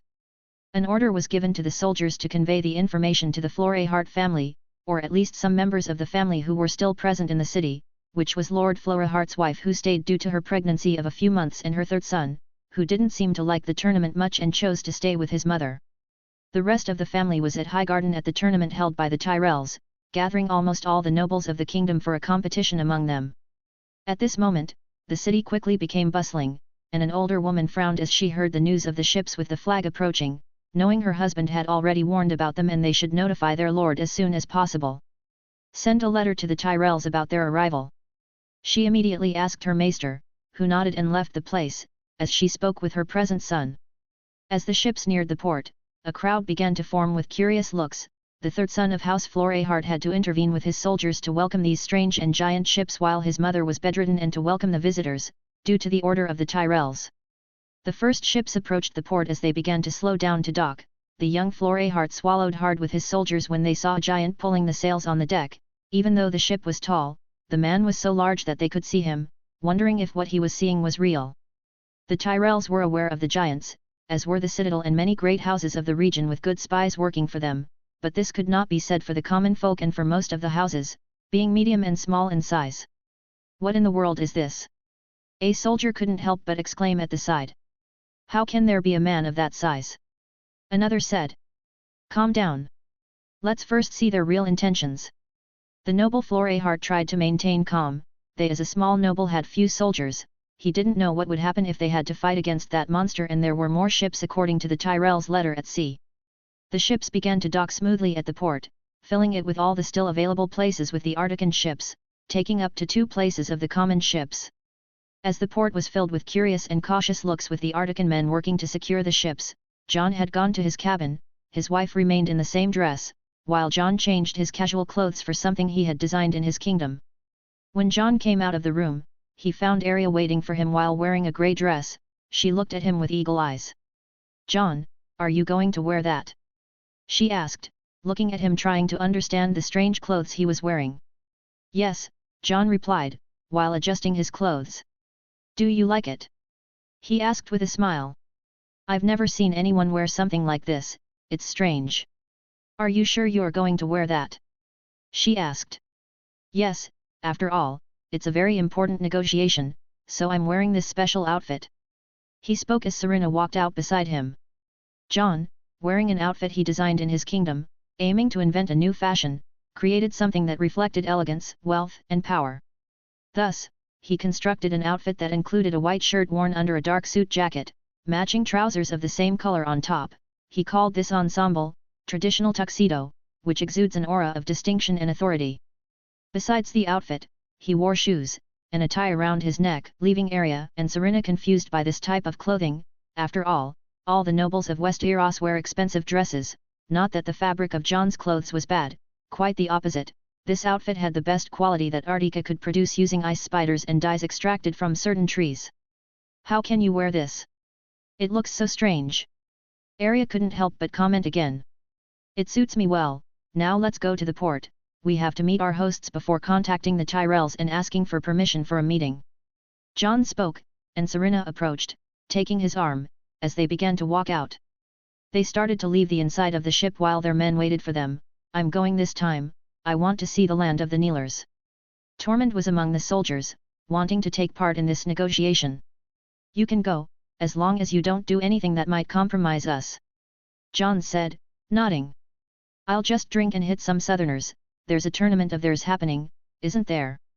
Tormund declared as many people nearby just smiled at the outrageous big man. Anyway, let's go. Lower the bow. Jon ordered as the plank was placed on the port, and he exited with his wife and brother while their royal guards protected them. On the spot, he could see the young man staring at him with a cautious look while surrounded by some soldiers, poor in comparison to the armor that the Artican men were wearing. He approached, without letting any giants out yet. After all, it was easier to deal with in case there was a battle, and Jon didn't want to scare the young man who was all ready as he came out with some soldiers. Hello. I'm Jon Artica. King of Artica. Jon took the initiative to speak on his own, as the man still seemed paralyzed by him. I am Junren Florahart. The boy stuttered a bit. He was a bit younger than Jon, so the Artican king didn't blame him. A silence took over the atmosphere as the young man who should have asked about Jon's intentions and what he was doing here, remained silent. Serena looked at Jon, while he sighed, as the guards on the opposite side looked at their young lord expecting him to speak. I'm here for business.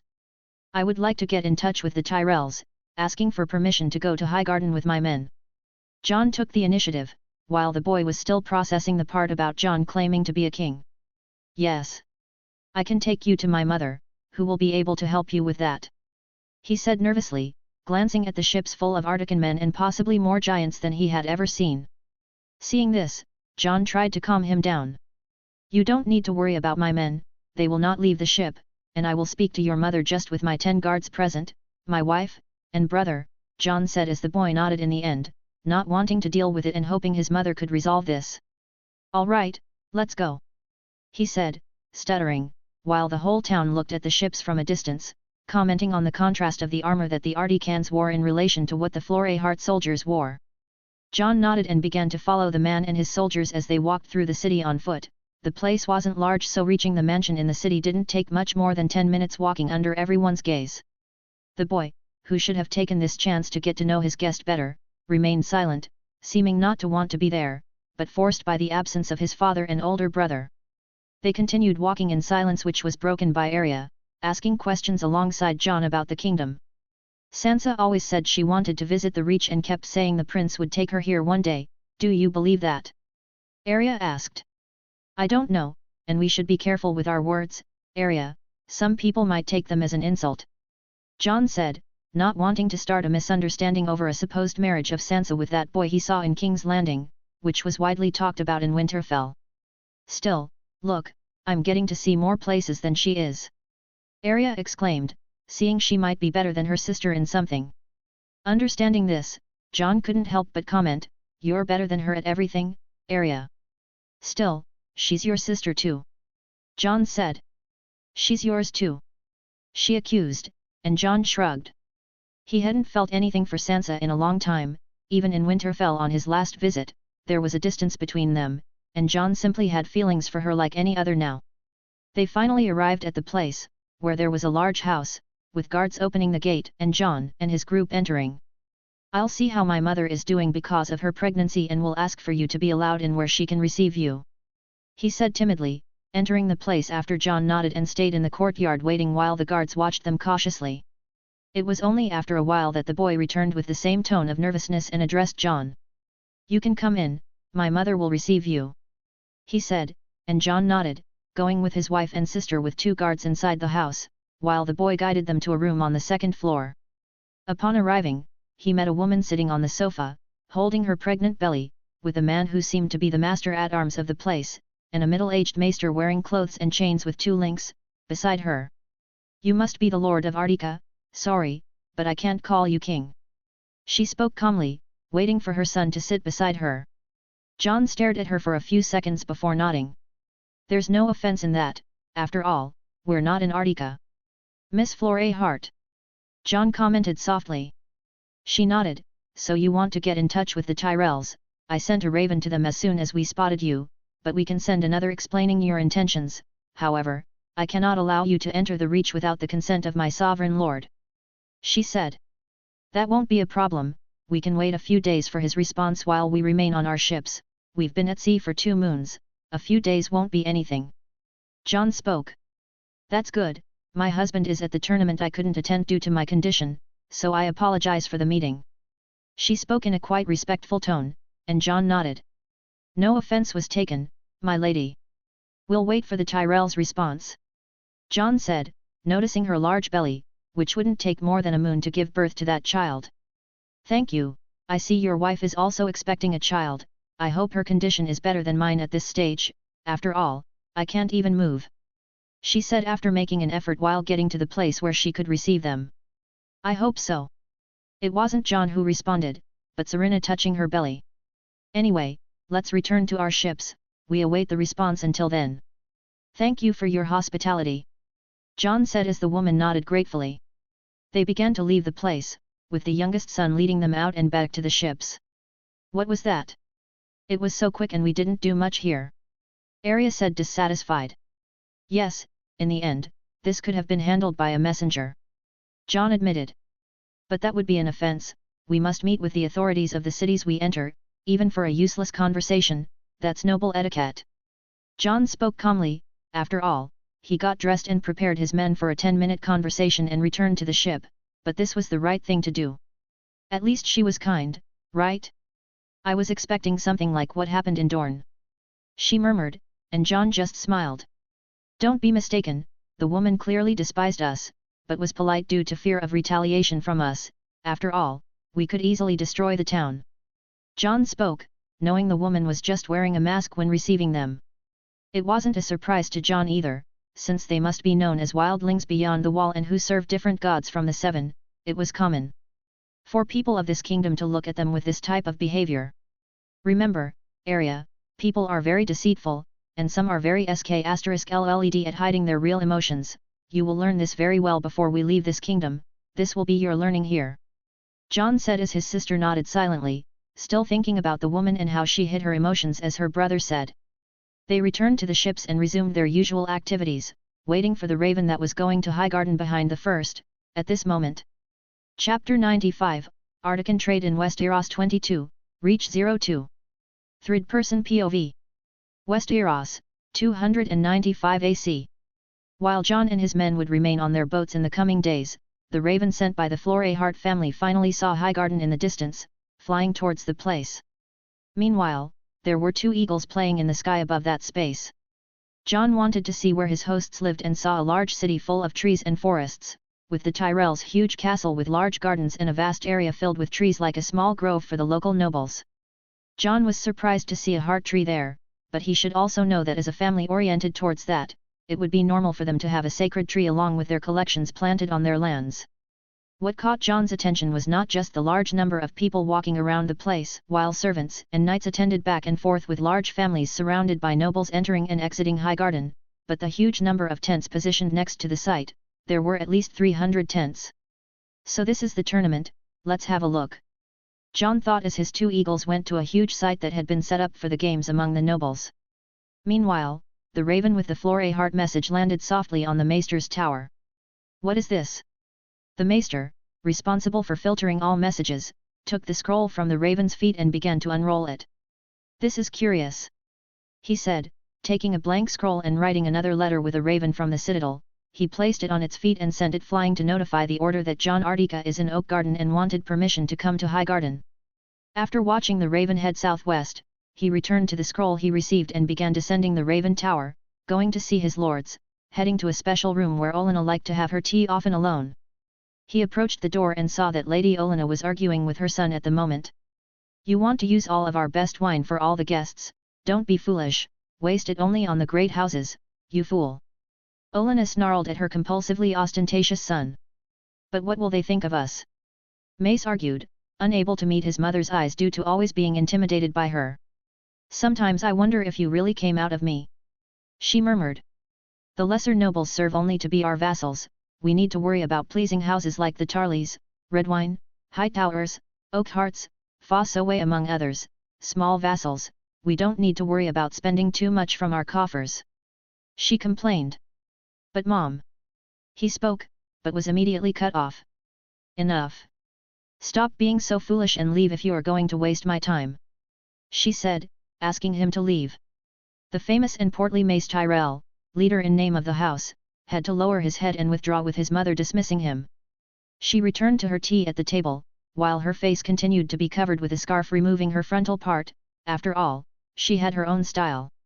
As soon as Mace opened the door, he encountered the maester with the scroll in hand, but he didn't care, which could not be said of Olenna, raising her gaze. Enter Maester. I hope you come with good news, especially about the Northern Fleet. I heard their ships freeze the sea, do you believe that? She asked in her unique and bold way. He ignored the man who was supposed to be the head of the family, and entered to see the real head behind the Tyrells. I do not know of this, my lady.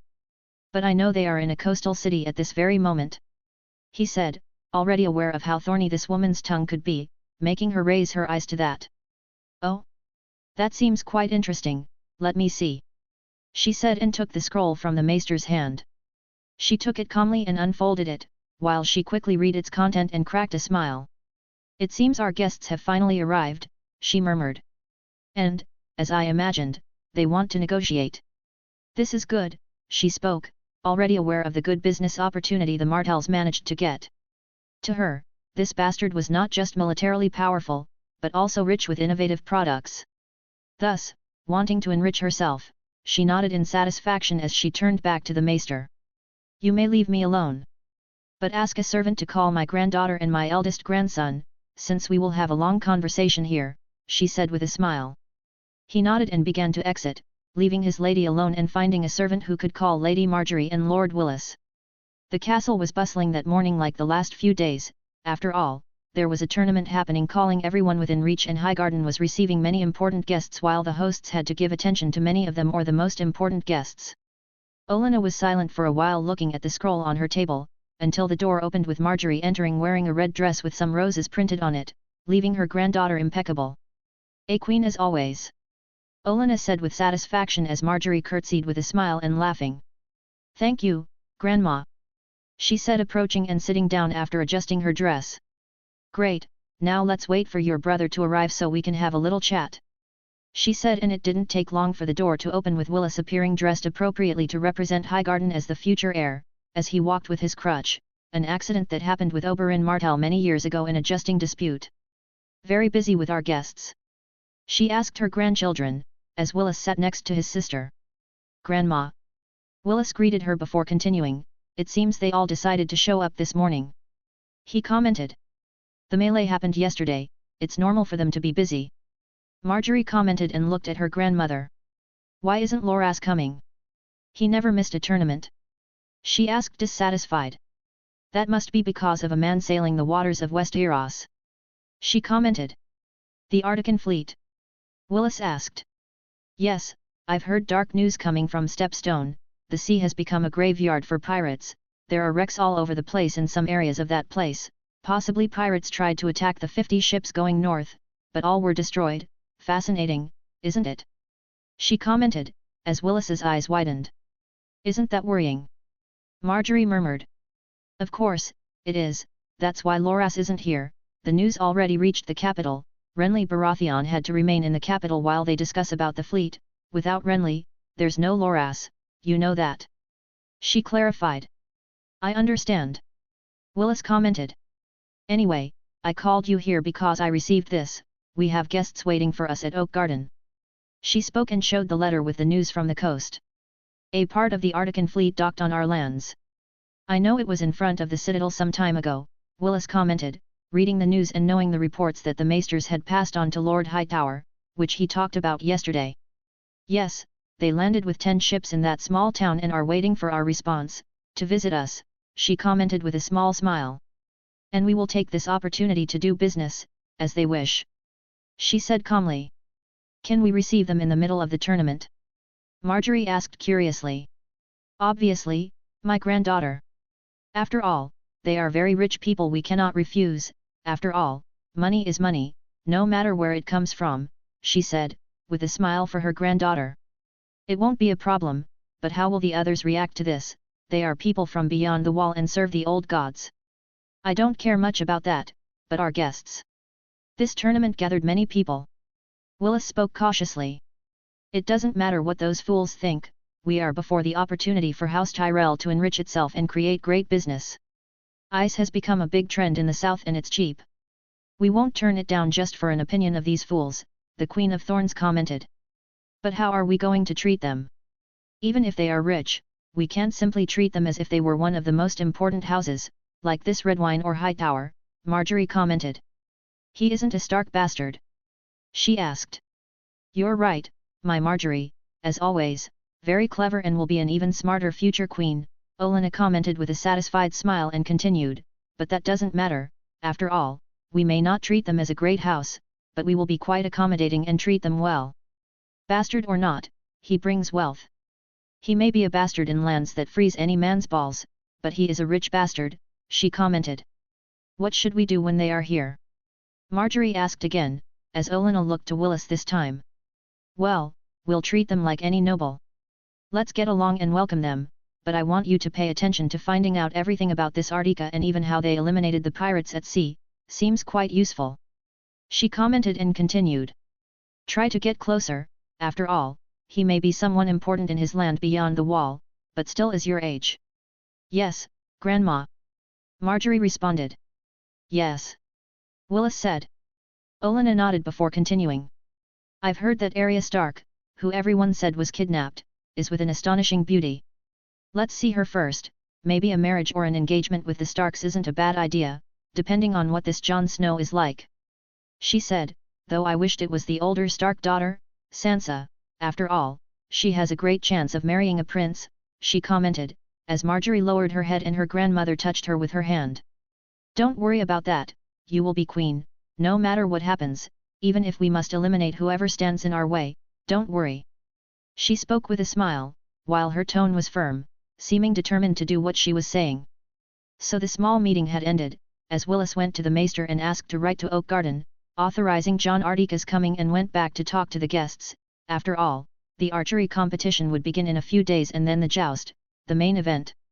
A raven was sent again to Oak Garden, heading towards the coast for a few days until it arrived at the location, while Jon spent his days training with his men, but not leaving the ship, since he had to wait a while to receive a response.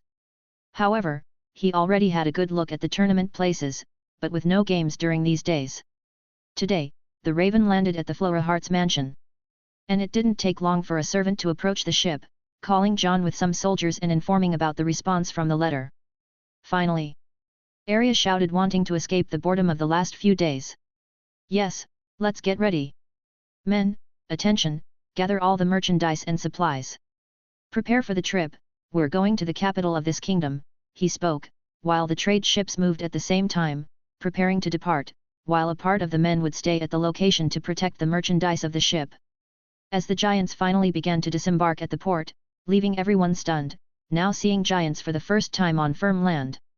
The curious only saw a glimpse of them walking through the ship, but seeing at least a dozen of them walking through the place made them wonder if they were dreaming, seeing men of 4 meters armored as happened in Dorne. They began to prepare large shipments with Artican products to offer to the people of this kingdom. Finally, we'll see these southerners. Tormund shouted joyfully. Shut up, Tormund, do you want to offend people here quickly? Spoke a dwarf. Jon organized his entire trade company while mounting an extra wolf, which was among the animals, since he no longer had Ghost to ride. He proceeded ahead along with his wife, sister, ministers, and royal guards, while all his people walked right behind with dwarves, giants, and Artican men. The whole city stopped to see the group passing through the place, starting to follow to the east of the city. Jon didn't even bother to say goodbye to the Floraheart family, with Jon already knowing they were a bit hostile towards them. Despite the beautiful words of the woman, her eyes always shone, saying that they were welcome there. So, he left the city without greeting them. After conducting an initial inspection as soon as they left the city before hitting the road, the Artican group quickly organized themselves. A large line of Artican warriors with wagons was responsible for carrying their products in the middle of the group along the road. The giants were at the front of the group, and there was a set of mounted warriors behind them. They continued down the road for the rest of the day and were in a forest with the road as they began to emerge into large green fields with grass, fruit trees, and even vast plantations. They continued on this path for the next few days, stopping at convenient places for rest. On the road, they didn't have any problems. After all the men who encountered them on the road immediately became frightened, seeing giants with armor making the ground tremble in front of them, and began to run away, very scared. This wasn't what Jon wanted, but there was nothing he could do about it. After all, people got scared and ran away as soon as they saw them. After a while, some local soldiers appeared. With some courage they approached Jon demanding their intentions, but Jon had letters from House Tyrell, presenting it because they were authorized to walk through the kingdom to Highgarden. The soldiers let them go after that, recognizing the seal, and a group like that, despite having creatures they had never seen, couldn't represent a danger with just that number to an entire kingdom. They continued on their way for another day until a vast city with vegetation all over the place, beautiful and impeccable, which made Serena and Arya be amazed, appeared before them. I must admit, it's not like Artika, but it certainly has its beauty, Jon commented, despite already being accustomed to this sight seen through his birds in the sky many days ago. He spoke again before tapping his wolf to keep it moving forward. Now, let's move on, we have to meet some important families to negotiate, he said, and they started to move forward, circling around the city to not scare the people. After all, they didn't even have streets structured for the passage of giants like their wagons. This is a tournament. Arya exclaimed next to him, pointing towards the distance where there were tents in a large place like an arena set up. Yes. Jon confirmed. Can we participate? She exclaimed, wanting to participate immediately. We'll see. Jon commented, as Serena smiled at Jon, since he hardly ever denied anything to his sister. Chapter 96, Artican Trade in Westeros 23, Reach 03. Third Person POV. Westeros, 295 AC. The city of Highgarden was filled with joy due to the number of visitors in the area over the last week. Known for its inherent beauty, with lush gardens and rich farmland surrounding it, the city was in the midst of an extensive festival, attracting large crowds from all kingdoms. Due to Lord Mace Tyrell's birthday tournament marking 4 decades of life, a unique occasion, everyone made it a point to grace Highgarden with their presence. The city's economy was bustling at this time, with streets teeming with people, not just nobles looking to make some money, but also bards, knights seeking gold from the justs, or people trying their luck, be it farmers' sons or minor nobles' sons hoping to stand out and catch the interest of a knight to become their squire. People came from all over, including some from Dorne, the West, and Stormland, primarily knights aiming to win some gold from the Tyrells. The city greatly benefited from this with a boost in local economic turnover, despite some downsides such as overcrowding, increased theft, and even some murders and more heinous crimes that the city guards had to handle. Overall, it was quite beneficial for most. After the melee, there were no more games, there was a pause for everyone to enjoy the place. The archery tournament would start in a few days, soon followed by the main event, the joust. People were still talking about the melee and composing new songs about the winner, none other than Mace Tyrell's own son, Garland Tyrell, who achieved a grand victory. However, this morning was somewhat different. Although they spent the entire morning celebrating and listening to bards while people shopped here and there, something happened this morning with people arriving in the city, announcing a group of monsters approaching. This left the people of Highgarden stunned, as the Arctic was not common knowledge to the common folk. "I swear, I saw 4-meter-tall men in armor coming this way. What will our lord do about this?" These comments began to surface in the city. Many people hitting the road encountered the Artican group, fleeing immediately upon seeing a dozen giants marching with the group. Those who left the city returned running, and the same could be said for farmers heading to the tournament and encountering them on the road, making them gallop as fast as their horses could to escape the monsters. "You're lying," another mocked. 4-meter-tall men? You're drunk, or something." Another citizen scoffed upon hearing such a thing in the middle of the crowd. "You really don't understand. There are many of them coming this way. I'm telling you, someone should do something. We should warn the guards," the man spoke a bit desperately. After all, he had left his farm to meet some friends in the city when he saw the group and sped his horse, quickly reaching the place a few hours before Jon's arrival. "Sir Guard! You have to protect the city." Someone finally went up to the guards. "The story of the 4-meter-tall men? You're the second with this delusion, get out of here and don't bother us." The man spoke rudely to the citizen. "But I swear. You have to warn our lord about this." The citizen insisted. "Get out of here before we arrest you." A third guard spoke, making the one bothering them quickly leave in fear. "Do you believe this?" one of them said. "In 4-meter-tall men, they're joking with us." Another spoke. "If a third one shows up, I swear I'll lock up with this damn joke." Another complained. And it didn't take long for the third to appear before these guards, and not just that, when the fourth and fifth came, they began to have some uncertainty about these events, and a doubt started to arise among them. As the city began to grow quite restless with not just the guards but the citizens themselves forgetting the tournament to talk only of the monsters arriving as more and more people arrived in the city this morning saying they had seen the approach of the Artican group, the guards had no choice but to report this to the castle to the Tyrells. A man quickly rode to the castle on his horse, approaching from a side where he wouldn't disrupt the flow of nobles entering the castle, as he could possibly be K*LLED for causing trouble there. He finally approached the guards at the gate who looked at him suspiciously. "I need to report something that's happening in the city," he said, dismounting his horse and approaching the men. "What is it?" the castle guard asked calmly. "There are rumors of a group of giant men approaching the city. My captain wants to send a squad to confront them and find out who they are or their intentions," he said. The guards looked at each other upon hearing this, and one of them spoke. "They are the company from the north. Our lord has informed us about the arrival of these giants along with the group, although it's hard to believe in giants, but it seems there are many witnesses." The man spoke, murmuring the last part. After all, they had heard that a quite peculiar group was going to appear. Although they were skeptical, now they seemed more willing to believe after hearing this guard. "Leave this with us. As soon as we pass the information to our captain, we will approach them," Just say they are a group coming from the north of Westeros and apparently, giants exist. He said. The existence of giants would eventually spread from Dorne to all of Westeros soon, through bards and merchants, however this would take a long time, and as Jon had just left Dorne, the existence of giants was still something almost no one could believe, despite some appearing in Winterfell years ago. Most of those who received this information in the south, took it as a delusion of the wildlings from the north. Also tell the city commander, not to mess with them, we will handle the matter, the castle guard said, heading inside the castle while the city guard returned to his horse as he went to inform his companions about the situation and try to keep the city calm. One of the castle soldiers left the place after seeing the man go away and went to inform his superior. Giants approaching. So they will be here soon. The man said and asked for the man to return to his position and headed towards the castle to speak with the Tyrell family. The rumor of the giants was not limited to the city, after all the nobles also began to hear it, remaining quite skeptical about it. Not in the castle, but in the tents where the houses were staying began to talk to each other.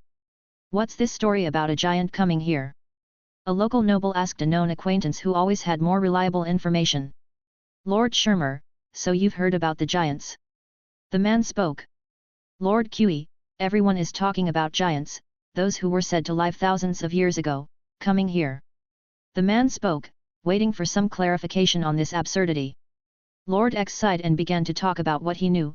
I heard that a group from the north is coming here, and it's about that bastard son of Eduardo Stark, Lord Q commented to his acquaintance. Bastard son of the Starks? I've never heard of that. Lord Shermer looked confused after hearing this. After all, although it was a delicate subject for many nobles in certain kingdoms, not everyone was aware. Moreover, it was a matter in the Kingdom of the North that could only affect beyond the North itself, the Vale and the Riverlands. However, the Reach, the West, Dorne, and the Stormlands was not a topic much discussed among lesser nobles, only the more well-known ones, those who liked to keep an eye on everything, the rest cared more about their own lives and lands. Well, it seems you didn't know, but many years ago, a Stark stole his own sister from Winterfell and took her beyond the wall, Lord Q clarified.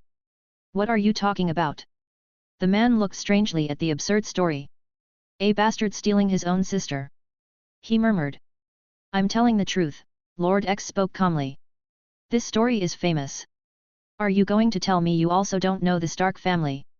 He mocked. Of course I know, who doesn't know the main families of all the kingdoms? That's basic etiquette for any noble, he said. Besides, there was that absurdity years ago of Prince Targaryen stealing Lyanna Stark. I was a child at the time, but I still remember my grandfather talking about it. But the thing is, I've never heard of this story of the bastard, and it's quite absurd, though I expect such behavior from a bastard, even more a wildling from the north. Lord Shermer commented. I understand you, but his story becomes even more absurd, for rumors say he made a land in the icy desert, which is what I heard from the conversation between the Reds and Lord Hightower at last night's banquet, saying they were coming here. Do you believe that? He said, still remembering overhearing the conversation of the great houses. A bastard creating a kingdom beyond the wall? I heard it's a frozen desert from my maester. What nonsense is this? The man scoffed. They say he found gold mines in those lands and even manages to transport ice. Our lords were saying he's selling ice to the Dornish in the south. He said intriguingly. You can't be serious. Lord Shermer didn't believe it. Yes, it's true. Anyway, we'll soon see if this story is actually true or not. He reaffirmed. This type of conversation started among all the nobles and began to spread, with most not having much information. People were left with only the rumor of a group from the north coming with giants from beyond the wall. The castle commander finally went to inform his lords as he entered the place unimpeded, until he reached the room where the Tyrells were having their meal quietly among their own family. Come in. The commander entered and greeted the family, addressing primarily Olenna, as no one doubted that she was the head of the family. Speak. Olenna said calmly. The table was filled with Willis, Garland, Marjorie, Mace, and Aelry, in addition to Olenna herself, using this time to stay among themselves to talk about the tournament and how things were going. My lady, we have spotted the group of giants with a large company with carts arriving in the next town, the man said, leaving some at the table surprised. That's good, it seems they have finally arrived. Olenna said. What do you mean by that, mother? Giants, what story is this? Mace stood up from the table with his huge body stunned. Have you not been paying attention to the latest news from the south? Olenna asked with a raised eyebrow to her son. No. He said, trying to remember something important, but nothing came to mind. After all, he had been focused on other things in the last moons, like his own birthday tournament. Olenna sighed and first turned back to the commander. Send a group to receive them. This will not let chaos arise over possibly giant men attacking the city, although I would like to see some of these annoying nobles running like chickens. She spoke, while the man nodded and began to leave the room. Olenna saw this and turned back to her foolish son. We have important guests arriving. Ned Stark's son, who was known as Jon Snow, is coming with his giants and his wealth to us, and we will not dismiss the same opportunity that the Martells had. She spoke with her hand on her chin. Jon Snow? The bastard who kidnapped his own sister? Mace asked, surprised, while his children looked at him surprised by this outburst.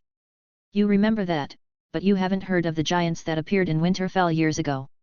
She asked, wanting to slap her son. But that was a lie. Giants don't exist. He exclaimed. Well, you fool. We have half a dozen of them coming here.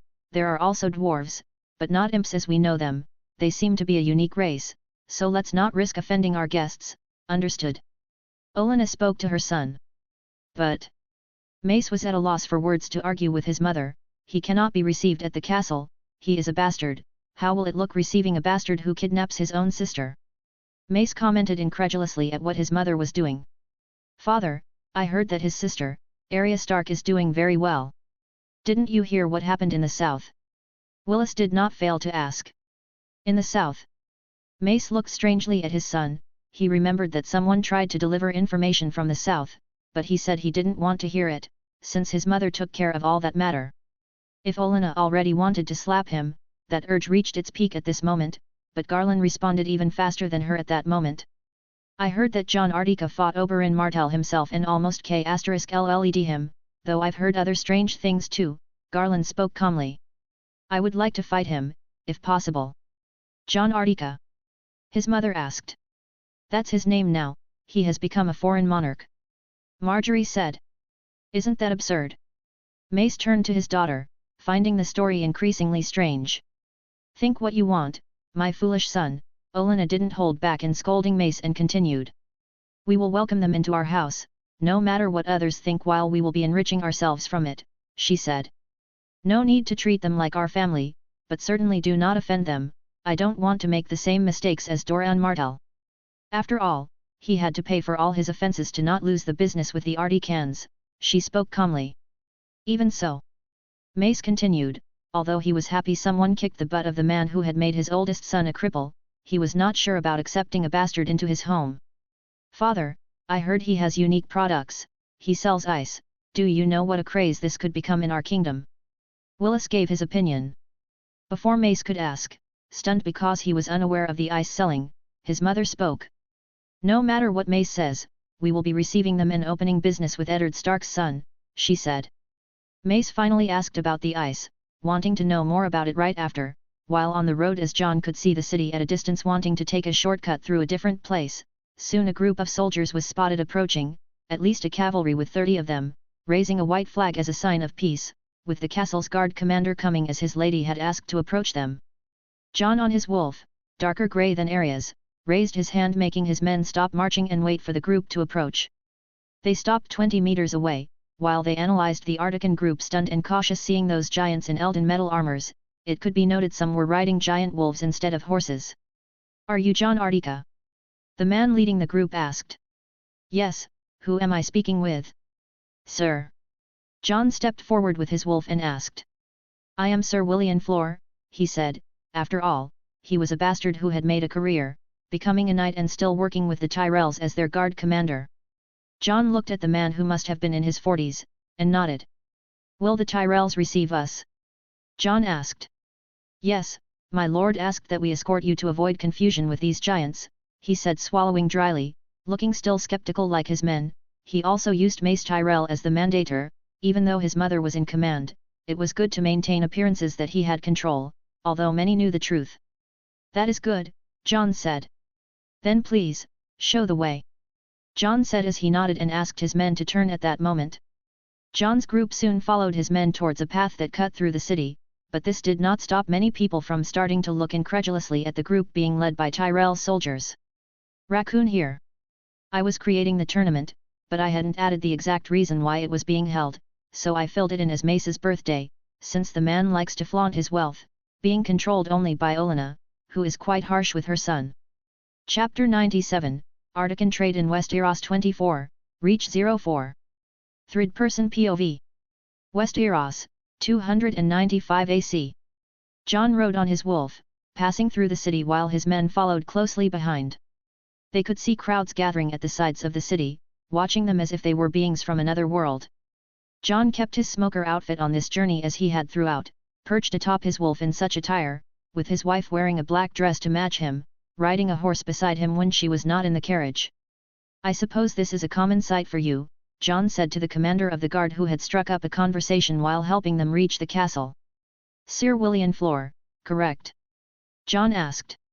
Yes, my lord, he replied, instructed to be respectful to Jon, although he could not be treated like a monarch, he still had to call him lord, despite having the same origins. You might say that, people always look at us with surprise, though sometimes it's fun to see their faces when they see the giants or the wolves, Jon said. The man nodded. I heard you come from north of the wall, it's hard to believe you come from such a place, since all the wildlings live there, he said. That's true, but the free folk mostly aren't as you know them here in the south, there's really just a small part that invades the south, but they are like any people living in precarious situations, we've even found other races and forged an alliance among us, Jon explained. You seem like a good lad. Lord Ardikino, I thought I was doing well seeing my origins while I became an important man for the protection of the finest houses in Westeros, but you surpass me in that, he said, having lived a life as a bastard, he had experienced many things that Jon had in a kingdom like this, where they are strong in faith, and as faith has a lot of prejudice against bastardy, William had not had an easy childhood in his biological father's house with his stepmother decades ago. Jon understood what he meant. I once believed I could become the master of arms at Winterfell, Jon began as he remembered times almost erased from his memory when he played with Robb at Winterfell before the arrival of the Squid, where he wanted to be someone and help his brother. You seem to have become much more than that, I'm happy for you, the man said sincerely, after all, it's not often that a boy of bastard origins achieves so much. Thank you, sire. I also congratulate you on your achievements, I hope we can meet and exchange some sparrings, Jon said. It would be an honor for me, sire. Garland is equally eager to fight with you, he said. Garland Tyrell's son? Speaking of which, how is the tournament going? Jon asked curiously. They continued walking as they talked and passed through the middle of the city, with one corner gathering a crowd as there were people with feathers and papers, either drawing the group or making music. His group followed close behind, walking while Jon led the way, his wife an area a few meters behind, watching Jon converse with the man. Yes, Lord Mace's son. The first phase has passed, which was the melee, and Sir Garland won the contest, making my lord very happy, he said. Interesting, so how is the rest of the tournament schedule? Jon asked curiously, since tournaments could operate differently from one another, depending on who organizes them. Archery will take place in 2 days, jousting will start in 3 days, he said, since archery was the least popular event, so they would move on to jousting the next day. I see, that sounds interesting. Is there anything else I should know? Jon asked the man. The man seemed thoughtful and a bit hesitant but decided to speak. Lord Ardikino, you will notice this eventually, but the Tyrell family is led by Olenna Tyrell, if you want to discuss important matters, she is the one you need to talk to, he said, and Jon nodded. I understand, I've heard a bit about the reputation of the Queen of Thorns, it would be an honor to meet her, Jon said. Be careful with your ears, after all, she tends to be quite sarcastic and has many thorns in her tongue, so don't be surprised, he warned him once more. Haha. That sounds interesting, I'm looking forward to meeting her, Jon admitted with an amused smile. The man nodded, none of his men had interfered in their conversation. One more thing, Lord Ardikino, the man spoke again after some thought. Jon looked at him. There are many rumors about you kidnapping your sister, some do not have a favorable opinion about it, though from what I see, your sister seems very well, but be careful, such events tend to attract many people and some might try to provoke you, he said. Don't worry, my sister was where she was supposed to be and I have no regrets about that. About the provocations, should I be expecting them, can I act accordingly? Jon asked. I recommend being cautious, nobles are proud people, you should know that, he advised, and although Jon might not agree with him, he could understand the man's thinking given his position. Then I promise not to cause too much trouble for the castle guard, Jon said with a smile, while the man nodded, albeit wanting to disagree with that statement, as he did not want to have to deal with fights among nobles in the middle of the tournament. They remained silent after that, having passed the side of the city as they approached closer to the Tyrell castle. It's so big. Arya couldn't help but be amazed by it. It really is a giant garden, as the name suggests, she commented while looking at the layers of the place with flowers. Jon said nothing and they continued approaching the entrance. I will go ahead with my men to organize the place, Sir William said, and Jon nodded. You gathered a lot of information from him, as expected. Serena appeared beside Jon, commenting on the conversation he had with the man. Yes, it seems there are some interesting things, Jon spoke, having quickly learned how the Tyrell family operates, with Olenna being the head and her reputation among the nobles along with the tournament, so he wouldn't be too surprised. The place was also teeming with people, especially nobles, with the news that Jon's group was approaching after hearing all the rumors from the city and the group of guards coming out of Highgarden. Many nobles were looking at the group with astonished eyes while more joined, some swallowing hard at the sight. Do you see what I am seeing? One of the nobles couldn't help but murmur, looking at those giants in armor coming behind the group. To think that I lived to see such a thing, by the gods! Could anyone face those creatures? Another murmured. Just look at those giant armors for those things, how can they create such a thing? Imagine, these creatures would almost be unbeatable on a battlefield. Could our cavalry destroy them? Another commented, astounded. I believe so, they must be slow, our archers could fight them if we find gaps in the armor, another knight said. You talk as if there were many gaps there, look closely and see if you can find one. There's only the eye openings of the giants, even so, you'd need a lot of luck to hit their eyes, and not to mention they have giant shields, they could stop the advance of cavalry with their weight, the man said. After all, giants were heavy and this increased with their armor, while they could even be considered an unbeatable wall. I hope we do not have to test something like that. After all, even the horses would be scared by it, and our knights certainly wouldn't have very high morale, since it would take many to bring down just one of those creatures, and there are 12 of them coming. I hope they don't have more, another man spoke with a bit of caution. Can you feel the ground shaking slightly? Gods! To think that they were hidden in the frozen north, a noble commented with a tone of recognition. Yes, there were giants before, but we didn't think we'd actually see them in the flesh in these times beyond the old stories, a wise noble commented. Father, can we face such a thing? A young man asked with a bit of caution. *own, there's nothing a good strategy can't beat, remember that, Randall Tarley said with an analytical gaze in the distance, his family around him. His gaze then returned to another young man trembling beside him. Tisk! He clicked his tongue in disgust, seeing his eldest son trembling like a chicken, unfit to be his heir, trying to find a way to get rid of him. Some ladies watching the group couldn't help but gaze at the leader at the front, riding his wolf. Who is that? A young man asked, staring intently. He's the leader of the group, I heard he calls himself the king of the lands beyond the wall. Another lady said. He's as chivalrous as in the stories, but riding a wolf. One of the ladies spoke dreamily in her own delusions. He's a bastard from what I've heard, his birth is very low. Another woman murmured with disdain, after all, she wanted to marry into a great house. Look at him. Who cares if he was born a bastard? I'll talk to my father. Another young woman said. He's married from what I know, to 2 women, which is an affront to the 7. Another exclaimed to her friend. He's so handsome.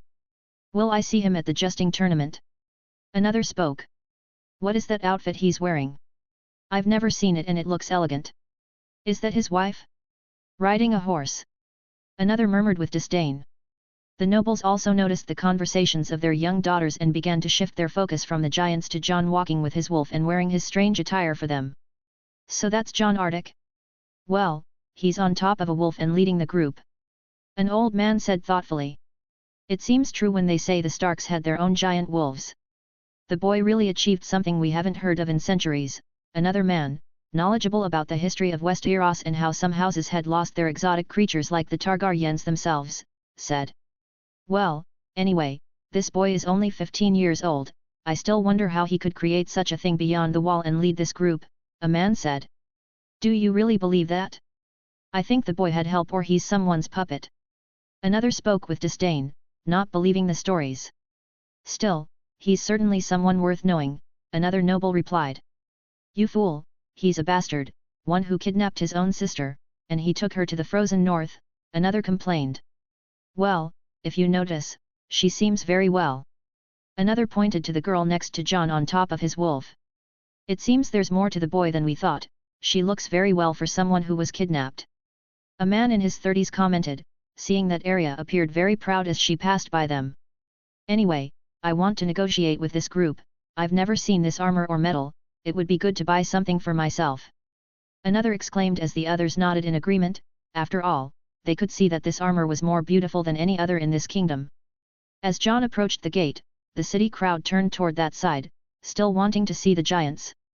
Meanwhile, the crowd of nobles filled the space in front of the tent area more, with some of the more important ones looking towards the castle entrance, but not blocking the gate entrance, due to the Tyrell's own requests to receive their peculiar guests. So, it's them. Lord Hightower commented with a calculating gaze, after all, he had to attract them to Old Town. Can we fight them, father? His eldest son asked beside him. We can, as soon as we draw a small group into the city, we can't do anything here, he spoke, his mind calculating all scenarios. While other ladies crowded the castle windows, gazing at the entire group with admiration, Jon continued through the portal and finally entered the castle, passing by the crowd that watched and murmured things, some admiring, others not hiding their disdain for him. Jon didn't care, he just kept moving forward, noticing that he had garnered more honors than he had anticipated as he saw the Targaryen family gathered to welcome him at the front of the castle, or at least most of them.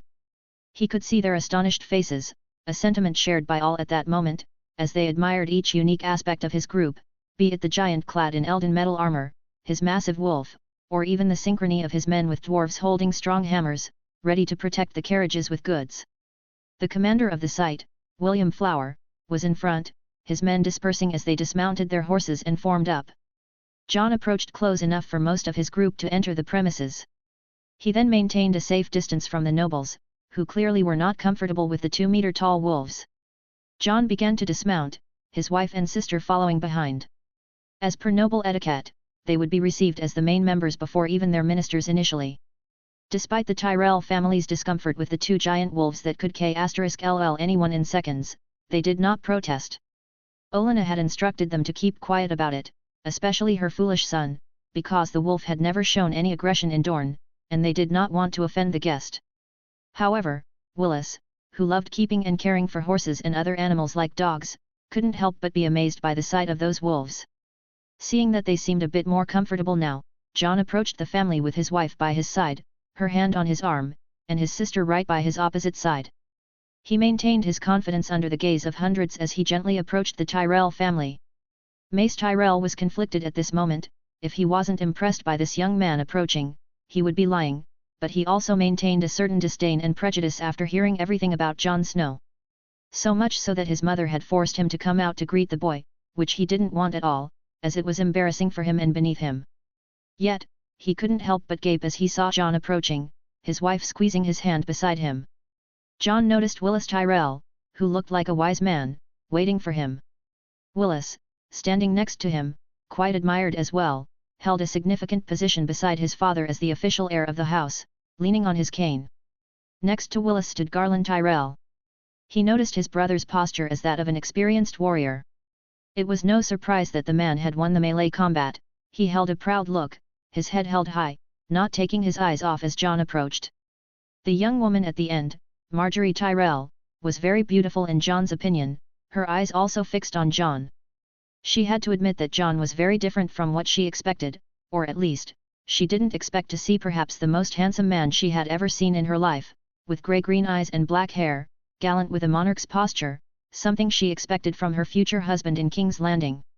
Jon also noticed the absence of the family matriarch, but it wasn't hard to find her at one of the castle windows, seated and staring intently at them like an eagle.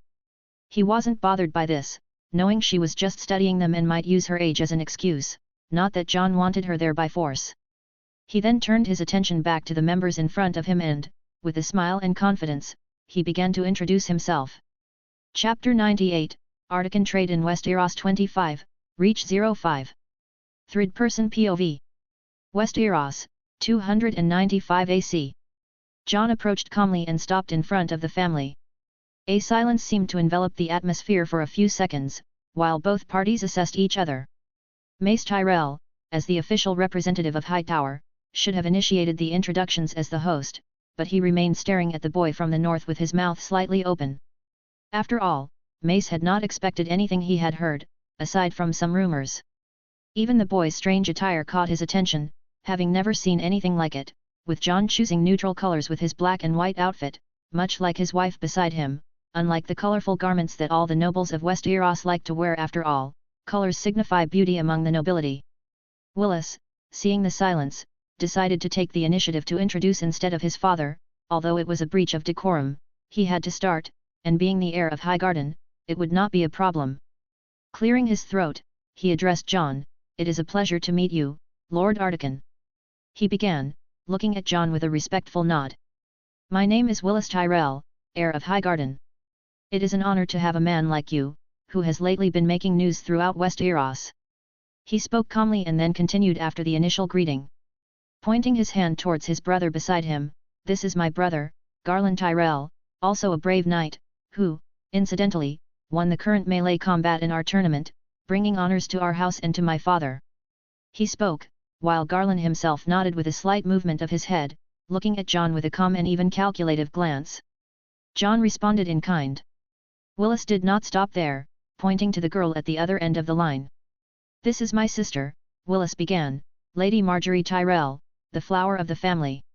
He introduced her as the girl picked up her dress from side to side and raised it with a light curtsy and a smile, keeping her eyes fixed on Jon's. Jon also nodded to her.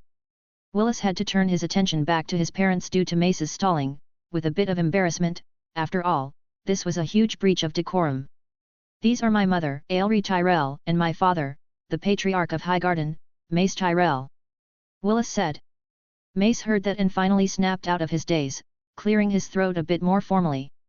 Yes, that's right. "Well, it's a pleasure," he said, ending with a bit of a stumble. Jon nodded and decided to speak for the first time. "It is a pleasure to meet you all, Lord Willis, Lord Garland, Lady Margaery, Lady Aelry, and Lord of Hightower, Mace Tyrell." He introduced himself and began to introduce the people behind him. "I am Jon Artica, Sovereign King of Artica. Jon spoke without hesitation. After all, he was a monarch and, even though others called him Lord, he could not deny that he was one. What kind of king would he be if he hesitated to say that he was responsible for an entire kingdom? It was somewhat amusing to see how the people in front of him frowned or were surprised to hear this. But without dwelling on it more, Jon continued, trying to be polite and rational, "Even as a king, I may be a king, but you can still consider me Lord Artican. After all, these lands are not my domain and I am here on business, not to prove things that I consider important only for my people." Jon spoke. "Now let me introduce my ladies beside me. This is my first wife, Serena Artica, and beside her, as many of you must know, is my sister, Arya Stark." He introduced. "How beautiful!" Lady Aelry couldn't help commenting in front of these two women. "Thank you for coming to us, my lord." Willis spoke again, while his father still frowned. "I would like to take you to a place where we can have a private conversation. After all, we are interested in your business in Westeros." He spoke. "All right, but I'd like to organize my men so they're not just standing around at the entrance of the castle, if possible," Jon said. "Yes, my lord, we will see to that immediately," he said and spoke to a steward who approached and whispered about the areas where they could settle in during their visit. "We have an open space near the tent area, but a bit away from the tournament," Willis said. After all the best spots were taken by the main nobles and it would not be wise to mix this foreign company with the kingdom's nobles. "I understand. Can you lead my men to the spot?" Jon asked as he called a royal guard. "Take them to the spot," Willis said as the steward nodded. "Yes, my lord," he said, looking cautiously at the group. "Escort our men to the spot, just leave the wagon with goods," Jon told a royal guard, who nodded, as he could handle any confusion or problem that might arise while settling in. "That's great, let's proceed then," Willis said, and Jon nodded as they headed towards the castle, while only the ministers would accompany Jon with 4 royal guards, plus some soldiers with the merchandise. Meanwhile, the Artican group began to turn and move towards the opposite side of the castle, and this did not go unnoticed by everyone. After all, there were hundreds or even thousands of eyes as they made their way into the middle of the courtyard, with everyone watching. And so, the commotion began anew as the Artican company again passed through the gate. The giants were making the ground tremble again, and people continued to look on in admiration, seeing those creatures passing through the gate that hardly seemed to contain them. While Jon was accompanying the Tyrells, introducing them inside Highgarden, people began to disperse, starting their tasks. After all, the Tyrells had also issued orders to assist their new guests as guests, to make a good impression. Meanwhile, the soldiers performed a choreography leaving the area, and the servants began to work, heading to the kitchen to prepare some food and stay attentive to any orders from their lords. The Artican soldiers began to head towards the crowd of nobles in front of the encampment. The steward of Highgarden was accompanied by Tyrell soldiers as they began to lead the group through the crowd among the houses, which quickly began to make way for them to go towards the area designated to them. They finally arrived at a spot a little distant from the rest of the tents, heading towards a corner a bit further from the event area, but the terrain was good with trimmed grass and flat. "So, is this the area?" the royal guard asked. The steward nodded. "Yes, sir," he spoke respectfully. "I am not a sir." Ziller, the royal knight obeying Jon, spoke and continued, "After all, we do not have knights in our religion." "Just call me Ziller," he clarified, since Artica never produced a knight and perhaps never will, unlike the southern culture, and almost no knights are named in the north. "I heard the war games are over. It's a shame we can't kick the southerners' butts yet." Suddenly Tormund's voice was heard, causing the steward to frown with the Tyrell soldiers beside him, and Ziller looked at the rough man. "You have to be respectful, Tormund," Ziller spoke sternly. All right, I get it. Is it true that people call themselves flowers here? But that seems so weak. What can a flower do? If they are a flower, then I am a block of ice. No, I am an iceberg." He began to speak again, laughing, while the royal guard started to get annoyed with his tongue. "Can you keep quiet for a bit, Tormund? Don't you see we are in foreign lands?" he warned sternly. "Whatever, let's start setting up the camp," Tormund said, and looked at a giant. "Hey, can I have one of your tents? They are quite spacious," he clamored to the armored giant, who moved his head and shook it no. After all, he did not want to give his tent to the talkative red-haired man. "Damn, I'm going to ask our king for one next time I see him," Tormund murmured. "How about you take one of mine, you supposed giant's teat sucker?" a dwarf teased as he approached. "Hey, do I look like a dog to you?" he complained. "Do you want to get hit again, don't you?" the dwarf threatened. "Do you want to feel the fear of my axe?" Tormund challenged. "Haha, you talk as if you could beat us," the dwarf retorted. "What a pain." Ziller was already getting a headache from dealing with these people. Meanwhile, they began to set up the giant tents, pulling their enormous dwellings from the wagons while others did the same, organizing the area where the horses and all the supplies would stay. Many people looked on, even children tried to approach the site. The camp was soon erected quite quickly, even displaying much of the Artican wealth, as their white tents with fabric patched in the north were raised and the proud Artican flag flew in the wind at that moment. "Hey, look at that! What material is that? It looks so luxurious. They sleep in places like this," someone murmured, looking at the quality of the tents. "It's not just that, look where the giants sleep. I thought they would sleep on the street," another said. "They are so rich. We can benefit from this, can't we?" another spoke. "Of course we can, besides they are from the north, we can rob them and they won't be able to do anything," someone said, already hoping to have a chance to grab their weapons with the greenish metal. At the same time, Jon entered the castle with the Tyrells leading them, finding the place quite pleasant before his eyes. After all, the Tyrells were not poor and they really knew how to decorate the place with flowers and plants all over, being well maintained while the pleasant and fragrant smell filled the air. They continued until they reached a room that, undoubtedly, looked like an audience hall, but was certainly empty, except for a few people that Jon was not surprised to find. At least not the case of the lady sitting on one of the benches, the famous Queen of Thorns, Olenna Tyrell, sitting obediently waiting for them. "You finally arrived. I was already starting to get a pain in my ass from the delay," as a sarcastic woman, Olenna didn't waste time and spoke in this tone, while area next to Jon grimaced. His wife looked at Jon with furrowed brows and Jon raised an eyebrow. He had heard of this woman, but never imagined encountering something like this. "Mom, don't talk like that to the guests." Mace Tyrell, already accustomed to Jon, said. "Don't be boring, Mace.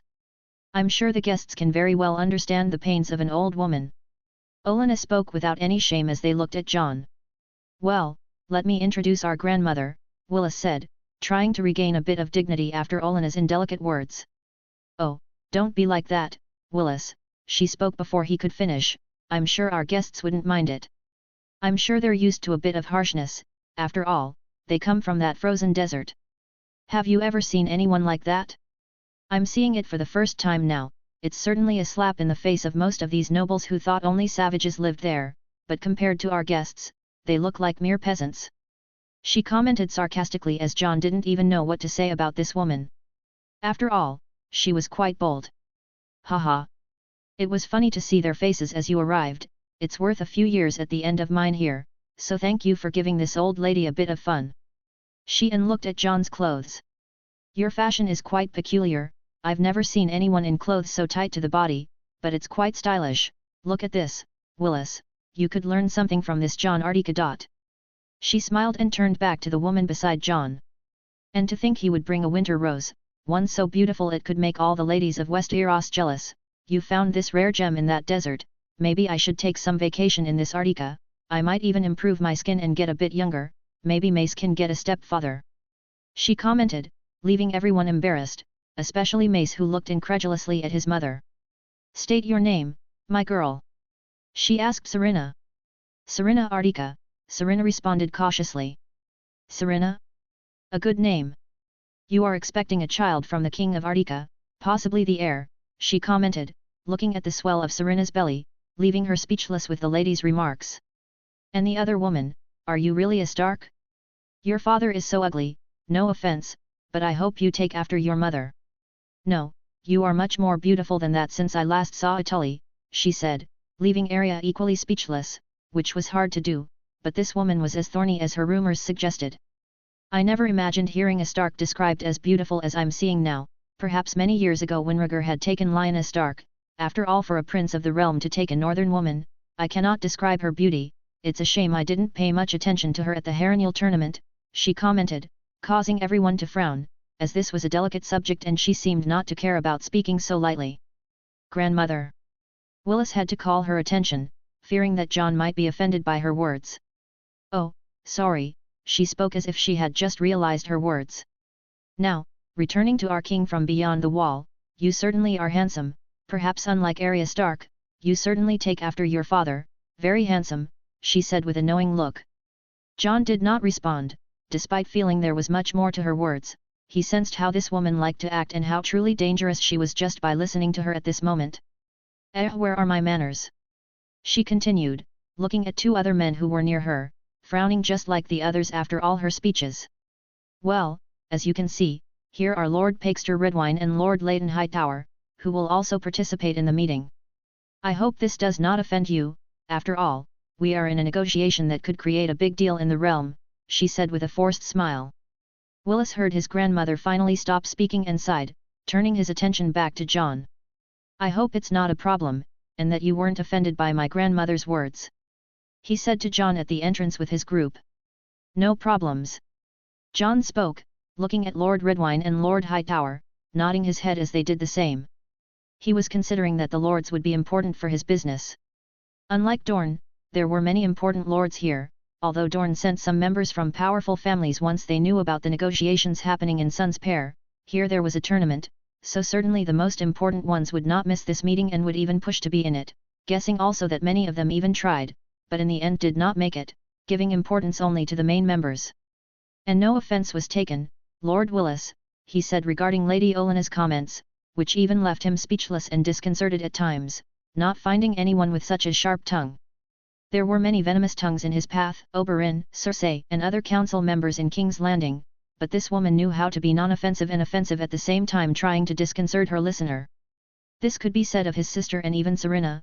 Jon really frowned, but tried to stay firm against this woman's words. Taking his eyes off the lords who looked at them with interest, like all others being greatly surprised by the aspect of the Artican group, Jon turned his attention back to the lady. Clearly she was the one commanding this meeting, at least his future clients, and waited for her to continue. Olenna maintained the tight smile, still looking at Jon with interest. "Well, let's get this started," Olenna spoke again with sarcasm, "before my spine starts to rot if you make me wait too long." Chapter 99, Artican Trade in Westeros 26, Reach 06. Chapter Size, 3000 words. Third Person POV. Westeros, 295 AC. The room fell silent for a while. Jon did not want to interrupt his hosts, even though the situation seemed quite odd at that moment. Arya looked at Jon for answers, while he just sighed and looked toward Willis, who was the most talkative. But before he could respond, his grandmother interrupted again. "Well, all right then. We've heard about your business and we would like to hear it." Olenna turned to Jon again with a knowing look. "All right," Jon said as everyone settled in. There were a few chairs, and Mace ended up sitting in the main one, but without saying much, looking just like a puppet to fill the image of the place as a lord. Joe remained standing at the entrance, looking at everyone waiting for him to start. He took a step forward and began, "Well, let's begin then. As you know, my name is Jon Artica and I come from a kingdom beyond this one, built in the north of the wall, and I am here for business. We've heard a lot about it, it's impressive, especially what we've heard about what you trade, mainly your ice sales, that's quite interesting. But I heard some rumors about you having strange boxes to be able to transport them, being the only one who can do so," Lord Hightower asked immediately. After all, it was good to know if they could copy this business, and Jon knew very well of their intentions, as he came to Westeros knowing he would encounter greedy people everywhere. "Don't be so hasty, Lord Hightower. Let the boy speak for his own products." Olenna intervened, although she seemed to provoke Jon by calling him a boy. Jon could not take it as an offence. After all, she did not call him a bastard and did not seem to have the look that the other lords had towards him, and with his age, it could justify her calling him that due to their age differences. "Well, we have unique boxes and you might consider them a magical item," Jon spoke calmly, looking at the man who looked at him surprised.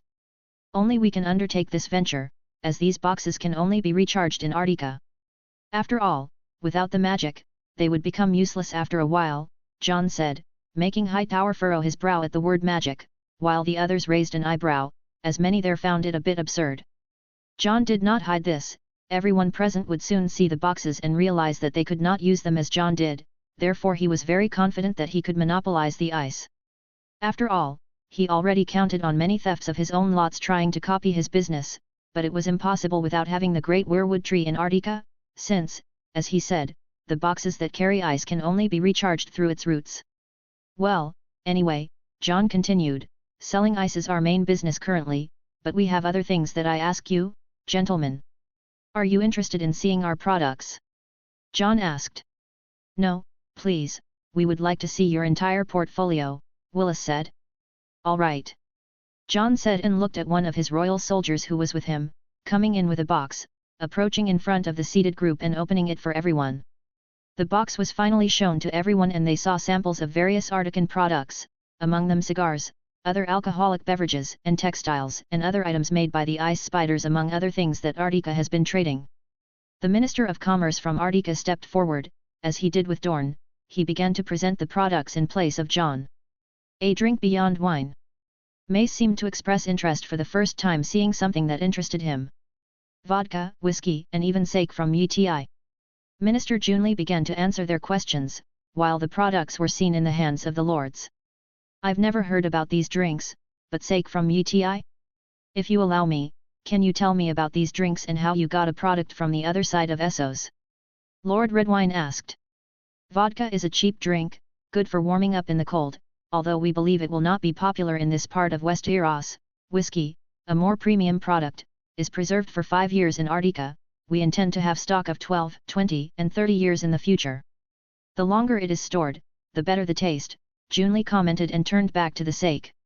"It's not an imported product from Uti, but we've taken the recipe and are producing it in Artica. It's also a low-cost product, aimed at the common folk, selling it in inns," he concluded. "I'm curious how you could have such a recipe?" Willis asked, intrigued. "We got it through some contacts." The minister spoke openly, but hid the true reason for having it. After all, it was his king who introduced it and Jon got it through green sight, watching various alcoholic beverage manufacturers in those eastern lands. You have some secrets, I like that. Maybe in the future you could even take the glass recipe from Mir. It would be quite useful to buy cheaper glass than to buy from Essos, I believe. Olenna spoke again, not without her usual sarcasm. This woman knows we take large amounts of sand and she imagines that it will be used for glass production. After all, many know that Mir uses sand for their factories despite never discovering their recipe. Jon thought calmly. Anyway, try our whiskey with ice, Jon then suggested.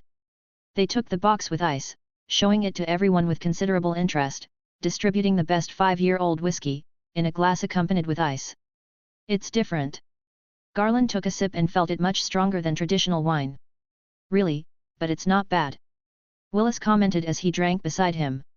Lord Redwine, Lord Hightower, and Lord Tyrell drank with some pleasure, although the latter almost choked on the first gulp.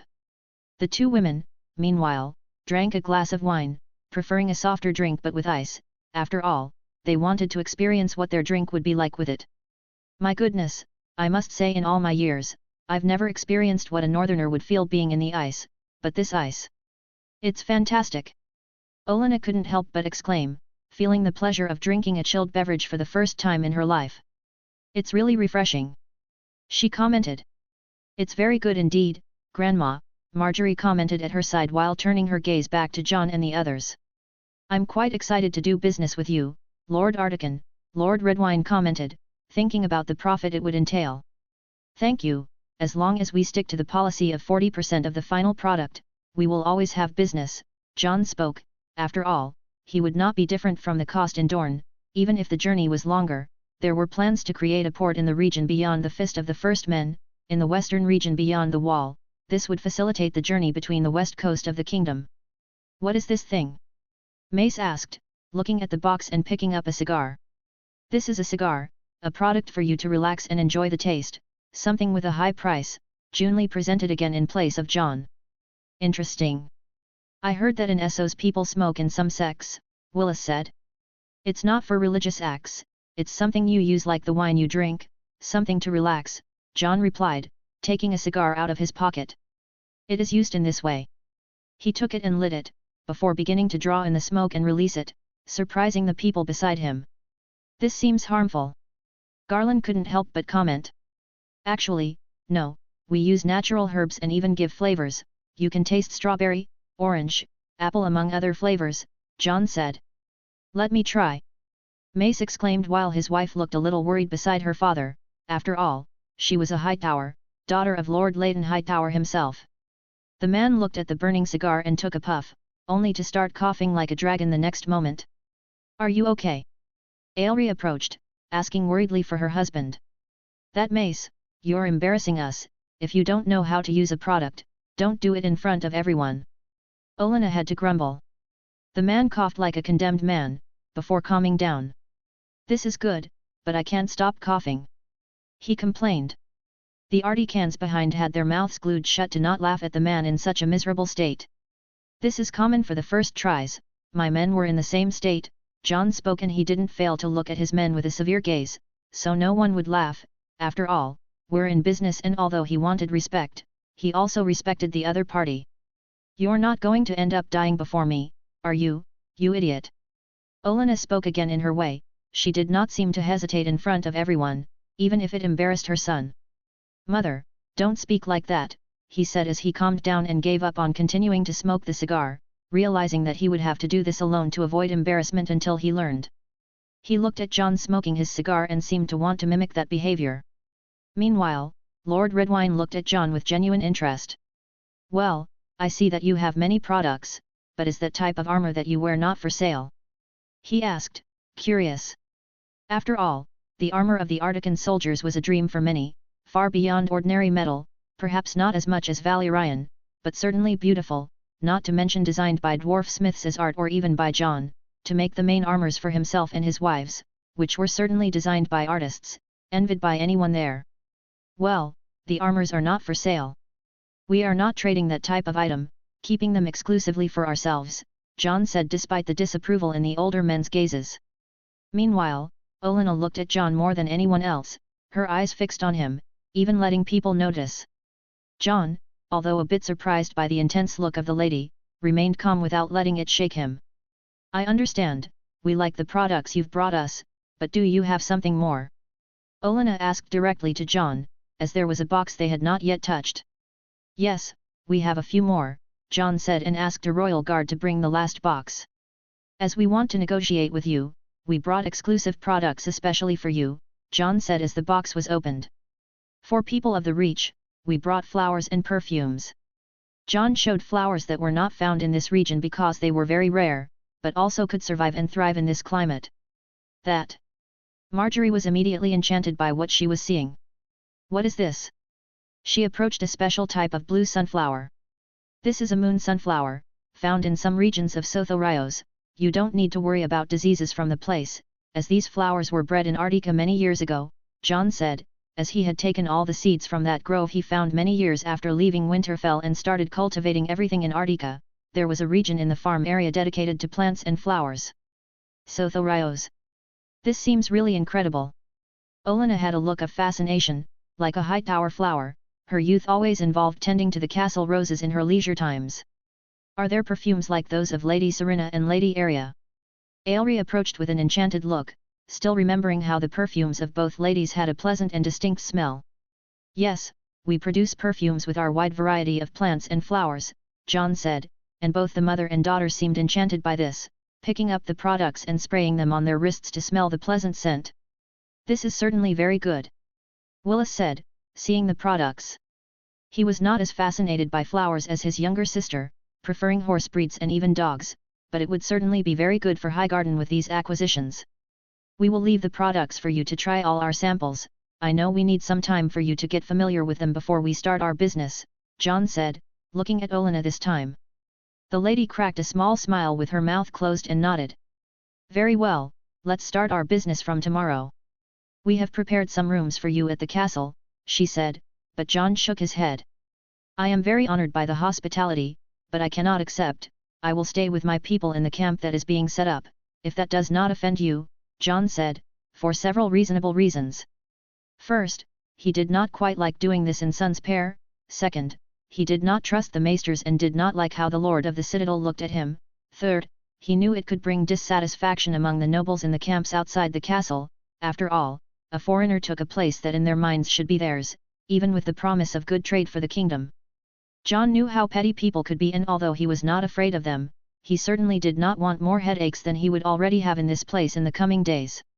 This is certainly no offense, Lord Artican, Willis said respectfully. Let's take a closer look at your products. I would certainly like to have a meeting with you later, Lord Redwyne spoke, although Olenna did not like how her blood family had become greedy, proposing a meeting before even the Tyrells. After all, everyone there was greedy. If someone could make a large amount of money from this, of course they would act on their own. I will be at my camp, so if you need anything from me. Moreover, it was an honor and I hope for fruitful outcomes from this first meeting. Jon took the lead and spoke diplomatically while the nobles nodded. Willis, could you accompany our newest trading partner to the camp? Olenna asked. After all, she had to give importance to Jon and also looked at him with a peculiar gaze, searching for something on Jon's face. Yes, Grandma. He said and asked Jon to follow him, with Jon holding his wife and sister, as they followed behind Lord Tyrell.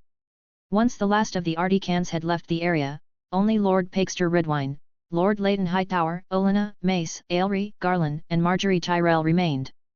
They looked at the products in front of them with some interest. What do you think of our guest?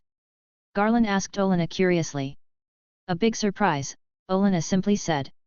Surprise? I thought you were already aware of his products, Leighton Hightower said, intrigued. It's not that, you idiot, she spoke without caring to offend the noble who looked at her frowning, though familiar with her personality. Other things, she said mysteriously while no one knew exactly what she was talking about. This whiskey is strong, but it's very good. Mace said, drinking the beverage. I must agree with Lord Mace, although the drink vodka is intended to be a beverage for the common people, the taste is very strong and not pleasant, Lord Redwyne commented. The products are very good, so it's a business opportunity, Lord Hightower commented. Look at this fabric, daughter, you would look beautiful in this color. Let's make a dress for you. Aelri commented, picking up the sky blue fabric made from ice spiders. Yes, it's a very good material. Made by ice spiders. I never imagined they actually existed, Olenna commented as her granddaughter examined the soft fabric. I never said I would see giants, and look at our lands, full of their footprints with their enormous bodies. She also couldn't help but grumble. And the flowers, let's put them in our garden immediately, Marjorie exclaimed, picking up some that Jon had brought. Ah, many seeds here, this is good for enhancing our collection. Products from Sothorios are rare, even more so one that is clean of disease, Garland spoke and went back to thinking. This makes me wonder. How can they cultivate such things beyond the wall? It shouldn't be a temperature that any plant could survive, Garland said. This makes Jon Artica all the more mysterious. I must admit that the boy really knows how to behave, he acts as he says he is, Olenna spoke. He is a bastard, Hightower commented. Yes, born a bastard. But don't forget that he commands creatures that could destroy any of your warriors, Lord Hightower. We must be careful not to offend him, after all, I still want to enrich myself with what he can offer, Olenna warned. But what about the other nobles? Garland asked, knowing that Jon and his group would not be very well received. Let's put some Tyrell soldiers to keep the situation under control around his camp. I want you to invite him whenever you can, Marjorie. I really liked Arya Stark, the girl has really become a beautiful woman, invite her to talk and bring her to me. I also want Serena Artica, Olenna requested immediately, her mind beginning to work on everything she saw and heard. This visit is becoming more interesting than I initially thought, you may surprise me even more, Targaryen bastard. She murmured, imagining that Jon was the result of an illicit relationship initially, after all, he had no idea that there were documents saying otherwise. Chapter 100, Artican Trade in Westeros 27, Reach 07. Third Person POV. Westeros, 295 AC.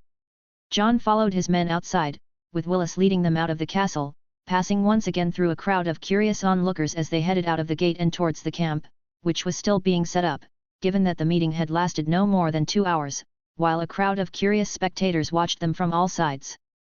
This is incredible. These giants. I mean, I never imagined I would see this in my life, Willis commented from beside him. He was on horseback with a special saddle, while Jon rode his wolf alongside. I used to think the same thing when I met the first ones in the forest near Winterfell. Jon spoke with a nostalgic memory. Serena looked at him at that moment. After all, they had met in this place. So those stories were true? You really, with 8 name days, fought against bandits at the small farm? Willis asked curiously, while both Serena and Arya looked at Jon, since neither had been there at that time.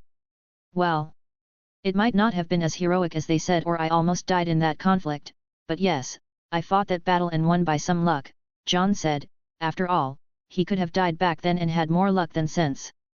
Speaking of which, I really want to revisit that farm, see how the people of Icehill are doing. After all, they were the first people who welcomed me into this world. Jon couldn't help but have a melancholic thought about this. I understand. My sister and my brother Loras would love to hear this. After all, they loved your ballad when you arrived in this realm. I must admit I didn't believe it, but seeing you, your group, I can't help but see that I was indeed a fool. Willis admitted. No, don't put it that way. I can understand how hard it sounds that a child could do so many things, but I was never alone, which is what made me succeed in unfavorable situations. Jon spoke calmly. They finally entered the camp. The people began to greet Jon as soon as he returned with the group. Willis turned to Jon. After all, he would have to return to the castle to talk to his family about the next procedures, both for the tournament and for Jon and his trade agreements. I must apologize for having to leave at this moment, he said, referring to Jon. It's all right, I will take over my camp at this moment, Jon spoke, and Willis nodded, saying goodbye. As soon as Willis began to withdraw with some guards, Jon returned to his camp asking Ziller how things were going. My king, everything is going as planned. Your tent is ready and you can leave the rest to us while you rest, he said. That's good, but I want you to set up the meeting tent. After all, we have to talk about our stay here, Jon ordered, and the man nodded, calling the giants. They quickly heard the order, and a tent larger than all the others, including the giant's tent, which was still larger than Jon's, as he and his wife did not need as much space as men of 4 meters, was erected quickly. 5 minutes later, it was ready for use. That's great, now let's first talk, Jon said, and all the main members of the camp nodded and went to meet Jon, waiting for him. The meeting was a way for them to plan their stay. Jon knew he would not have a time of peace for long in foreign lands. He had to keep his men alert and plan for possible exits from some conflicts that might arise. The place was filled by all his royal guards, some giants, dwarves, and Artican soldiers, leaders of platoons within an Artyrian as subdivisions. As you know, Jon began, standing beside his wife and sister as usual. We have some not very pleasant looks from the rest of those regional nobles, Jon said. Do we need to be careful with them? We can simply crush them. Tormund suddenly exclaimed. You speak as if that were so easy in these lands, Tormund. Ziller spoke, already knowing the personality of the northern man. Who cares about that? We can simply defeat them, we are stronger, Tormund insisted. Jon heard this and could already imagine how this guy could be a headache regarding the southerners in the coming days. Yes, we could do that, Tormund, however, we are here on business. We can't simply start conflicts with all the regional nobles so easily, Jon said, but it's not as if he would forgive any attack on his group and would deal with anyone who tried. However, he also couldn't be aggressive in foreign lands, so he would have to act politically. Jon said his last words while everyone nodded, before he continued. I'm not saying that we won't act if that happens. I want you to act and catch everyone who tries something, no matter who they are, Jon made it clear. However, if there are no attempts on our lives, do not k*ll, just arrest them, and we will take it to the courts of Highgarden, hoping they resolve it. After all, they were interested in our proposals, so we are not alone here and they will do something. Jon concluded his reasoning. Can we break a few noses then? Arya raised her voice and asked beside Jon, while some laughed around them. We'll see, Jon murmured to his sister. And can we participate in the tournament? She spoke again, for the fourth time, asking the same question. I don't think that's possible, Jon responded. He had said before that he would have to see if it was really possible. There are only two categories, the archers tournament and the justs. Justs are out of the question because they are for knights and we don't have that in Artica. Jon spoke, he could perhaps enter the archery, but he wasn't in the mood to participate in that. If you want to participate in the next archery event, and if it is allowed, I will not deny anyone. He said finally. There are many soldiers around our camp with the Tyrell symbol, what should we do with them? A royal soldier asked.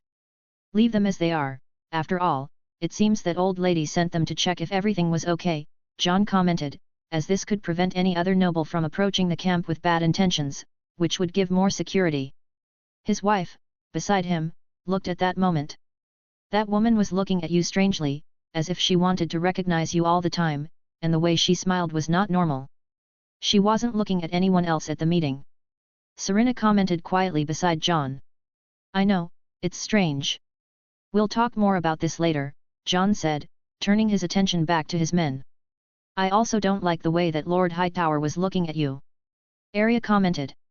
Jon put his hand on her shoulder, we'll talk about this later. Jon wanted to have a more private meeting with them. Turning back to everyone, Jon spoke again. Anyway, let's stay alert. I want all the wargs with the animals we brought, roaming around the camp, or even watching our neighbors. I want to know what they think about us and if they are planning anything, Jon said, looking at the whole group as they nodded their heads. After all, no one there was foolish enough not to recognize the malice in some of the looks they received as they passed by and set up the camp. Lord Redwine was very interested in our armor, one of the ministers spoke. The minister said near the king. Yes, it's true. I'm not surprised, after all, no one in these lands has anything beyond a few Valyrian steel swords. That's why Elden metal will be quite coveted during our stay, which can also protect us from many attempts to steal. With this metal being exclusively ours, no one else could show it. Jon reasoned, this was the same with Valyrian steel swords, there were at least nearly 200 throughout Westeros, but no one could steal them due to their exclusivity. But there's a chance they might come after your sword, and if they try to do anything to get it. Someone said, looking at Dark Sister. I doubt it, at least not the Tyrells, they might even demand, however, we can settle this in a duel, Jon spoke calmly. After all, the nobles of Westeros operated with greed, vengeance, or love, and Jon could give them a taste of his sword if they tried something. The meeting continued. Jon was talking about aspects more related to the camp and even concerning the fleet at sea. setting up some ravens to communicate and even some animals from the fleet at the camp awaiting any orders from him. Having a great advantage in decision-making, being instantaneous, despite the fleet being very far away, they would act quickly in case of conflict. Have products ready to be placed at the next parties and as the Tyrells request for the castle, and keep an eye on everything that happens. Inform me or any of your commanders as soon as something strange happens, Jon concluded before the last point. This tent will also be used as the hall for everyone to eat. Plus a few more leadership meetings. I hope everyone can enjoy our stay, and remember once again, stay alert to everything, Jon said, ending the meeting as everyone began to withdraw. Let's drink. Tormund couldn't help but exclaim as some dwarves grumbled while leaving the place. Only Jon, Serena, Arya, and a few royal guards remained. After all, they were the most trusted people, sworn to give their lives to protect them before their gods. Jon sighed. What do you think? Why do you think Lady Olenna looked at me that way? It's strange, isn't it? Jon commented, with some things on his mind, but he kept those thoughts to himself. Maybe she could have recognized you as your father from the north. After all, many say that you were a spitting image of him many years ago. Or maybe that woman from the south who you suspect is your wife. Serena commented. Jon was silent for a while. After all, there was more there than just that. She spoke of Arya's father, but when she spoke of mine, it seemed like she was talking about two different people. What did that mean? Jon asked himself, though some thoughts inside him already suggested the contrary. But he still didn't want to see it, not at this moment. I'll talk to Aemon in Artica. He turned his attention back to Arya, leaving that subject for another time. Lord Hightower is not to be trusted, he finally said. As you know, we should not trust any maester either. Both you. Jon continued looking at his sister, and Serena, be careful and do not accept anything suspicious from those men. I don't know what will happen, but for sure, the Tyrells will invite you to tea or something. I will be watching, but I want you both to be very careful, he warned. Serena and Arya nodded, while the royal guards hearing this, would also be alert to anyone trying to harm them. Another thing, they cleared almost all the animals from the castle from what I could sense. Which means they are not so foolish. Surely they received information about what happened in Dorne. Although I can assume some still lie hidden, I doubt I can overhear any important meeting this time. Still, we can prepare and stay alert. Jon again reported the same issue, as he wanted everything to go well. Yes, I will stay alert. Serena confirmed. Our stay will be quite tense, maybe more than in Dorne. But nothing we can't overcome. Jon said, concluding the conversation, and continued. Now let's rest a bit. It will be a long day starting tomorrow. And I want to settle into my tent with my son's hand, Jon said, and Serena nodded, touching her belly, also wanting to lie down a bit. After all, she wanted the baby to rest as well. They began to leave the large tent, heading to the main tent, where their accommodation was. Jon walked to his tent while Arya, who was by his side, said, I'm going to train a bit. She then went to the dwarves. Jon nodded, letting the girl do her things within the camp. Entering the place, he surveyed the area with every kind of leisure a king could ask for, especially for his queen expecting their child. Jon watched the royal guard stay at the door while his giant wolf lay down in a corner of the tent. A great animal that could serve as protection for him and Serena. He petted the animal which, although not ghost, still had a strong bond. He turned to the bed with his wife as they lay down beside it, pampering her belly. At the castle, Willis was returning to the meeting room after a brief conversation. Olenna looked at Lord Redwyne and Lord Hightower. Well, you've heard enough, now you may leave us, she said, and then turned to her son. Mace, escort them out with your wife, she instructed, since Mace wasn't crucial for this type of meeting or even capable of participating with his mind wandering, according to his own mother. Willis entered as soon as they had left, leaving only Olenna, Marjorie, Garland, and Willis. You finally arrived, my grandson. Now let's talk a bit about our guests, she said. Her gaze returned to everyone. First, we are in a secluded room, we can't have any animals overhearing our conversations. After all, we've heard that our guest, Lord Artican, is a sorcerer who can listen through these animals, as well as control them, she stated. Grandmother, do you really believe that? Garland couldn't help but comment. Oh, my grandson, sometimes the most absurd things are the true ones. We must be cautious, after all, there were hundreds of witnesses who saw such things in Dorne, so we cannot simply ignore them," she remarked, though she didn't seem overly concerned about the absurdity. Garland just nodded and Marjorie approached. "Grandma, you were looking at Lord Artican with a strange look," she said. "My dear, there's something very interesting I saw in that face. The boy is so handsome, isn't he? He looks like his father, no, he even surpasses him." She spoke after observing him closely. Despite not having the same eye color, it was still very similar, and his face, she saw some features she hadn't seen in many years and wondered if Dorne had also noticed this, but it didn't seem to be the case. Knowing something like this, it will put us far ahead of our enemies with a fine card up our sleeve. One day we might use it to our advantage, she thought calmly. A Stark hiding a progeny of the king's greatest enemy, it seems he didn't just leave a knife at his neck, but we can use this in the future if no one else recognizes it. After all, we can coerce the Starks this way. She continued thinking, imagining what the king's face would look like discovering that his best friend had harbored Rhaegar's son all these years. Olenna chuckled in her mind at this moment. She snapped out of her thoughts and returned her attention to her grandson. "We have a weapon to remove any obstacles to your ascension as queen, my dear," she said while Marjorie didn't understand what she meant. "What do you mean by that, Grandma?" she couldn't help but ask. "Let's just say I found something very interesting," she spoke mysteriously. She didn't want to reveal this to her grandchildren, not yet. "What are the plans?" Willis asked, approaching while tapping his cane on the floor. "How is the camp of our guest?" she asked him. "Everything is being set up quickly, those giants are certainly useful," he said, still with the images of the giants in his head, and continued. "But about the nobles? Some looks are not very favorable towards their camp," Willis commented. "There are those fools, unfortunately, we'll have that because it's out of our control," Olenna said, referring to the possible conflicts that might occur. "And what shall we do? We know how the nobles of this kingdom are," Garland commented. "We'll follow the normal schedule of the camp. We'll invite them to all events," she said. "And not just that, if something happens, we'll have a fair tribunal. After all, we don't want to treat our guests who could make us rich unfairly. I'm concerned about that sword that young king carries," she said. "That sword?" Marjorie asked, not knowing or noticing the weapon. "The Dark Sister, lost for many years beyond the wall. Jon Artica found it. In a way, he might have the sword with the end of the Targaryen house, but it might also attract many eyes to him in this way too," Garland commented. "We'll deal with it as problems arise." Olenna interrupted them, showing a letter in her hands. "I received this letter yesterday.